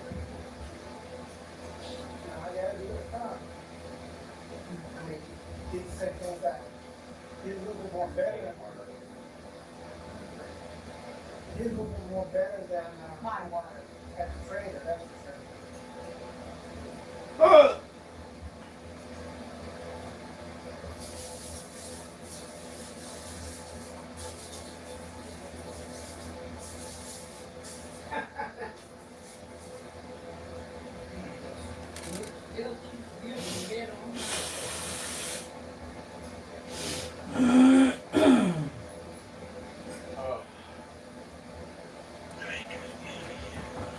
That's darn good. Might do that again. For tender and for tart. I put mushrooms and onions on it. That's good.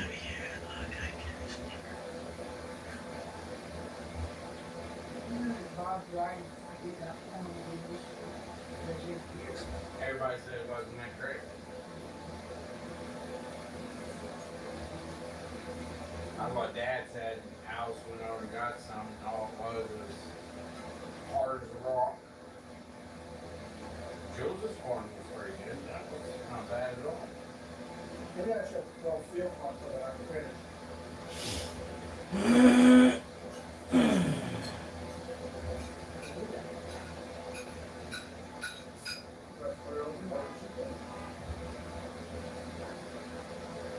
Still rolling.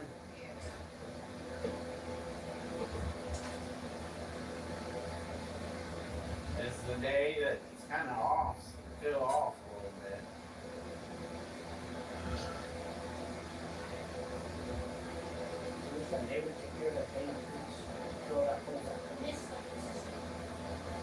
What? Not anymore, Archie. He likes sweet potatoes. Grandma's gonna eat yours. She was, she's gonna eat it. I got a grill too, I was getting right back at it. I thought she got rid of it.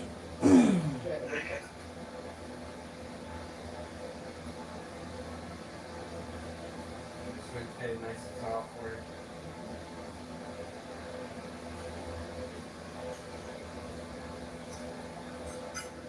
All that we put in it was brown sugar and butter. Nothing else. That's got nutmeg, cinnamon, rum, butter. Huh. I can't help it. I made brown fried apples. Anyway, They like fried. that person will be returned to the table. I'm gonna go, you know what? Just keep it because I'm gonna bag better round table.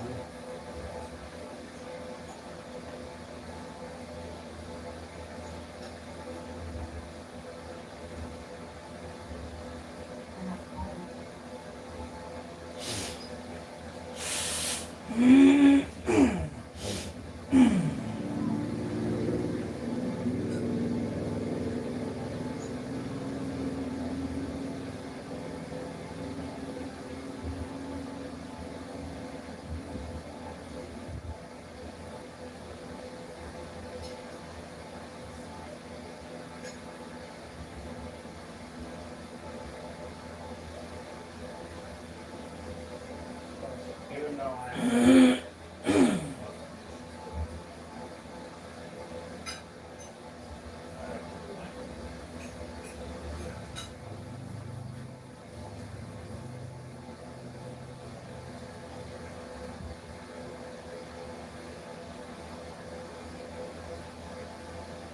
Oh, I'm sorry guys. We're just so used to eating with you guys there. This is just normal family life. This is what we do. And at the dinner table and have a good meal. I gotta call a little man and see what's going on. If he's done yet or not. That reminds me, my nice neighbor Nick died. 2 months. No, he died in January. Then the other guy died in April. But you imagine what Nick said about criminals? Because that person who took my stuff today, they're a criminal. Nick said he hates criminals. He says he doesn't like criminals. Hey, one's practice over. 520. Okay, how are you doing? Okay. Well, I'm gonna let you go so you won't get in trouble. You need to practice tomorrow. Maybe you'll be better tomorrow, okay? Alright, we'll be coming to get you. I got a pork steak, a corn on cob, a baked potato, and fried apples. Alright? Fried apples?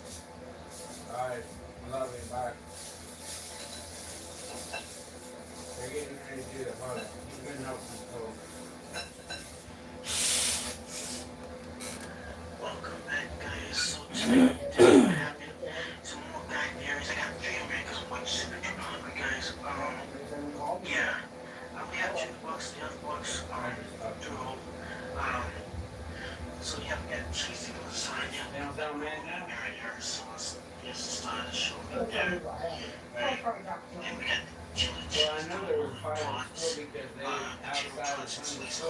And I pulled out the school trying to get a hold of that nurse. The cops were out front. Already in there.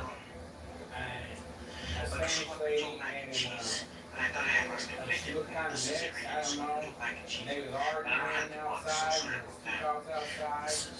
And the cop told him they need to separate and leave and get off the school property because they're going to get in trouble.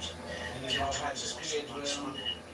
And then the black girls, female language, they didn't mean to say that, but they came out, started running their mouth. Welcome back, guys.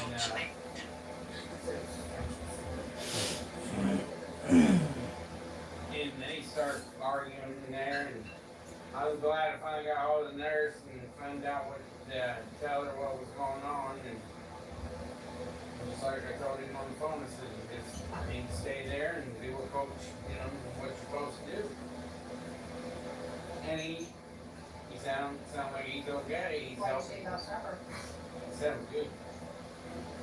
He said it's okay because he was helping coach all out after. That's what happens first. Just bring it up from people who don't want to live. It just happened to be in one place at the wrong time. Yeah. Alright, y'all, I'm just gonna cut this video. Appreciate you guys eating dinner with us, so I know what to do now. I got a new video for you all. This video was awesome. This meal, was awesome. We're gonna do a video. Excuse me. I think these numbers. But we're gonna let you all go. We love you all. Y'all have a good night. Peace out. And thank you for joining us for dinner tonight. Bye.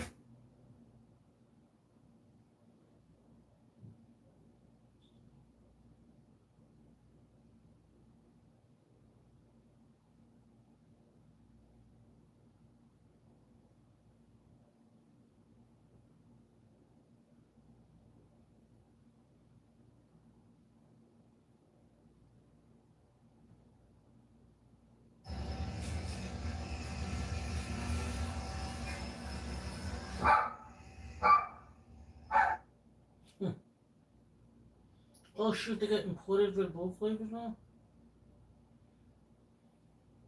Red Bull fans, I need y'all in here. Today we got some imported Red Bull flavors, so let's see what's who.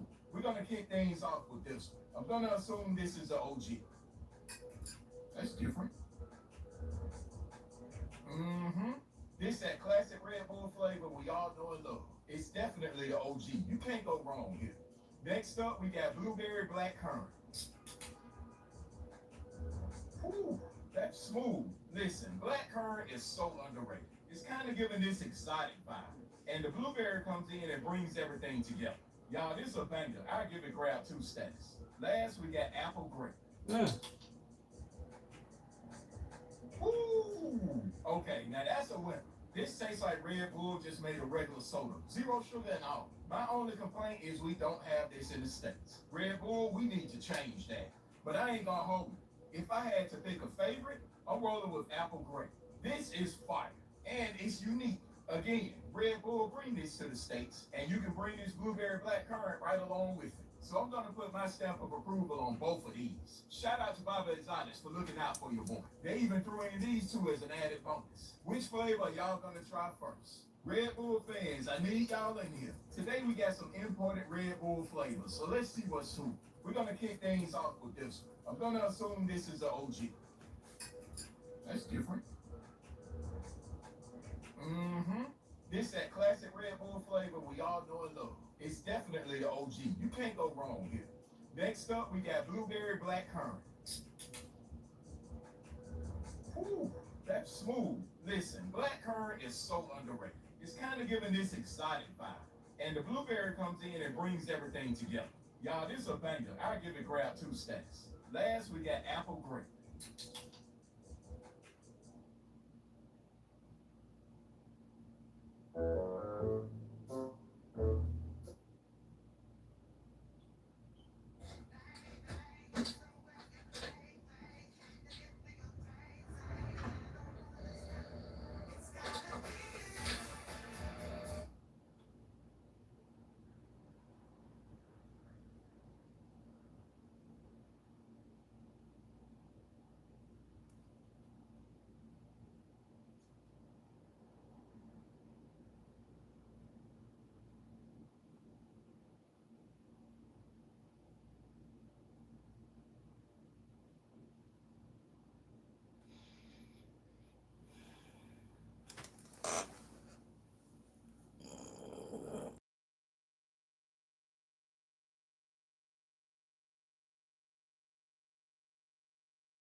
Yeah, guys. If anyone's still there, yeah, that person stole my stuff, man.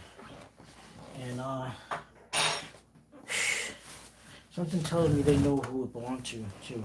I don't know. But, you know, they could be honest and just return it and say, hey, I took it. Whether I took it intentionally or unintentionally. But, I mean, I was honest when I returned $4,000 to the bank that the ATM spit out extra. ATM spit out extra money, and I returned it. I returned it because I try to be honest, you know, because maybe that philosophy rubbed off on me.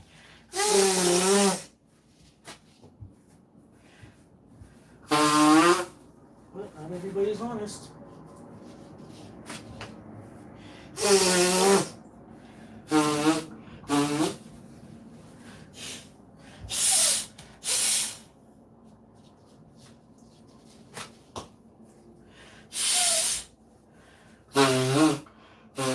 Anyway, I'll put my mute on stream. I'm gonna play my music again.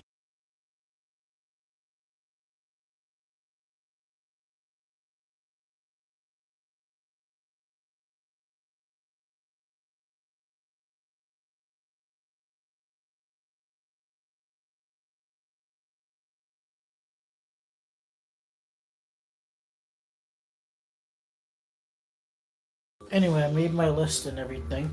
The stuff I'm getting, I wrote down what I gotta get. I gotta get my medication, double cheeseburger fries, hot dogs, band-aids, and I'm gonna put chicken sandwiches to that as well.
But yeah, guys, you know, I was just thinking, like, I feel like I'm living like freaking club fed, you know?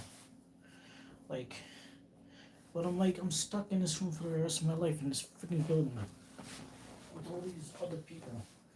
Not saying like they're all bad, but you have the good ones. Some people got issues in this building. Just like, you know, like if you was in prison, like, but I don't have issues like they do, but it's like, I feel like I'm living in club fed. I feel like I'm living in fucking club fed. Like I got food, money, I got rental assistance, I even get internet.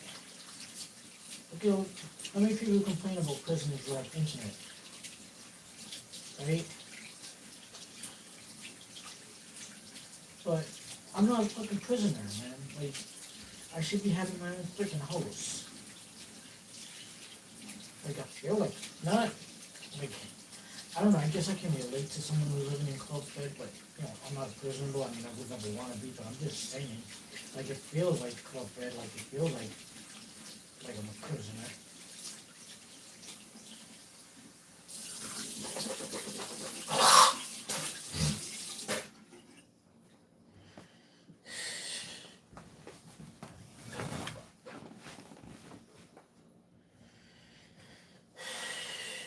Actually, the people in Club Fed, they have their own, they got their own bathrooms and their own thing. I had to share a freaking bathroom. They probably even get, look in Sweden.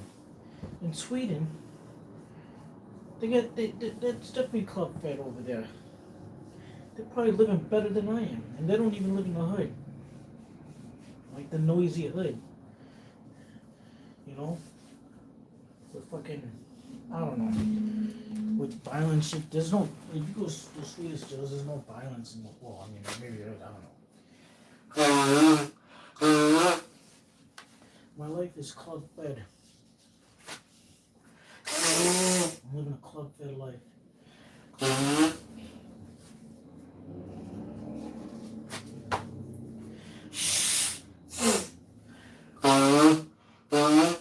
Like, they should do a freaking background check on the people in this building. Like, I think they do, but like, no fucking drug addicts, no people with fucking criminal records.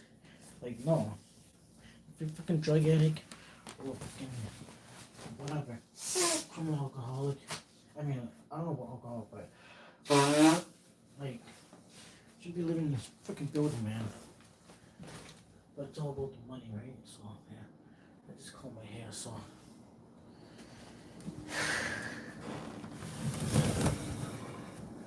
Oh.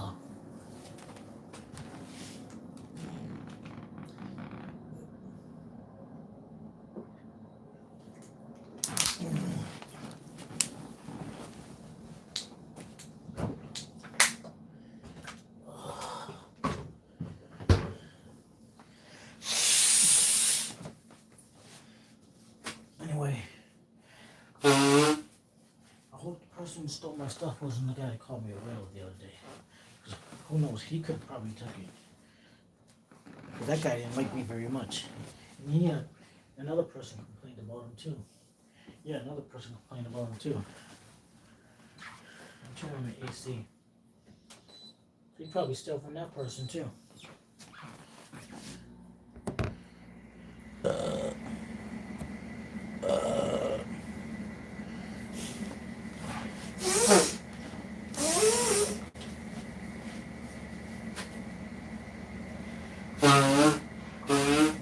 I put stuff in the hallway before. And this didn't happen to fucking new people all day.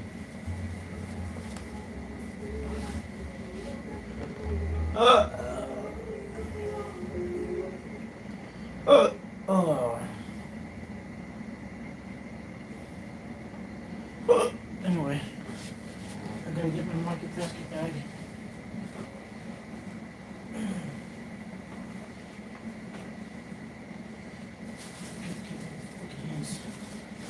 Shit.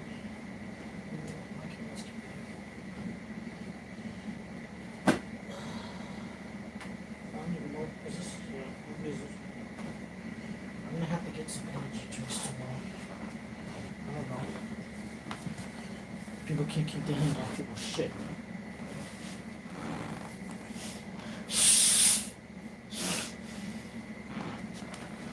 I'm gonna come again. I gotta get Celsius. I gotta get drinks. Energy drinks.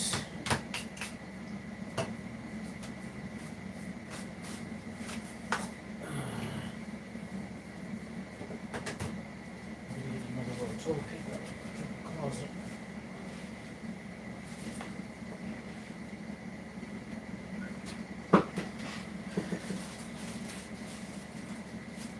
I should have put my window fan in the closet.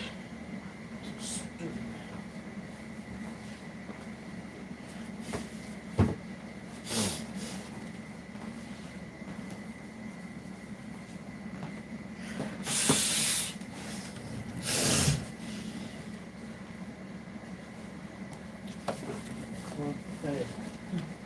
Yeah, this is a morass. Like Ted Nesi said, Tim White, is that it? Tim White? Yeah, this is one of them said it's a morass. Yeah, that's my life, a morass.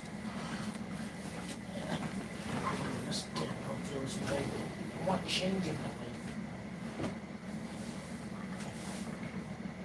Well, at least I ain't freaking killing myself at work anymore.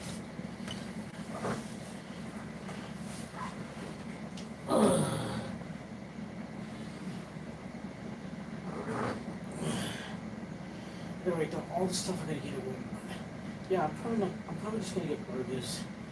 The Great Value burgers again. And just have those with burger chips. I gotta get buns and shit. Oh my god, man. I have to go to Walmart and get this shit, man. Great Value chicken patty, chicks patties. I'll put CHIX.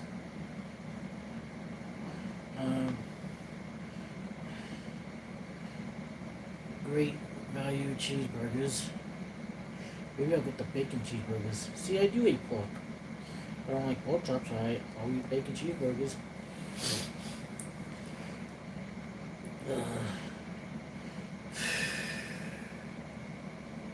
I'm gonna buy some drinks. I gotta get some drinks. I don't know if I should buy that out of my energy drinks. I hope they have the Hawaiian one. I hope they have the Hawaiian energy drink.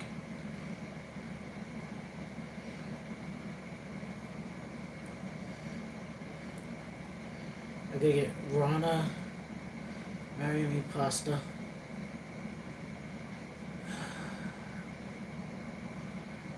But yeah, if I get those chicken patties, right, say if I go to tomorrow, I get the chicken patties, I get the cheeseburgers, that's 8 days worth of food. And I already got that stuff in here. I got enough space to put the chicken patties in. Yeah, I got enough space to put the chicken patties and the Great Value cheeseburgers in there. So I might as well just go tomorrow. Especially since the landlord can fix the window. Oh, my fucking nose, man.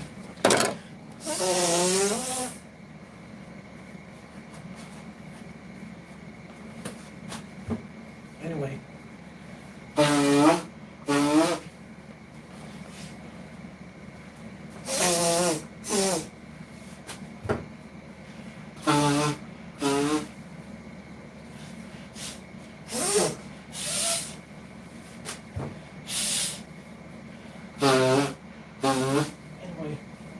My stuff.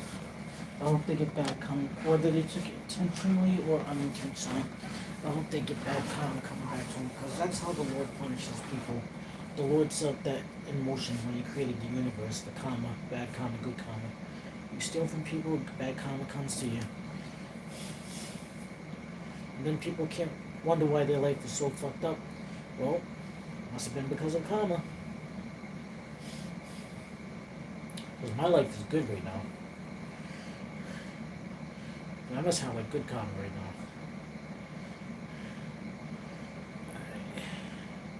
Prozac, double cheeseburger, fries, hot dogs. Yeah, I'm not gonna get those because I'm just gonna get Great Value Band-Aids, Great Value chicken patties, Great Value cheeseburgers, energy drinks, random pasta. Oh, I'm gonna see if they got the King Crumb cookies. King Crumb cookies. Should I get bagels and cream cheese? I gotta get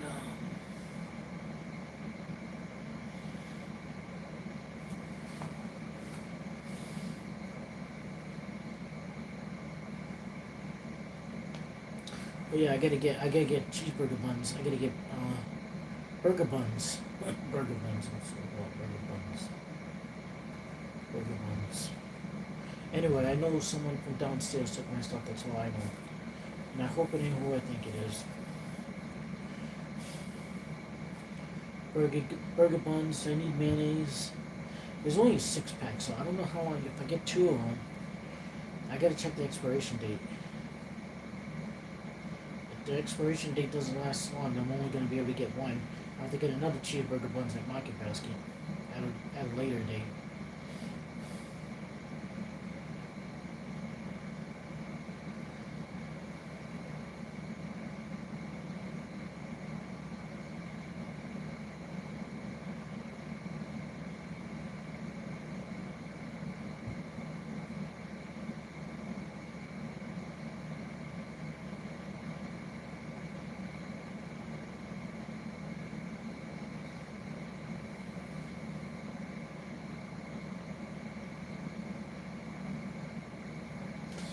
all I know is if I saw that stuff in the hallway, just thinking it was there for the taking, I still wouldn't have taken it.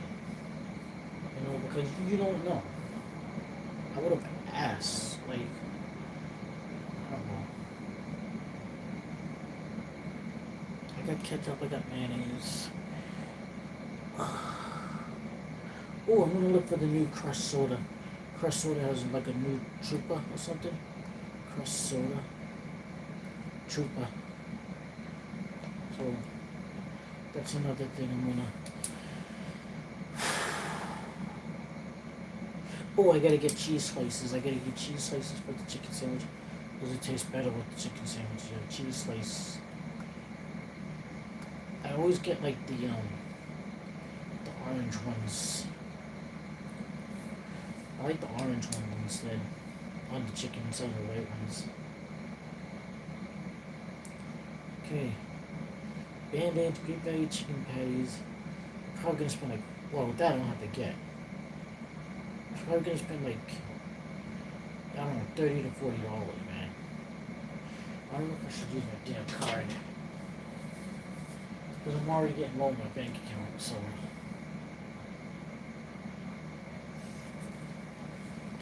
But yeah, the list is made up. I got the list made up already, so. So I'm gonna put that in my pocket for now. How many energy drinks should I get? And the thing is, will I be able to walk home with all this stuff, or am I gonna have to freaking take a cab? Well, if I buy it on my card, I can take a cab home. If I buy it on my card, EBT card, I can. The money that was spent on the food, I can take a taxi home. It's like $13. Let me see what the hell is gonna be like tomorrow.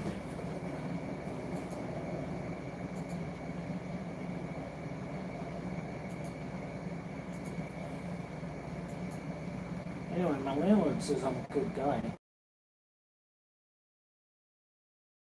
But Jesus said, no one is good, right? That's what he said.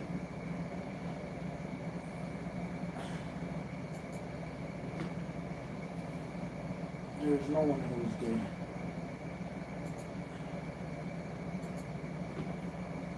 Imagine if I said that to him. 6 high. The weather for tomorrow, let's see.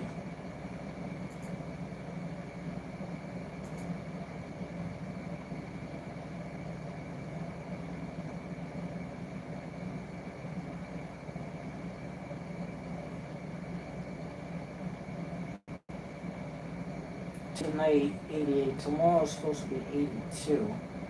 Ugh. Friday's gonna be 73. That's a better day to walk to Walmart.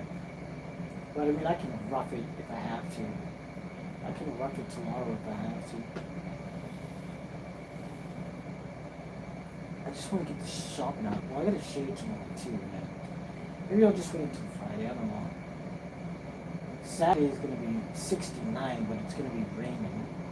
Sunday it's gonna get warm again, 76. It's gonna go back up in the 80s. So maybe Friday's a good day. Maybe we should go Friday. I'll be cloudy, 73 high. Yeah, maybe we should go that day. I got 2 more ice creams. I finished one of them off. And tomorrow, then I only have 1 left. That's more space in my freezer.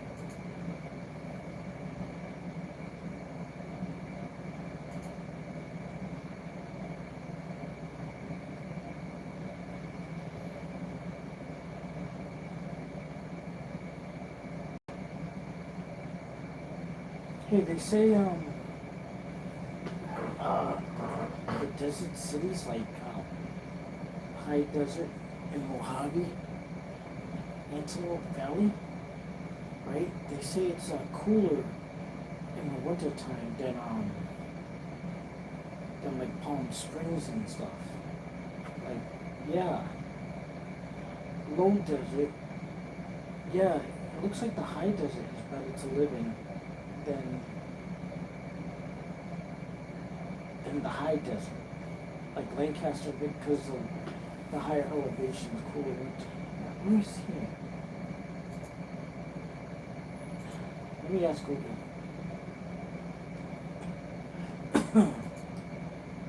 Is it better to live in the high desert or the low desert? Neither is better, objectively better. The right choice depends on what you prefer.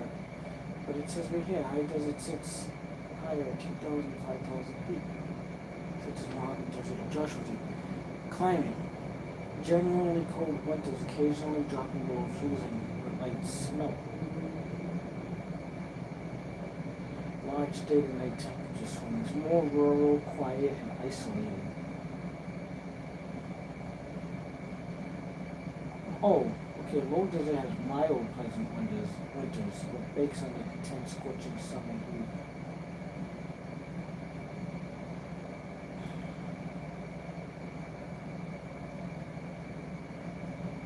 Which is it better to live in the high desert or the low desert for hot summers? For hot summers, the high desert is generally better than the low desert because its higher elevation keeps daytime temperatures 10 to 20 degrees cooler and allows nights to cool down significantly.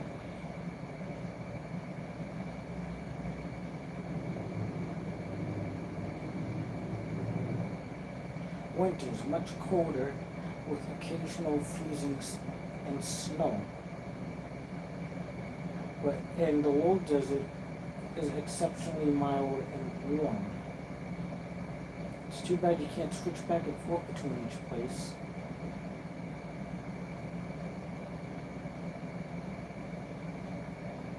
Let me see, Victorville, Lancaster, let me type that in. Victorville, so what's the biggest city in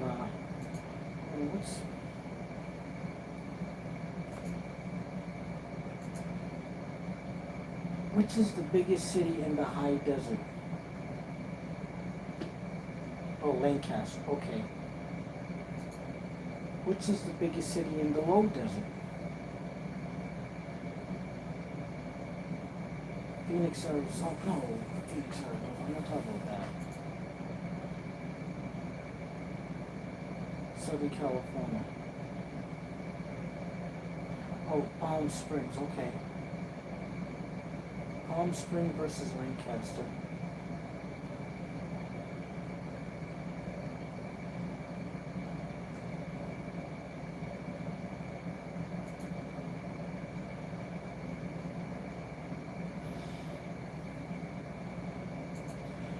How cold does Palm Springs get in the wintertime? Highs in upper 60s, low 70s. It gets chilly at night with low temperatures dropping to an average of 45 to 49 and really dipping into the high 30s.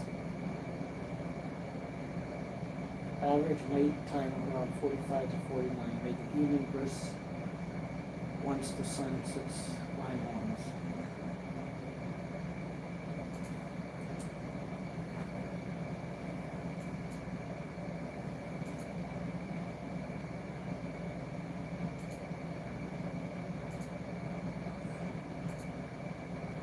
How cold does Lancaster, California get in the wintertime?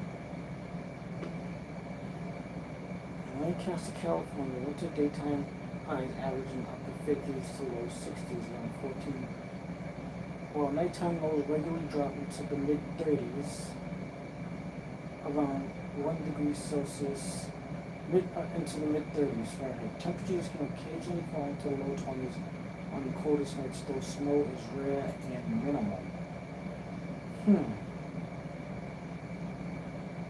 Nighttime lows 33 to 38 in Lancaster, and that's in the high desert. And Palm Springs in the low desert it's 45 to 49. So 45 versus 49 versus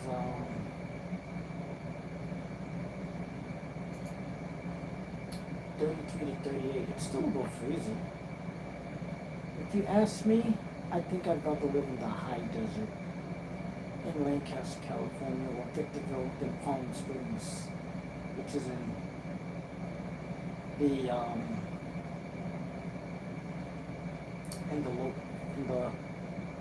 low desert, right?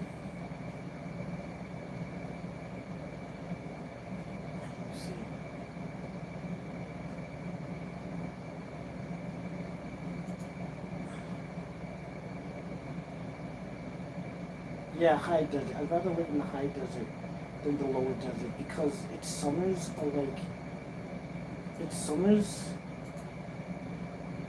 like 10 to 20 degrees cooler because of the higher elevation. However, the winter is 10 degrees colder too, but that's not bad. That's good sleeping weather. It still gets up to 57, 62. Yeah. Yes, the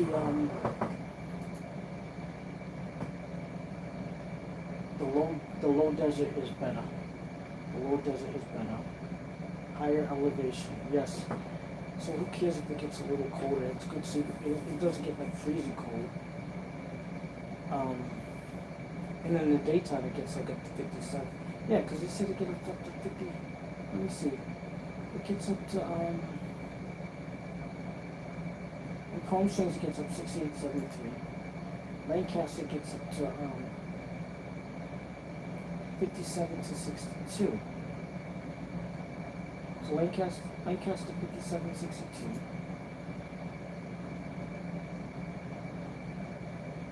And Palm Springs 68 to 73. And that's still friggin', that's in as within the human comfort index too, 68 to 73. But I don't like it higher than like 66 degrees, but yeah. But the 68, as long as it doesn't go above 60, 65, 66 is perfect. Okay, so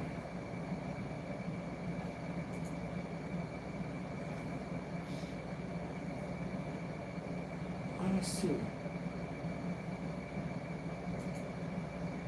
What is Lancaster, California like in the wintertime? Cold, dry, mostly clear. And they got surrounding mountains. They got surrounding mountain peaks. Oh, there's mountains there too. Does Palm Springs have any mountains? No. Does Palm Springs have any mountains? Oh, it does. Well, the San Jacinto Peak. San Jacinto. Who has the prettiest mountains? The high desert or low desert? Beauty's in the eye of the beholder, but high desert mountains, which would be in Lancaster. It says beauty is in the eye of the beholder, but high desert mountains generally linked the classic grandeur due to alpine forests, dramatic snowcaps, and towering elevations. Low desert mountains offer stark sculptural grace, colorful beauty of their own with jagged volcano rock and dramatic sunset shadows.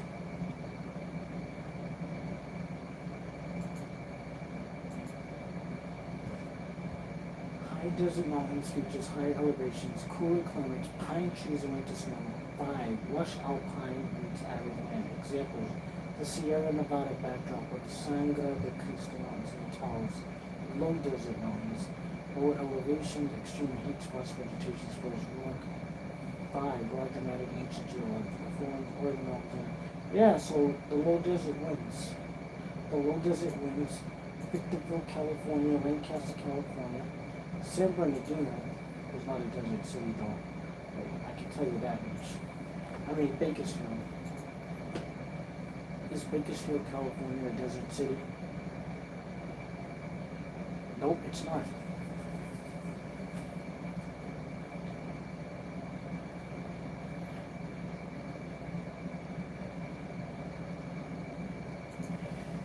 Bakersfield, California weather versus Lancaster, California weather.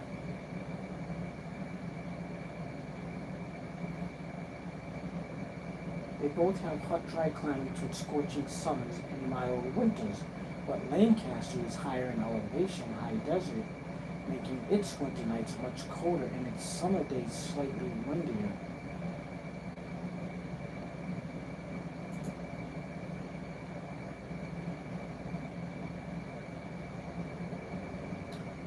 Bakersfield sits in the southern San Hope Joaquin Valley at roughly 400 feet elevation. Summers feature hot, dry days often passing 100 with occasional stagnant air. Lancaster sits in the Antelope Valley, Mojave Desert at around 2,300 feet elevation. Summer days are similarly hot, but it benefits from stronger afternoon and evening breezes flowing off the mountains. Once again, Lancaster wins. Lancaster, California.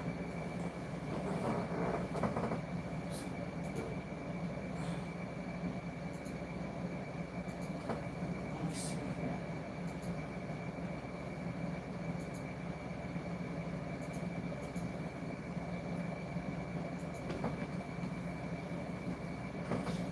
Lancaster, California. Well, there's only Lancaster, South Carolina, too. Well, that's up near the border near Charlotte.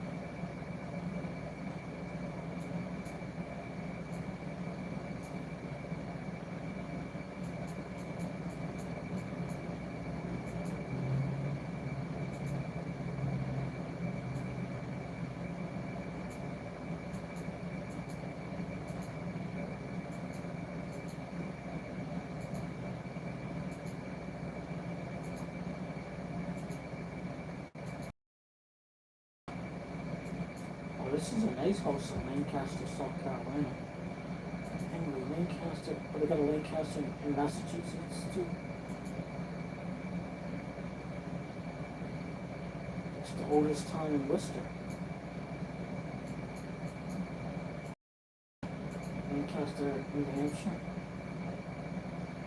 A lot of Lancasters, man. I think I knew someone with that last name.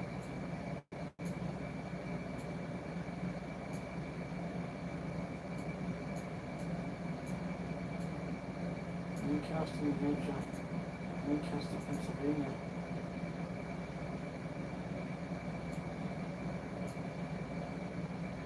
There's Lancaster. I love Pennsylvania. Pennsylvania's so pretty, man.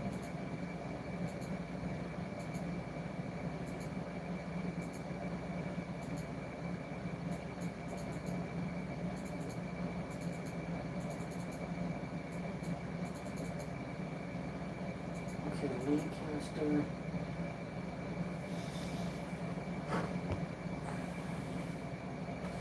Computer froze up.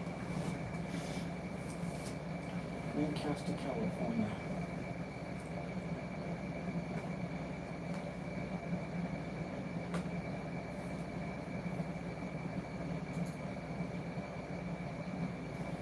Here we go.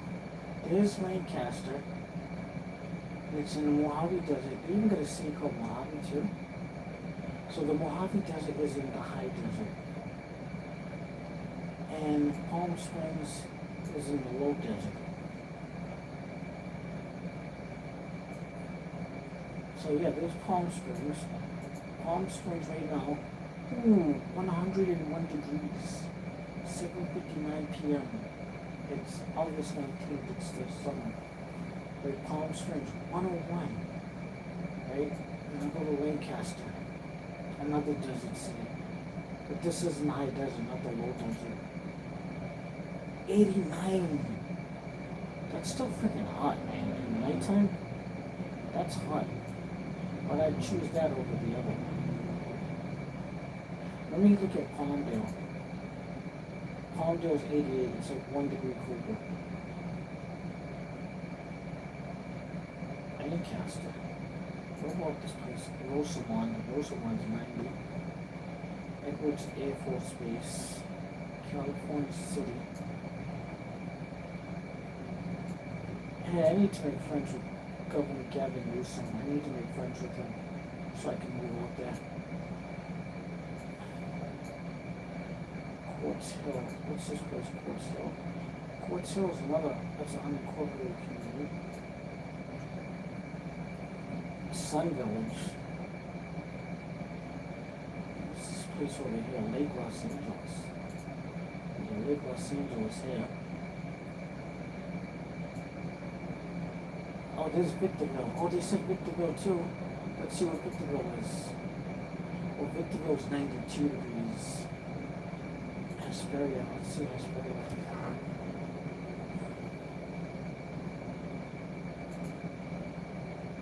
88. I like the thumbnail though. That's a cool thumbnail of Hesperia. I'm gonna see that.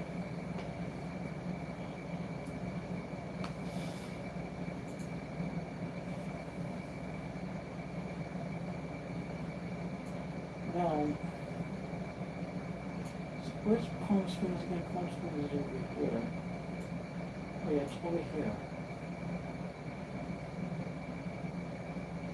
So Victorville is closer to Palm Springs than Lancaster. It's all halfway between Lancaster and Palm Springs. It's still quite a way.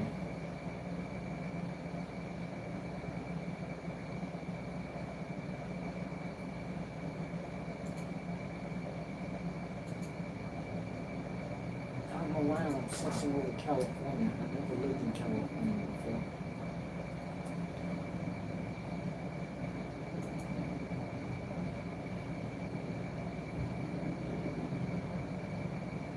$134,000 people in Victorville. That's in San Bernardino County, Lancaster, California. 173 in Lancaster. Antelope Valley. Mojave Desert, yeah. Palmdale. Put together,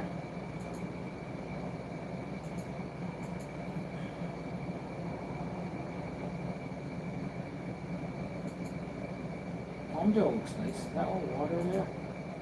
Yeah, they got water there. There's some water there.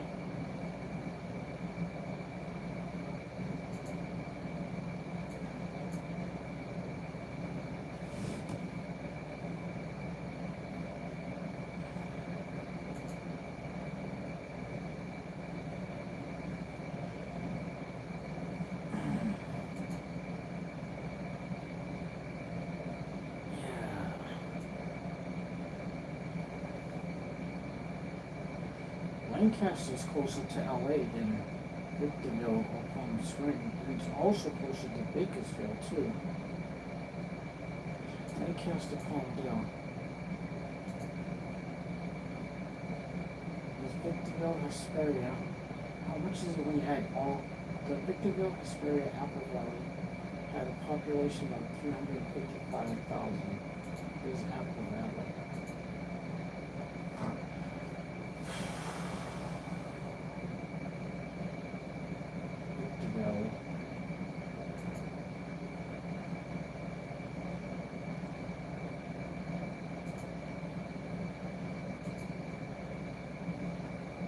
$355,816. Okay. Lancaster, Palmdale.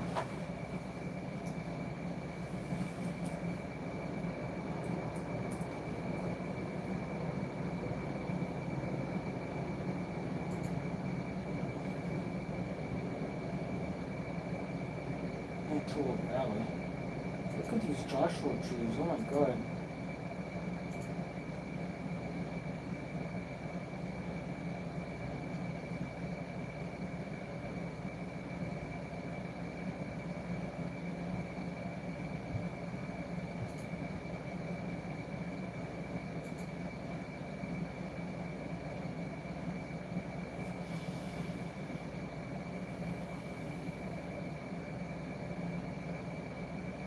There's 173,516 with Palmdale. 173,516. 173,40.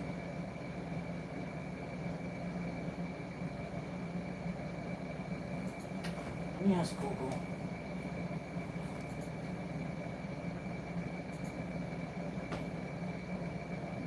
Who has the bigger population? Lancaster, Palmdale, or I forgot the other one. Hold on.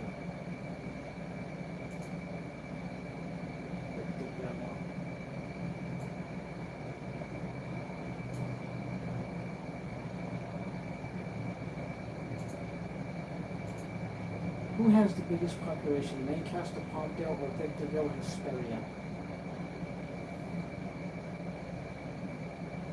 Lancaster holds the largest individual, though Lancaster, Palmdale, Victoria, and Hesperia are close. They're close. So yeah, the high desert. There it is. Beautiful. On California State Route 247.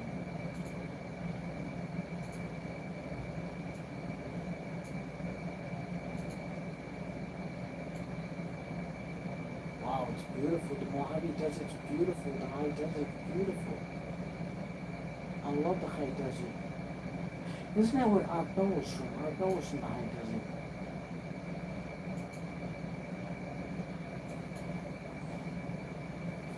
Rest in peace, Arbella. Where in the high desert did Arbella live?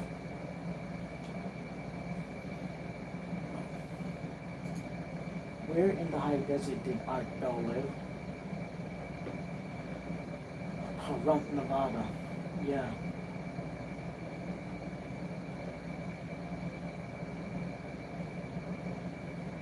Pahrump. When did Arbella die?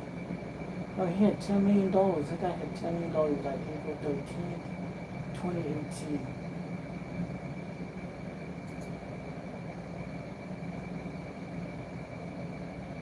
He was born in Jacksonville, North Carolina. He's a Southerner. He was a Southerner. Well, upland South. Pahrump, Nevada. Maybe I'll do one of my thumbnails in honor of him.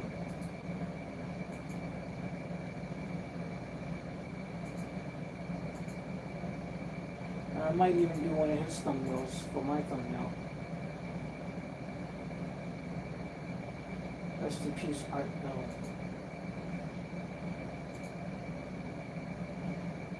How long did he live for? How old was he? 1945, died 17 years old. I was listening to him. How old was I when I first started listening to him? 2007, around there, I think. So let me see. 35 then. He was 35 in 1980.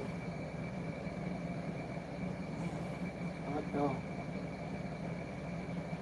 Midnight in the Desert. Never heard of that one. Then there's Roy Masters too. Roy Masters is another guy. Let's see what.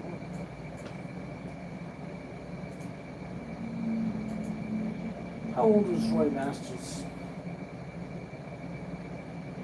1928 to 2021. Wow, he lived 100 years. Almost 100 years. 92 years old. Roy Masters. That guy was a smarty pants. Not a smarty pants, he was smart. Look, they got a Bill Mountain up here. Did they name it Arthur Art Bell?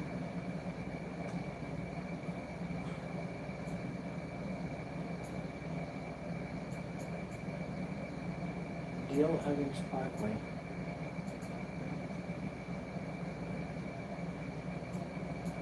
Let's look at Lancaster on Google Maps.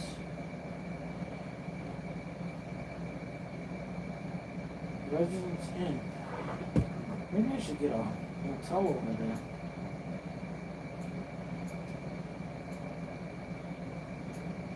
Sierra Highway, Lancaster. There's a train station over here. Looks like a train station. The Snack Shack.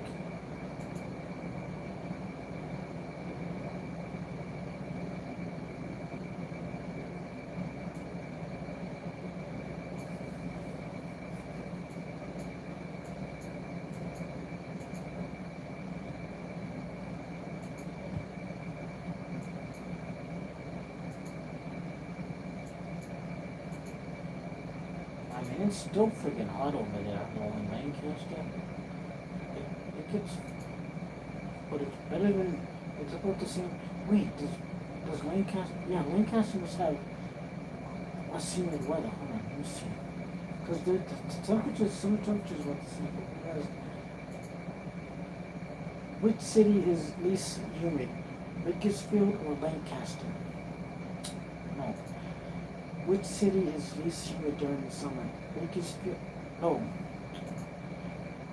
Which city is the least humid during summer? Bakersfield or messed up again.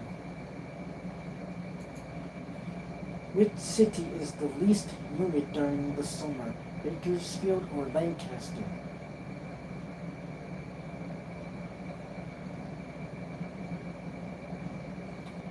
It messed up again. I'm gonna have to type it in.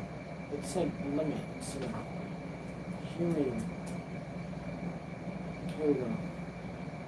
Both Bakersfield and Lancaster have arid desert like summer climates with virtually identical average relative humidity levels of roughly 20 to 31% July and August. Statistically, they drive out dryness. The Lancaster's higher elevation in the Mojave Desert often yields slightly crispier air. So there you go, Lancaster once again. Lancaster once again.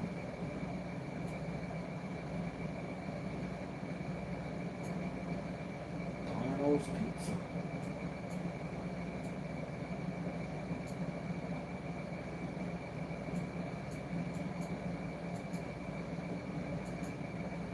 So my choice is made, guys. If I had to live in the desert cities, Lancaster, California. Houses around here are nice too. And it's not just palm trees, right? They got other trees too.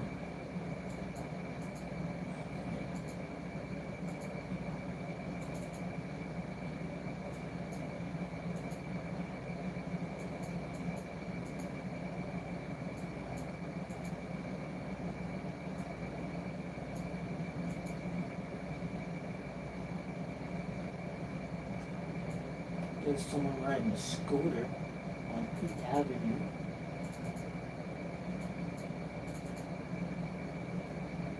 Yeah, I like Lancaster. Palmdale too.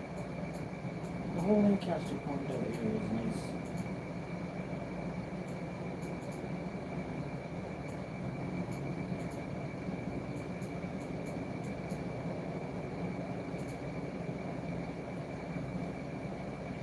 And you know what? If you live out there, it's better to live in a house that has trees over it, like that has a tree in front of it, because that's good for shading sometimes. Like this tree has. Look at this tree, guys. Look at this tree. Look at this. Look at this tree. You see how this house has trees in it, in the front of it? Perfect. Perfect.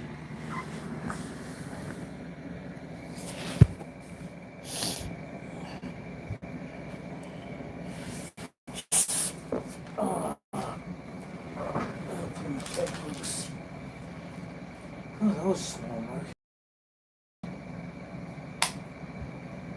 I mean, I know all the celebrities live in Palm Springs, but who cares? You can always visit there. The celebrities can keep Palm Springs.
Check Bakersfield on the Weather Channel now.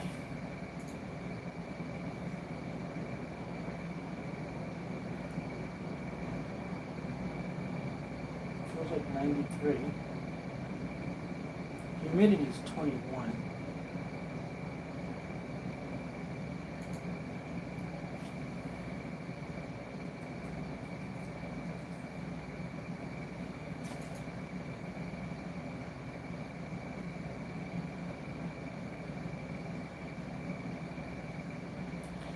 Lancaster is 4 degrees cooler than Bakersfield. And humidity is about the same.